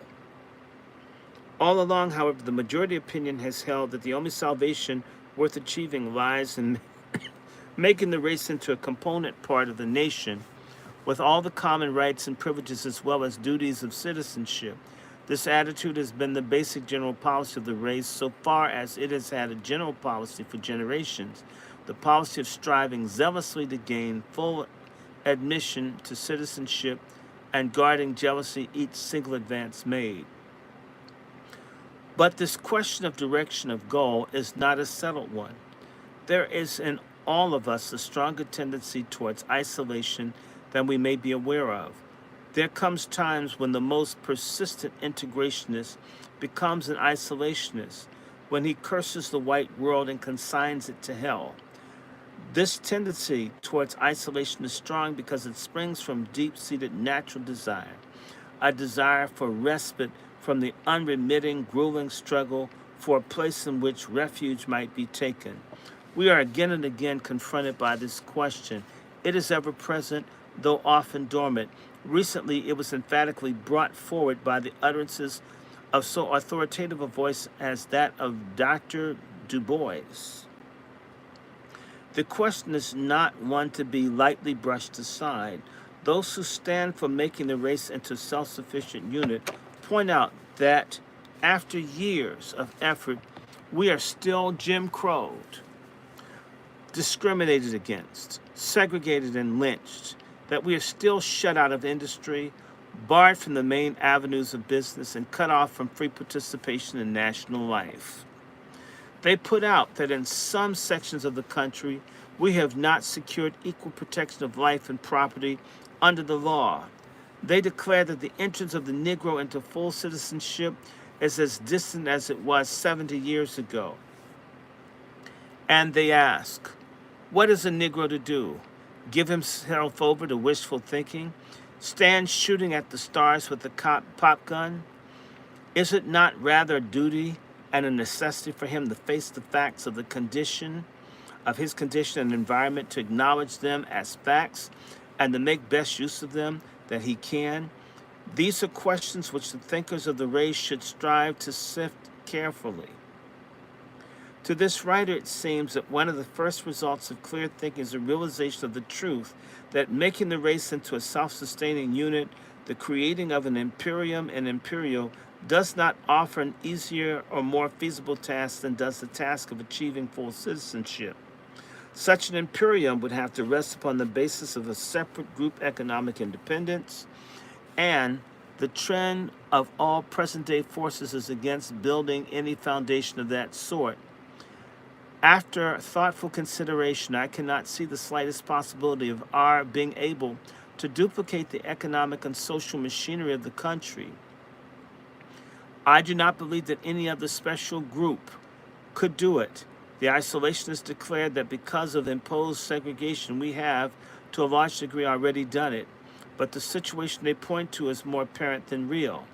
Our separate schools and some of our other race institutions, many of our race enterprises, the greater part of our employment, and most of our fundamental activities are contingent upon our interrelationship with the country as a whole. Clear thinking reveals the outcome of voluntary isolation would be a permanent secondary status so acknowledged by the race. Such a status would, it is true, solve some phases of the race question. It would smooth away a good part of the friction and bring about a certain protection and security. The status of slavery carried some advantages of that sort, but I do not believe we shall ever be willing to pay such a price for security and peace. If the Negro American could do whatever appears to be impossible, as a separate unit, achieve self-sufficiency built upon group economic independence, does anyone suppose that would abolish prejudice against them and allay opposition, or that struggle to maintain their self-sufficiency would be in any degree less bitter than the present struggle to become an integral part of the nation? Taking into account the human nature as it is, would not the achievement be more likely to arouse envy and bring even more harsh hatreds, violent hatreds and persecutions? Certainly the isolationists are stating a truth that when they contend that we should not, ostrich-like, hide our heads in the sand, making believe that prejudice is non-existent, but in so doing, they are apostles of the obvious, calling upon the race to realize that prejudice is in actuality is a needless effort. It is placing emphasis on what has never been questioned. The danger for us does not lie in a possible failure to acknowledge prejudice as a reality, but acknowledging it too fully. We cannot ignore the fact that we are segregated no matter how much weight we wish to do so. no matter how much we might want to do so, and the smallest amount of common sense force to extract as so much good from the situation as there is in it. Any degree of sagacity forces us at the same time to use all of our powers to abolish, impose segregation. For it is an evil per se, and the negation of equality, either of opportunity or of awards. We should lay by all means to make our schools and institutions as excellent as we possibly make them. And by that very fact, we reduce the certainty that they will forever remain schools and institutions for Negroes only. We should make our business enterprises and other strictly group undertakings as successful as we possibly can make them. We should gather all the strength and experience that we can from imposed segregation. But any good we're able to derive from the system, we should consider as a means and not an end. The strength and experience we gain from it should be applied to the objective of entering into and not staying out of the body politic. Clear thinking shows, too, that as bad as the conditions are, they're not as bad as they're declared. To be discouraged.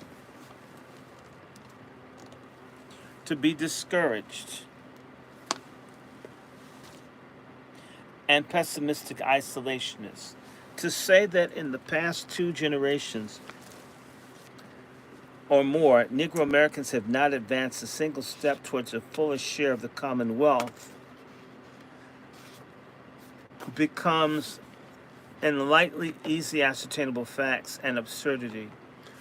Only the shortest view of the situation gives color of truth to such a statement. Any reasonable long view proves to be utterly false. With our choice narrowed down to these 2 courses of wisdom and farsighted and possibility of achievement demand that we follow a line which leads to equal rights for us based on common terms and conditions under which they are accorded and guaranteed to other groups that go into the making of our national family. It is not necessary for our advancement that such an outcome would suddenly eradicate all prejudice. It would not, of course, have the effect of suddenly doing away with voluntary grouping in religious and secular organizations or abolishing group enterprises, for example, Negro newspapers, in accordance of full civil and political rights, has not in the case of the greater number of groups in the nation that have that effect. Nevertheless, it would be an immeasurable step forward and would place us where we have a fair start with other American groups, more than we do not need to ask. Forces and resources. In the following line that leads to equal rights, we're advancing to fight, not beating or retreat. So we should take a careful account of our forces and resources. Our numerical strength is at once a force and a resource. Not all the apathy, prejudice, and opposition in the United States would be able to block the forward march of 12 million people if we were formed into an intelligent, courageous, and persistent phalanx. 12 million of us can be made a reservoir from which may be drawn almost all elements needed in our struggle. Before our numerical strength was as great as it is, we had already drawn from the reservoir certain elements and made them into active forces. We must now make those forces more effective, organize and perfect still other forces, and bring about a coordination of all of them for the achievement of our objective. Up to now, we've shown no greater weakness in our inability or unwillingness to coordinate the forces that we have long had at hand. Aside from the handicapping effects of ignorance and inexperience, we have allowed pettiness and jealousies, rivalries, and downright meanness to interfere with and defeat worthy attempts at cooperation. By this time, we ought to have learned a lesson. The Negro Church is the most powerful and potentially the most effective medium we possess. The whole Christian church stands at this period in need of another reformation. sloughing off the outworn creeds and dogmas, and an application of its power to the working out of the present day problems of civilization and the social and spiritual life, the Negro Church stands in need of special reforms. First of all, the church, together with the race as a whole, must do a certain amount of clearing away in the religious field. We must stamp out as far as we can the bootleggers of religion, Jakes, Jamal Bryant, those parasites who, whenever they can get together a sufficient number of poor, hard-working women, will open up a storefront or a basement church and peddle a spurious brand of Christianity at a relatively exorbitant price. Some of these men may be sincere, but the majority of them are ignorant, lazy louts who would be of greater value to themselves and to the race if they were put to manual labor. A more important task is the driving out of those lecherous criminal scoundrels who, as spectacular figures, are a rather recent product. These self-anointed bishops, messiahs, and whatnots, whose central idea of a church is a holy harem, a sanctified system of concubinage, arouse only feelings of disgust and rage. They all belong in jail. Each of us who helps them land one there, does a good service. No one, no matter what may be his attitude on religion, can fail to be interested in the astonishing history of the Negro Church if he would only become acquainted with it, and once he is familiar with its history, he will be compelled to acknowledge the vital work the Church has accomplished. Aside from what is done in religion, education, and in charities, it has been a tremendous social force. When there was no other agency to do it, the Church brought about cohesion and stabilization and a bewildered and leaderless class. But the Church can't sit back on the essential work it has accomplished in slavery days and in the post-Civil War period. It cannot excuse existing shortcomings by pointing to its worthy record. It must thoroughly make the internal reforms that will better fit to meet the responsibility for racial advancement that it should shoulder now. The Church must, as nearly as it can, abolish hypnotic religion. That religion that excites visions of delights of life in the world to come, while it gives us no insight into the conditions we encounter in the world in which we now live. There's still to be found in the Negro Church too much obsolete doctrine, and too many pulpits are still to be heard terrific fulminations against dancing, theater-going, card-playing from preachers who ignore or know nothing about the fundamental current questions of life. This stricture, of course, may also be applied to many white churches. The church is devoting too much energy to raising money to meet mortgage payments on fine edifices, denominational rivalries, and competition, and outward show have forced the church into the position of living beyond its means and of being left with no financial margin after the high cost of worshiping God and a sumptuous temple is met. Such conduct is as reprehensible in a congregation as it is an individual. As to the mere church buildings, the most affluent Negro congregation in the country requires no more and is warranted in having no more than a modest, adequate meeting house. Beautiful because of its simplicity. When we think of the number of congregations made up of people just this side of the poverty line, struggling to possess and maintain a building entirely beyond the needs of their means, we find it both tragic and absurd. This common extravagance leaves mighty few Negro congregations with anything like a margin of money they should have on hand to be devoted to applied Christian charity. Needless multiplication of congregations is a definite weakness of the church. It is the process by which its strength, resources, and effectiveness are dissipated. I was recently in a northern city of 75,000 inhabitants. The Negro population is about 1,000. As in all similar situations, these colored people were disoriented and in an anomalous position. They were too numerous to go unnoticed in the general community life, and not numerous enough to constitute a group unto themselves. Yet these 1,000 Negroes have 5 churches, with a total membership of 204. One church is all they need, all they can support. One church might be made to an agency that would improve their industrial, social, and civic status, as well as their spiritual state. 5 churches do not multiply. They nullify whatever strength and effectiveness the one church might have. Denominational and individual rivalries make this question a difficult one. Some denominations have a degree of authority in the matter, and others they have very little or none. Possibly all the denominations might sign a concordat and agree upon a maximum number of congregations for each of the so many hundreds of thousands of Negro inhabitants in a given area, then proceed to carry out a policy of consolidation and, when necessary, abolishment. By such a process, each denomination would find itself the gainer in strength and resources. In almost every community, the Catholic Church serves as a grand example of the conservation of power, an example we might well imitate. The Negro Church, notwithstanding, is the most powerful agency we command for moving forward the race as a mass. It is then not too much to call upon the Church to meet the exigency it has met in the situation confronting it in the slavery days and the post-Civil War period.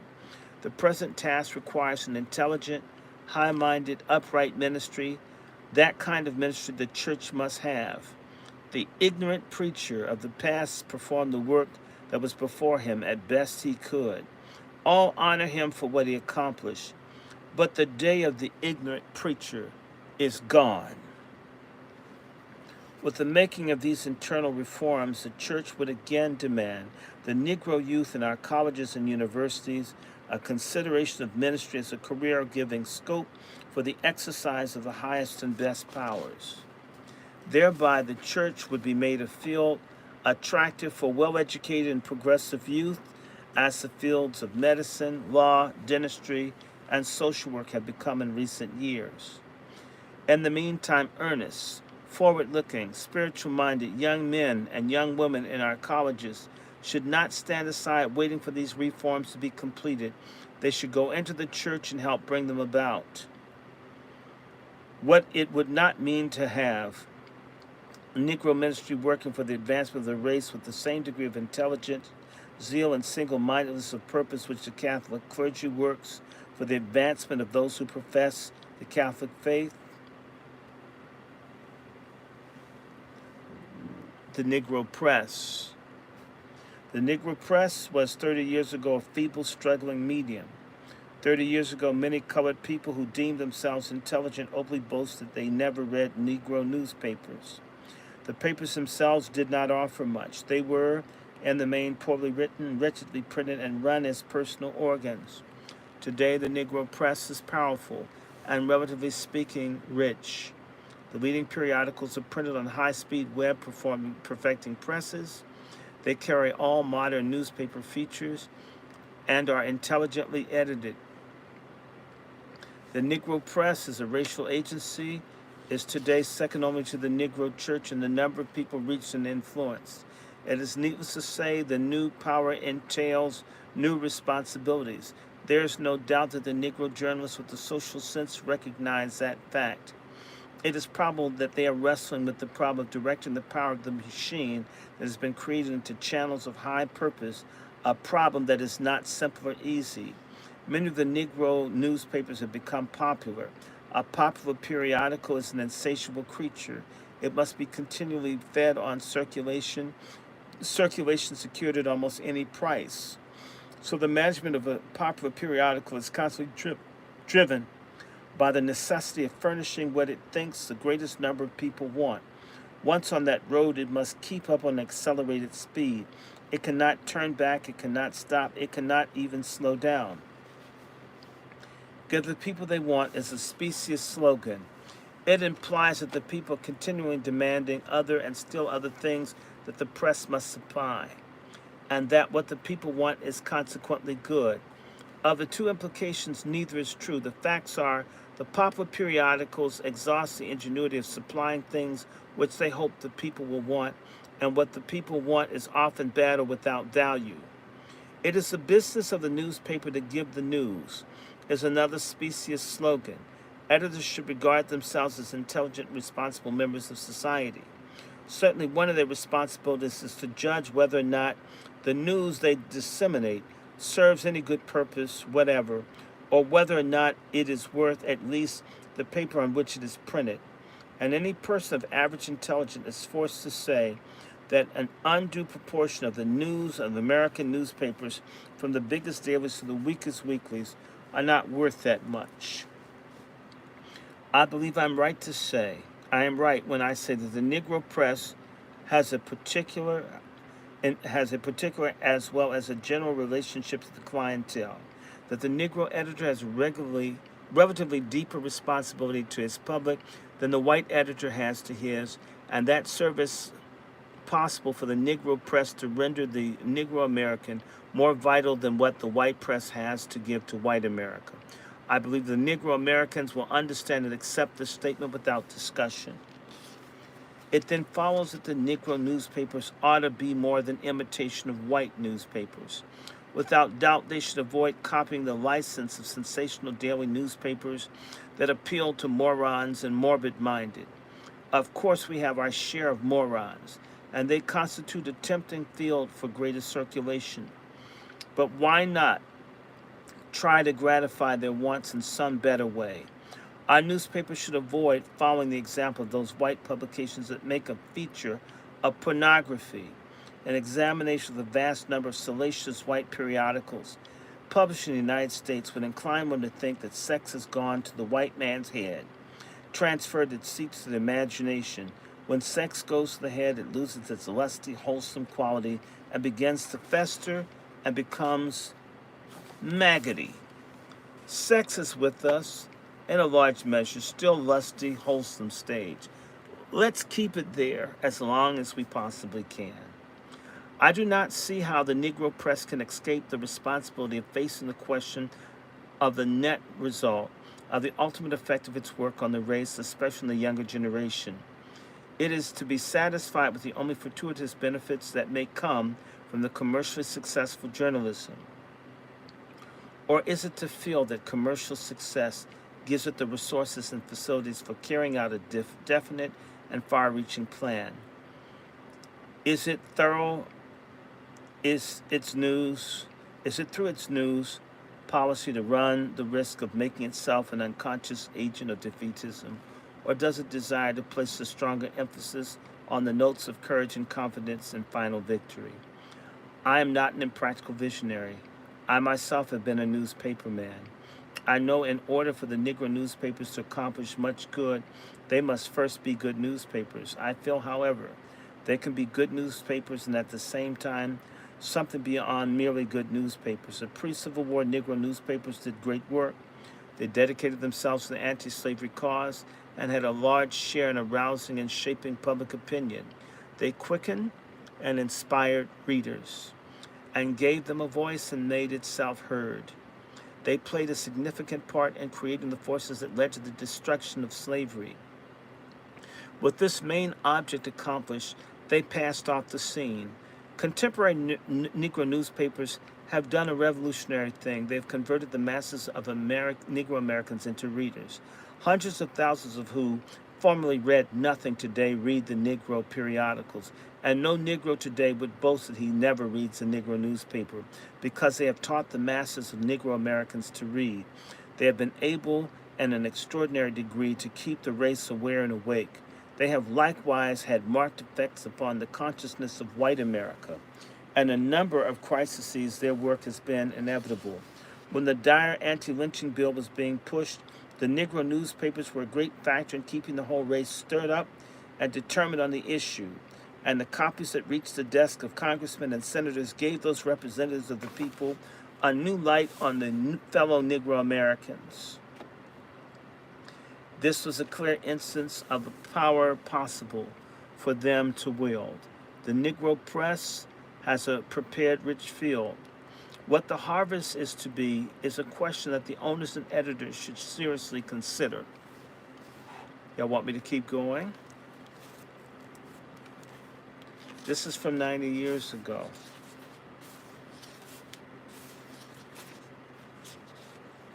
I'm gonna read 8 more pages of this. Organizations among us are without number. There is a popular idea that we do not organize. It is erroneous. The fact is, we tend to over-organize. If all the Negro organizations in the United States marched in procession, they would be a month or more passing any given point. Most of them, however, are small, separate bodies, and their main purpose are decidedly minor. What we lack is the will and ability to organize our major purposes. Our principal fraternal organizations are national in scope. They develop rapidly and reach a degree of power and prosperity which now appears to be on the wane. Our big fraternities have filled and are still filling a useful purpose, but the difference between them and the smaller organizations is mainly a difference of size and resources. Their functions and objectives are fundamentally the same. All of these organizations function as units for the social intercourse and the enjoyment. They provide a forum for large politics and arenas in which self-realization and preferment may be achieved. They also have an economic feature. They can care for the sick and bury the dead. And many of them, however, burying the dead has called for financial outlay so far out of proportion to what is used in caring for the living as to make the high cost of dying a live question. One of the big organizations established an educational fund, but generally speaking, the great resources, numerical, social, and financial, of our powerful fraternal organizations have been utilized. Hardly a thought was given to the fundamental phases to the situation in which the Negroes in the United States find themselves. Many thousands of dollars have been wasted on annual conventions in which the chief business was having a good time, on showy parades and on ostentatious funerals. Hundreds of thousands of dollars have been put into ornate temples. In many of the cases, these temples have led to bankruptcy and mortgage foreclosures. Other hundreds of thousands of dollars have become bones of contention and led to dissension and lawsuits. And too many instances, heading up fraternal organizations has developed into a lucrative business, and plain words, into a racket. Our fraternal organizations, are talking about the Masons and such people, have, in a number of ways, done much good, but considering their strength and their peculiar opportunities as secret societies for doing a vital service, they have in the larger racial affairs fallen short. They have failed.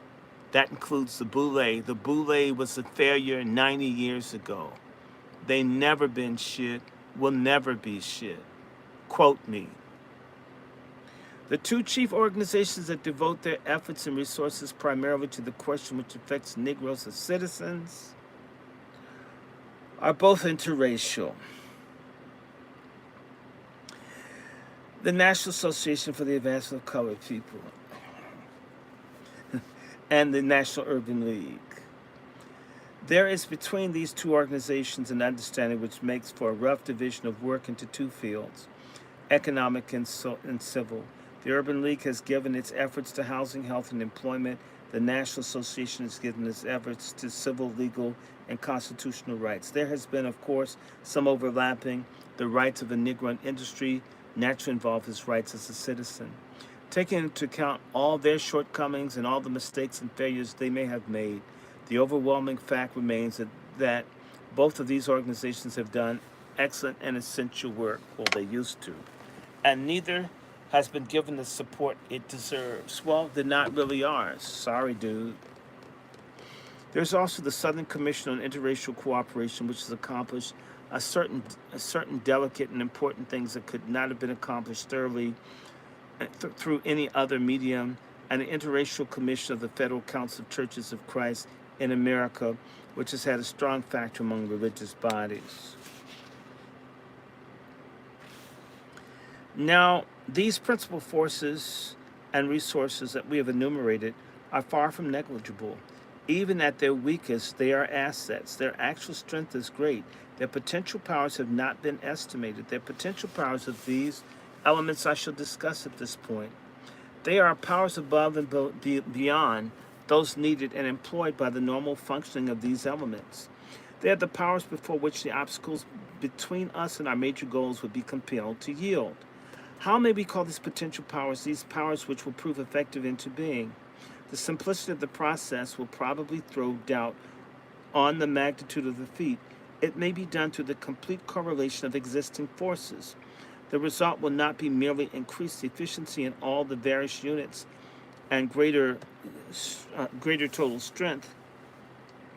It will be the creation of an entirely new power, superpower, power that will be a fusion of all of our energies. If we create this power and center its force upon the walls that stand between us and the common rights, guarantees, and privileges of citizenship, we can be confident in battering them down. The practical method that I suggest is the creation and utilization of this power is to channel our forces so that they will function through a central machine. I believe that we have the machine at hand, the National Association for the Advancement of Colored People. I believe that we could get the desired results by making that organization the nucleus, the synthesis, the clearinghouse of our forces. It already has the experience, the skill, and in good part the machinery. It has proved itself honest, sincere, intelligent, and capable for the purpose of achieving, maintaining, and safeguarding our citizenship rights. No other organization can be compared with it. Its policies and techniques have proven to be the most advantageous and effective that we have thus far been able to devise. I know that this is not a wholly unanimous opinion. The statement that I have made has been frequently put in the form of a question. I believe, however, the study of the history of the work of the association for the past 25 years and the concurrent history of the Negro Americans will furnish sufficient evidences to prove that the race has made positive gains through the effort of the NAACP. Its successful efforts to hold segregation within the limits of custom and to prevent it from being put over the realm of law, its leadership in its fight against lynching, and keeping that crime and other racial injustices before the consciences of the American people, and its half-dozen signal legal victories involving our constitutional rights are examples in point. But there's another way of evaluating the work of the organization. When the NAACP was founded, the great danger facing us was that we would lose vestiges of our rights by default. The organization checked that danger. It acted as a watchman on the wall, sounding alarms that called us to defense. Its work would be of value if only for the reason that without it our status would be worse than it is. In cities where our numbers are large, we still live grouped together in one or more Negro sections, although here in Nashville, where I'm writing, white and colored people live together rather indiscriminately in many sections. But there's hardly a doubt that in such cities, Negro Americans by this time would have all been sentenced by law to live in black ghettos. If the NAACP had not won its Louisville segregation case, in which the Supreme Court declared residential segregation on the grounds of race to be unconstitutional. I am taking for granted that no one should be so shallow as to ask if there's any difference between segregation by social convention and segregation by legal enactment. I believe also that the NAACP laid the foundation for the restoration of the ballot to Negro Americans in the South through its victory in the Texas primary cases. The Negro lost his right to vote conferred on him by the 14th and 15th Amendments because the Supreme Court, through hair-splitting sophistry and astute evasion, emasculated both amendments to the point of nullification. The signs are now that the right to vote will be reestablished through decisions of that same court. There is a school that holds these legal victories are empty. They are not. At the very least, they provide a ground upon which we make a stand for our rights. In the North, we have a fair degree of civil rights. In the South, we have a right to battle for those rights because the 14th and 15th Amendment are in the Constitution. Let us suppose them not there. Let us reach a quick realization of the material importance of the legal enactments, or note the effect of the adverse laws. If we correlate our numerical strength the strength of our religious and fraternal organizations, such political and economic power we have, and the power of our press in a way to make the National Association for the Advancement of Colored People the spearhead of our forces in a way that will enable it to shift the emphasis more and more from protest to action and more fully to translate declarations into deeds, and to widen its field to include all the fundamental phases of life that affect us as citizens. There are Negro Americans now born who will live to see the race accorded the common rights of citizenship on the same terms upon which they are accorded to other groups in the nation. I suggest that I make the NAACP as the central machine has, and I hope, not necessarily for me to state this in no relationship to the fact that for a number of years I was a member of the executive staff of the association, and I am still officially connected with the organization. I make it on what appears to me to be the undeniable facts of the situation. If plans for a more adequate and a more effective central machine are suggested, I would readily subscribe to them. Sorry about the NAACP boosterism there, but that's James Weldon Johnson talking about what black folks could do 90 years ago. And many of the issues are the same today. These things are largely unchanged. Largely unchanged. Let me see. I got recently a collection of books I always wanted. I finally got a hardback, and I'm going to share some of it, and then that will be the last thing.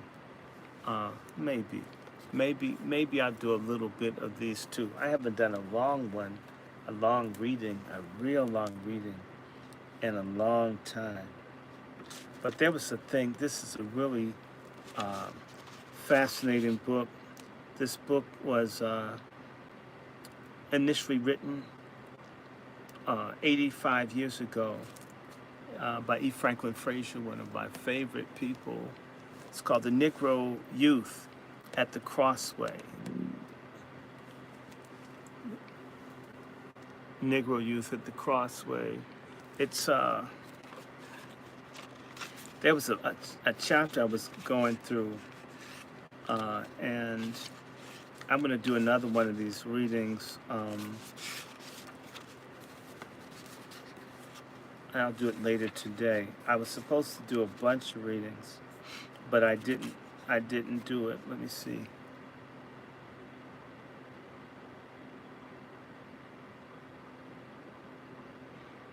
Growing Up in the Black Belt. I think I'm going to have to buy that book. I wonder what's going on in...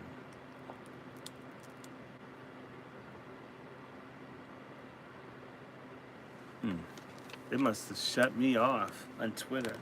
That's okay. It's amazing what these people do. They didn't like what I'm doing. They do not like people thinking.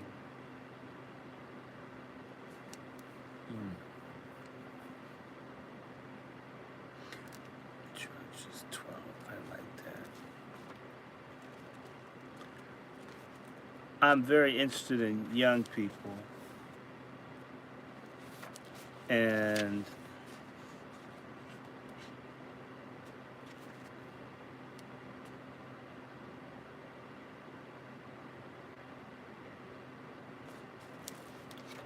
I'm wondering, should I do that?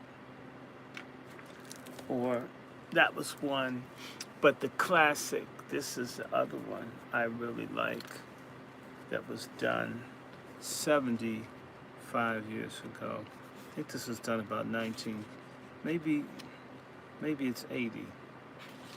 This is the other. Okay, yeah, this is done about 85 years ago when E. Franklin Frazier was on a roll. It's a Negro family in America, Negro family in the United States. This is hilarious.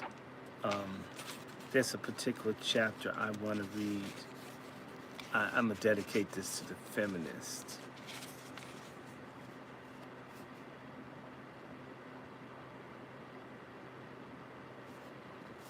I'm going to read a portion of The Negro Family in the United States by Frazier. I think I want to read something to piss off feminists. Yes. Mm. There are two portions. I love this. Okay, y'all. I just had to give some feminists a black eye. So let me tell you what I'm going to do. I'm going to read more of this, but I'm going to do this later because this is just awesome. Frazier just talked about all the issues of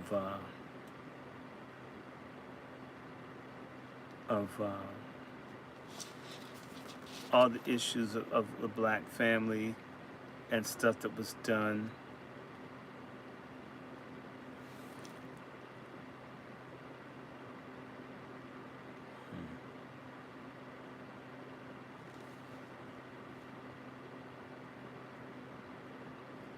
We talk about how jacked up the family is. Which one should I do?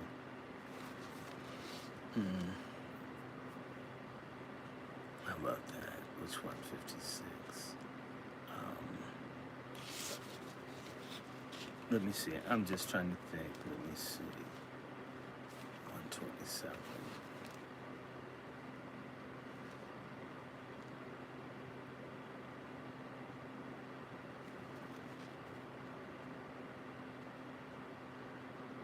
No, I don't like that. I'm gonna do 256. Okay, 209.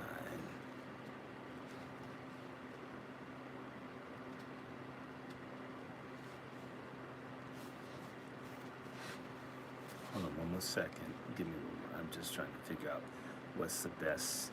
I should go to 256.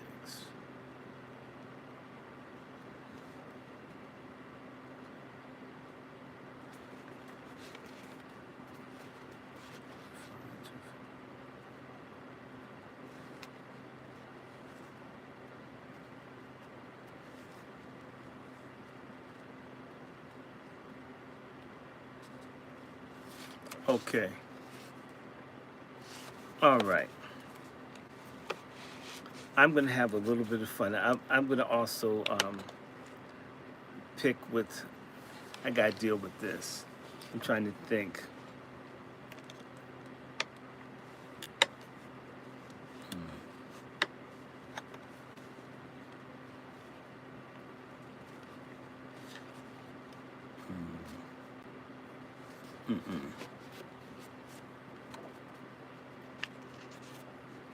Nah, I don't want. I'm going to 56. Okay. This is chapter 16 in E. Franklin Frazier's The Negro Family in the United States. This was initially published 1939. This is the 1951 edition. This chapter 16 is called Outlawed Motherhood, for all of the feminists out there. Not many years after the Civil War, a woman presented as typical of the demoralized family and sex relations of the newly emancipated Negroes in southern cities the following picture. The shanty is the black within and without through age and weather, but more through dirt and grime, and the decaying floor is filthier than the ground outside, though that is a sink. There is no chair or stool, nothing to sit upon, but a wreck of a bedstead, which holds a nest of one straw feathered pillow, which trots of itself, rags of wool and cotton, which are equally smutty and frisky, a bit of furniture besides a small table. 3 children are rubbing off the slime with potato skins left yesterday, for they get a meal some days. And these parings furnish their only today.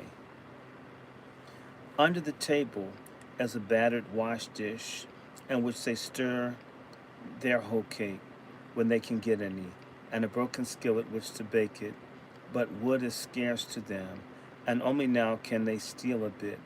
A black woman sits on a log with a half dozen small specimens of humanity about her, and all the shades of black, brown, and yellow. She has 8 children and was married once, but only 2 of the children belong to her husband. Where is your husband? Is he living? You ask. Don't know, missus, don't care. He may go to the devil for all I cares. 2 of the children are partially blind through measles. The third is a cripple. The oldest daughter is married, and her husband and her children live at home. And the second daughter is very black and bright girl of 15, has a yellow baby, which knows no father. And all the numerous family live in one small room and all sleep together. 3 mothers are all members of the Methodist Church.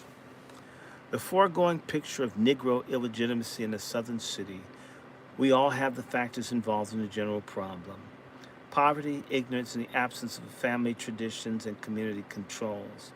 And finally, the sexual exploitation of the subordinate race by the dominant race. Moreover, this description could be matched today by cases in southern cities where the sexual behavior of Negroes has been influenced by similar social forces. But of course, such cases of illegitimacy involving a degree of poverty, social disorganization, and personal demoralization represented in the description are not typical. Then, too, it is very probable that illegitimacy is not so widespread among Negroes today as during the years following the Civil War. It is impossible to draw any conclusion from available statistics concerning either the volume or the trend of illegitimacy among Negroes. And the registration area, the proportion of illegitimate births among Negroes, increased from 120 per 1,000 total births in 1917 to 165 per 1,000 in 1943. The statistics on Negro illegitimacy in the District of Columbia have been used more frequently than any other source as a basis of generalization on the problem. In 1878, 9.8% of Negro births were illegitimate, but during the next year, the percentage of illegitimate births suddenly rose to 17 per 100 live births. By 1880, a fifth of the births were illegitimate, and the percentage fluctuated between a fifth and a fourth until 1910. Although after 1910 was on a whole a downward trend, after 1929 the rate mounted steadily until it reached a former level of 20%.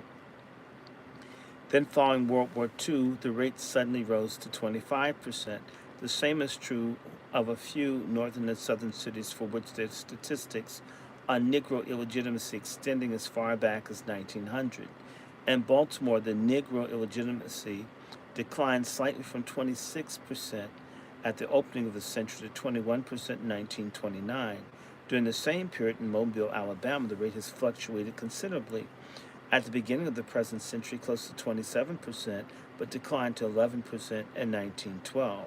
However, it suddenly mounted in the next year to 27% and reached 27% during the First World War, and then it declined to 23%.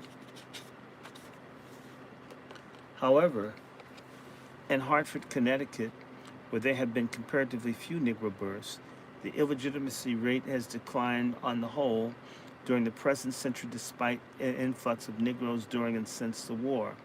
And Somerville, Massachusetts, where the Negro population remains small, there have been only 6 illegitimate births scattered over a period of 30 years.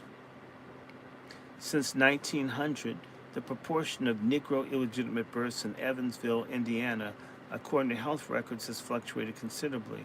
At the opening of the century, the proportion of illegitimate births was about 14%, but after declining until it reached 9% in 1906, and it increased again, fluctuating about 20%, reached 30.8% in 1929. Records of Negro illegitimacy for shorter periods in several northern and southern cities may also be cited. In Richmond and Norfolk, Virginia, the rate remained close to 20% since 1920. However, in Birmingham, Alabama, the rate has mounted from 12 to 16% since 1918. The rate in Philadelphia since 1920 has closely paralleled that in Birmingham, Alabama, whereas in Trenton, New Jersey, since 1916, it has increased from 10 to 18%. In Chicago, it was found that from 10 to 15% of the Negro maternity cases in Cook County Hospital for the 6 years, 1923 to 28, um, were unmarried mothers. In New York in 1930, there are 379 Negro illegitimate births, according to the records of the Health Department, and 434 according to the data of the social service agencies. On the basis of these figures, the Negro rate was between 5 and 6%. Generally, the attempts have been made in the past to fathom the causes of the persistence of a high rate of illegitimacy among Negroes, especially in cities where race has made perceptible progress economically and educationally. Students have gloomily attributed to some inherent moral degeneracy of the Negro. Hoffman, writing at the close of last century, concluded that statistics of crime and illegitimacy furnish proof that neither religion nor education has influenced, to any appreciable degree, the moral progress of the race, and that the race as a whole had gone backward rather than forward. This opinion was not so harsh as that of the northern-born mulatto, who climaxed his denunciation of the loose sex habits of Negroes with the assertion that illegitimate motherhood is rather a recommendation in the eyes of the prospective husband. Even as late as 1930, a writer who has often proposed colonization as the only means of saving America from the moral menace of the Negro, regarded the high Negro illegitimacy rate in the District of Columbia as one of the manifest measures of indifferent success achieved upon the part of the white during his long contact and mediating the ideals, morals of Christianity to the Negro.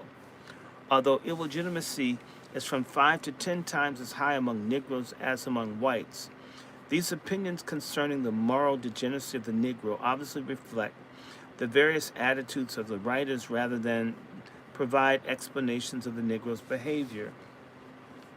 Shannon's antipathy towards the mulatto was probably responsible for his absurd argument that the Negro's attitude towards illegitimacy is a result of false ideas of equality which encouraged in the District of Columbia. It is scarcely necessary to point out that in most of the northern cities, where the Negro enjoys more equality than in the District of Columbia, the illegitimacy rates are much lower. But it's a matter of the fact there are relatively few white fathers of colored illegitimate children. In Chicago, for a 2.5 year period, beginning in January 1926, there were only 6 white and 1 Mexican father among 235 cases in the records of the Cook County Hospital.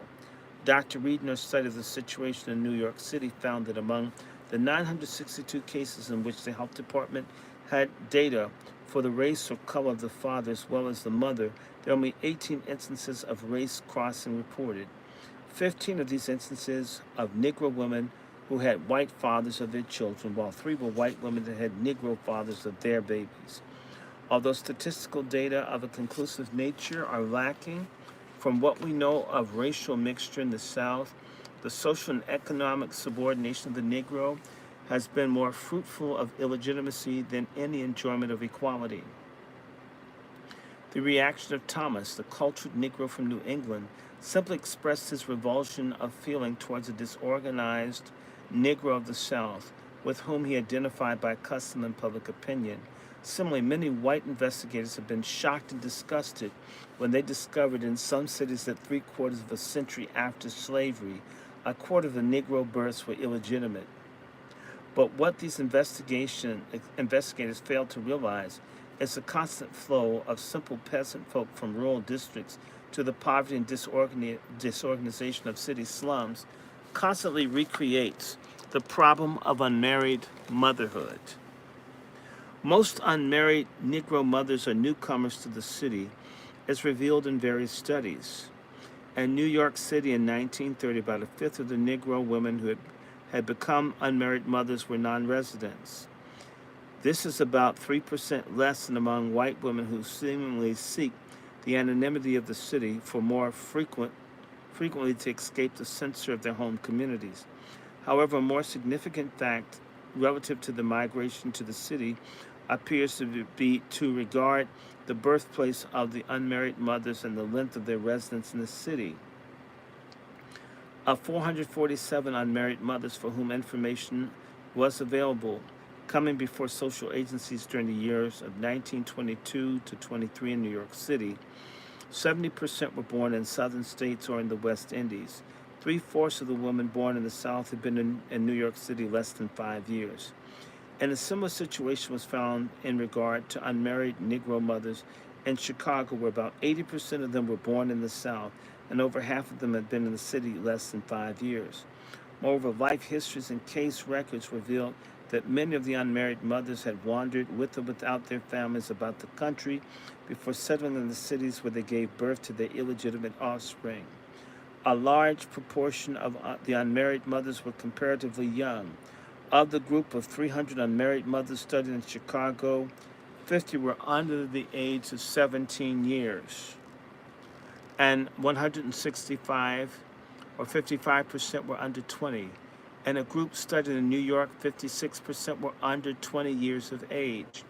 Although their sex delinquency is due in part to the lack of parental supervision, it often represents the persistence in the urban environment of folkways that were relatively harmless in rural communities. In their behavior, one can often see exemplified the truth of Sumner's observation: so long as customs are simple, naive, and unconscious, they do not produce evil in character, no matter what they are.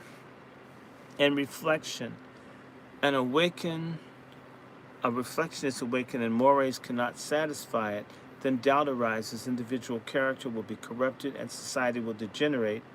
Many of the unmarried Negro mothers in our city have never known normal family life. Case records of 235 unmarried mothers in Chicago showed that less than an eighth had come from normal families. In a third of the 235 cases, the father of the mother was dead, the parents were divorced or separated, or one or the other parent had deserted the family. This is typical of cases in other cities. In Washington, a 30-year-old unmarried woman born outside Atlanta, Georgia, told the following story of her family background and how she happened to the city. My mother died when I was a year and 6 months old. I would have been happy if I had died then too. An old lady named Miss Mariah took care of me. She explained to me about my mother. My father died when I was 7 years old. She took care of me until I became 12, going on my 13th birthday when she died. Ever since I've been taking care of myself, budding about. I didn't have no one to teach me, send me to school, or give me an education. Some white people taught me a lot of things. It's funny how you can get such a few favors from colored people. I'd never seen a train until I was 11. It scared me to death. A girlfriend who had been to New York and Washington was home when Miss Mariah died, took me to her house after the burial. She told me about the city. I begged her to bring me with her. Since these unmarried mothers are part of a great army of poor migrants who go to the city, they are naturally found in the deteriorated and disorganized sections of the Negro community. In our study of illegitimacy in the city of Chicago, it was found that illegitimacy was closely tied up with the organization of the Negro community. For example, the highest rates of illegitimacy was found in the first zone, which was in the slum area just outside the central business district, where the poorer migrants from the South first settled. In this zone, 2.3% of the mothers of childbearing age were unmarried mothers. The rate declined in successive zones until it reached 0.2% in the seventh and outermost zone. One needs to only read the description of the neighborhoods in which illegitimacy flourishes to see to what extent the environment in which these women live influences their sex behavior. An unmarried mother just 14 years of age gave the following description of the building where she meets her beaux, her men. And that building where my cousin lives now is terrible. I remember the one time they shot crap from 1 o'clock at night up until the morning. You know what, that building ain't for nothing but dikes. I heard so much about dikes. So one day I asked my cousin, what was a dike? And she said she would show me one of them. She said there were 2 dikes in the building, and they got to fighting, and one pulled the other's clothes off. I tried to get her to tell me what a dyke was, but she never did tell me. Some of them women in that building was a hustling, they sell themselves. A man go up there, and then they charge them $2. The man used to go up there all the time. There was an old woman who used to come up to my cousins, and she said one day, "Say, honey, when are you going up to my house and sleep with me?" She used to pat me down, and I turned around to her, and one of the men in the house told her to let me alone. I was a little girl. I remember one time all the girls and boys were out there in front of the house, and she said for all of us to go inside. She couldn't make no money out here with all of us around. Police used to go up in there and raid the place all the time. One night I was looking out the window, and the patrol backed up to the door, and I called Elle. Right away she ran and locked up the trunk. She says, "I got to get rid of this moonshine." They didn't come to my cousins. They took men and women out the building. Some just had step-ins on, and the men were barefoot. That place was so bad. I learned so much down there. Well, I'm glad I did learn what I did, for I can keep out of trouble from now on. The account which this sexually precocious girl furnished concerning her surroundings shows clearly that it is needless to postulate a compelling sexual appetite, as McCord has done, as an explanation for the conduct of the girls who live in such an environment. We often find in life histories of unmarried mothers that their first interest in sexual knowledge has been aroused by the play groups in disorganized areas. Consequently, their attitude towards sex as well as their behavior reflects the attitudes of the group in which sexual knowledge gives them status. We can see in the influence of group play following a document written by a young unmarried mother. One day, a girlfriend of mine told me that a boy named DW, said he had seen me with another girl coming out of the bathroom with two boys. The next day I seen him, I asked him, said that he did not say it. Every day I began to see him more. One day he asked me to go with him, and I said yes. Every day I would come and go with him. All the girls was jealous of him. They used to tell me he would go with another girl. He said he did not.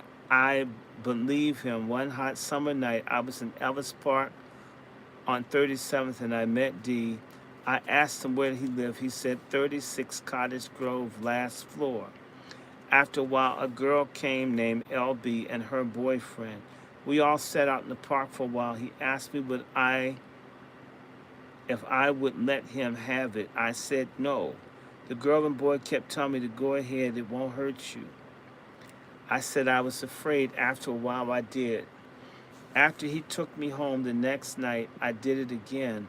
One Sunday, I was in the show. I met him. After the show, he and his boyfriend and the girl. I didn't know who she was. But the boy's name is JG. We went over to his house. Jay started the radio. We danced a while, and the boys turned out light. I and D went in the other room, and after he took me home, I began to love him very much. I thought it was nobody like him. The contacts in which unmarried mothers have with the man who is the father of her child is often of a very casual nature. In many instances, they only know the first name of the man because of the anonymity afforded by the city. Married men are often responsible. Dr. Reed found that a fourth of the fathers of illegitimate offspring, concerning those marital status information was available when married. The streets, as well as the moving picture houses, theaters, and dance halls, provide occasions for contacts which often lead to illegitimacy. The following is an excerpt from a life history of a naive newcomer to the city. We just got acquainted ourselves, and how I got acquainted was I got lost. I was on 7th Street to a 5 and 10 cent store. He was coming down the street. I stopped him to ask him how to get back home. I was ashamed to tell him I couldn't read the names on the car. I just guess he considered the matter and took me home. Then he asked me, could he come to see me? I stopped him on the corner because I didn't know what the lady would say. He asked me where I live, if I had a friend, about my people. He showed me different places. He asked to call to see me and take me to the movies. I was 14.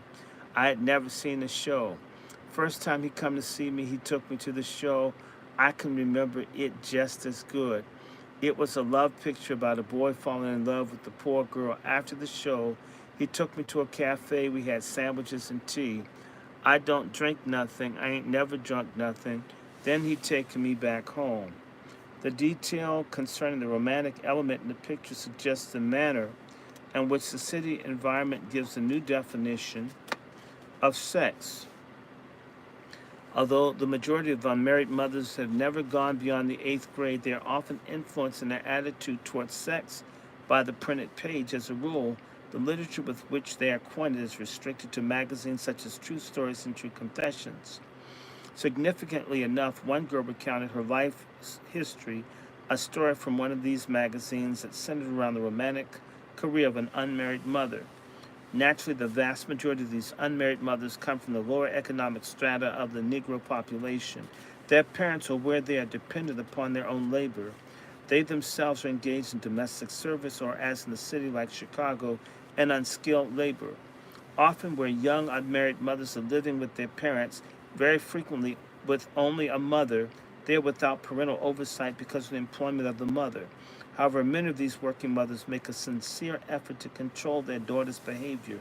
But because of the vicious surroundings and the freedom which the city affords, their diligence is often to no avail.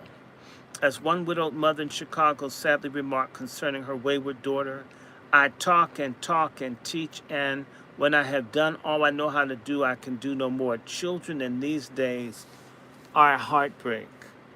The experience of unmarried motherhood for some girls is sometimes the beginning of a series of such experiences. Of 379 unmarried girls studied by Dr. Reed, 47 had 2 children, 10 had 3 children, 8 had 4 children, 4 had as many as 7 or more. In our study of 300 unmarried mothers in Chicago, the case record revealed about 13% of them had more than 1 child. That more unmarried mothers do not have several illegitimate children is hardly due to their reformation, but to the fact that they acquire knowledge about birth control and abortions. Nor should it be overlooked that venereal diseases play some part in preventing conception. On the whole, unmarried mothers in the city exhibit less of the elemental maternal sympathy towards their children. Okay? They don't like their children. They don't care. They're mean to the children. We see news stories every day. We see those now. They don't show maternal sympathy towards their children, which one finds in rural communities in the South. In the alleys of southern cities, as well as in the tenements of northern cities, the unmarried mother sometimes kills her unwanted child by throwing it in the garbage can. Yet one finds cases of unmarried mothers who show natural sympathy and affection for their offspring that is reminiscent of the isolated communities in the rural South. In connection with one's attention is called to Dr. Reed's study that showed that whereas only a third of illegitimate white children are taken care of in the home of their mother or relative, 3/4 of the offspring of unmarried Negro mothers receive such care. The difference reflects, to some extent, the persistence of traditional folkways of the urban environment. Of course, Negro illegitimacy is not merely the persistence of native peasant folkways in the urban environment. Undoubtedly, much of the illegitimacy issues from social disorganization and results from personal demoralization. Some of the unmarried mothers are themselves illegitimate, and it appears, in some cases at least, that they have simply imitated the loose behavior of their mothers. Nor can one overlook the fact that a few older women who have illegitimate offspring are already married. These women are conscious of having violated established mores. The same may be said of young girls who attempt various ways to avoid exposure. As a rule, older women attempt to deceive the social agencies by pretending that they are married. It happens occasionally that an unmarried mother who's lived over a period of years with the father of her illegitimate offspring. She may even represent herself to the community as well to her children as a married woman. In such cases, her efforts to conceal her real relation to the father of her children may spring from a desire to protect the status of her children from the community. As typical of such women, we might cite a case in Washington. A 44-year-old unmarried mother without any formal education from a rural community in Maryland. She married when she was 13 years old, but was deserted 3 years later when her husband went to Florida to work. After coming to Washington, she took up with the man by whom she had 3 children. When this man deserted her and married, she began living with another man by whom she had 2 children. She went by the name of the second man, brought up the first set of children, believed their father was dead, and the second set that she was legally married to the father. When this woman had to apply for relief, she reported herself to having been married to these men, but after the social worker found no record of her marriages, she explained her attempted deception in the following letter. I want to explain something to you. I didn't tell you this morning as the questions were too embarrassing to answer, and I didn't want my children to know how things were with me, as I really couldn't help how things were at the time. So now I'm telling you the truth.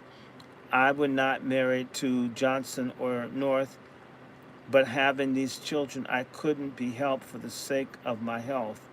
Jones was my only real husband, and that can be found out in X. Maryland, like many others, I didn't realize what record it could make and what it could all really mean. I'm not doing any of these things now, and I hope that you can straighten it out without any further embarrassment. For the sake of my children and my church, please let me keep the name North as if we were married on the 20th of this month when he suddenly died on the 17th of June, 1934. Every other thing I've told you was true except for that part of things. Although a son and daughter by the first man are married and assuming living conventional lives, the younger daughter has unconsciously followed the footsteps of the mother. Our analysis of Negro illegitimacy has revealed that it's the province almost entirely of the naive and ignorant peasant folk who are newcomers to the city. Occasionally, a girl with some education and good family background will be found among the cases in the social agencies. But among Negroes as among whites, when women and girls who have the advantage of education and economic security and protection of the family become pregnant as a result of extramarital relations, they are generally shielded both from the censure of society and from the scrutiny of social agencies. It is, of course, different with the great mass of simple peasant folk who are without these economic and cultural resources. During the course of their migration to the city, family ties are broken, the restraints which once held in check immoral sex conduct lose their force. However, in some cases, where the rural folkways concerning unmarried motherhood are in conflict with legal requirements of that city, the persistence of these folkways in the urban environment will create social problems. Illegitimacy, like other forms of family disorganization, tends to become segregated in the poorest sections of the Negro community, located in the slum area of our cities. Okay. I think we can stop here. What y'all say? We'll pick back up another time. This has been cool, and I think I'll do some more today. I love Frasier. Oh God. Oh, this is cool. So let's stop for here, and we'll pick up some more. I think the next time around, if you guys come on, I want to talk about racism again. I want to talk about Nazism and fake Christianity. Nazism and fake Christianity. This is a theme you're going to regularly hear from me. Again, if you guys love this, retweet this, share this. My channel has been getting the hell shadow banned out of it. They're doing everything. If I send you an announcement, you won't get it. So don't expect it, because I don't typically do it, because if I send an announcement, they don't share it. But be prepared. I am, as part of my recovery, now I got my mom functioning. Go mom, go mom. And I can have a drinky now. This is carrot juice with orange juice.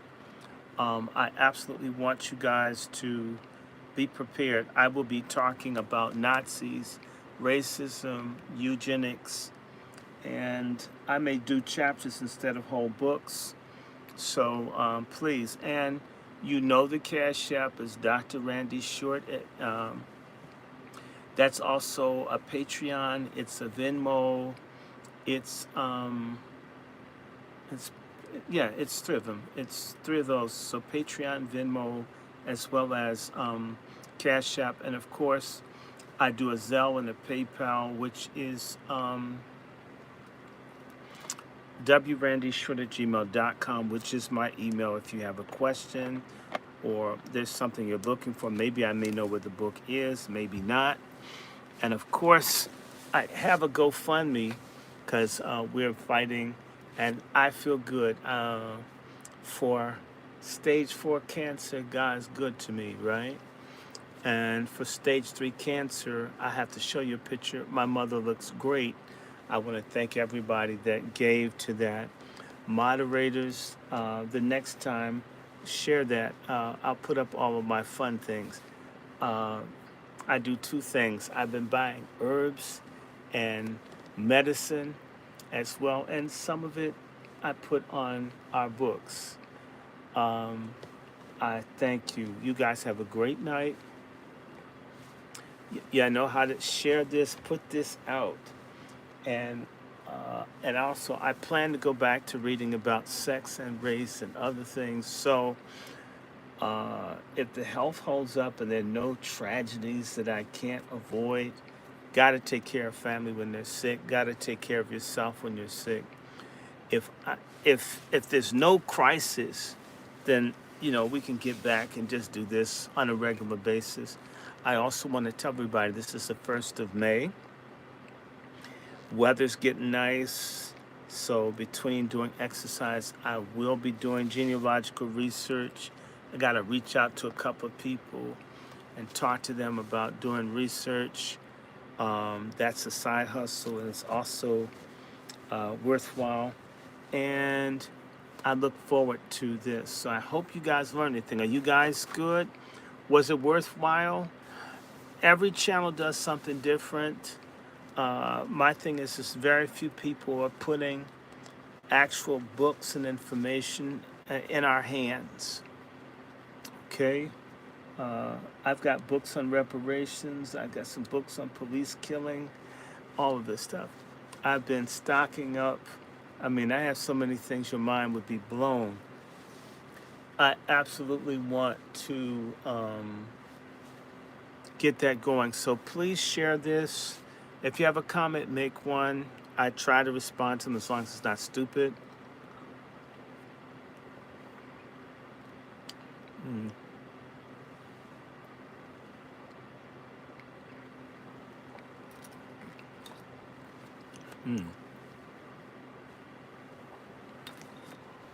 I'm gonna add some sour sop to this.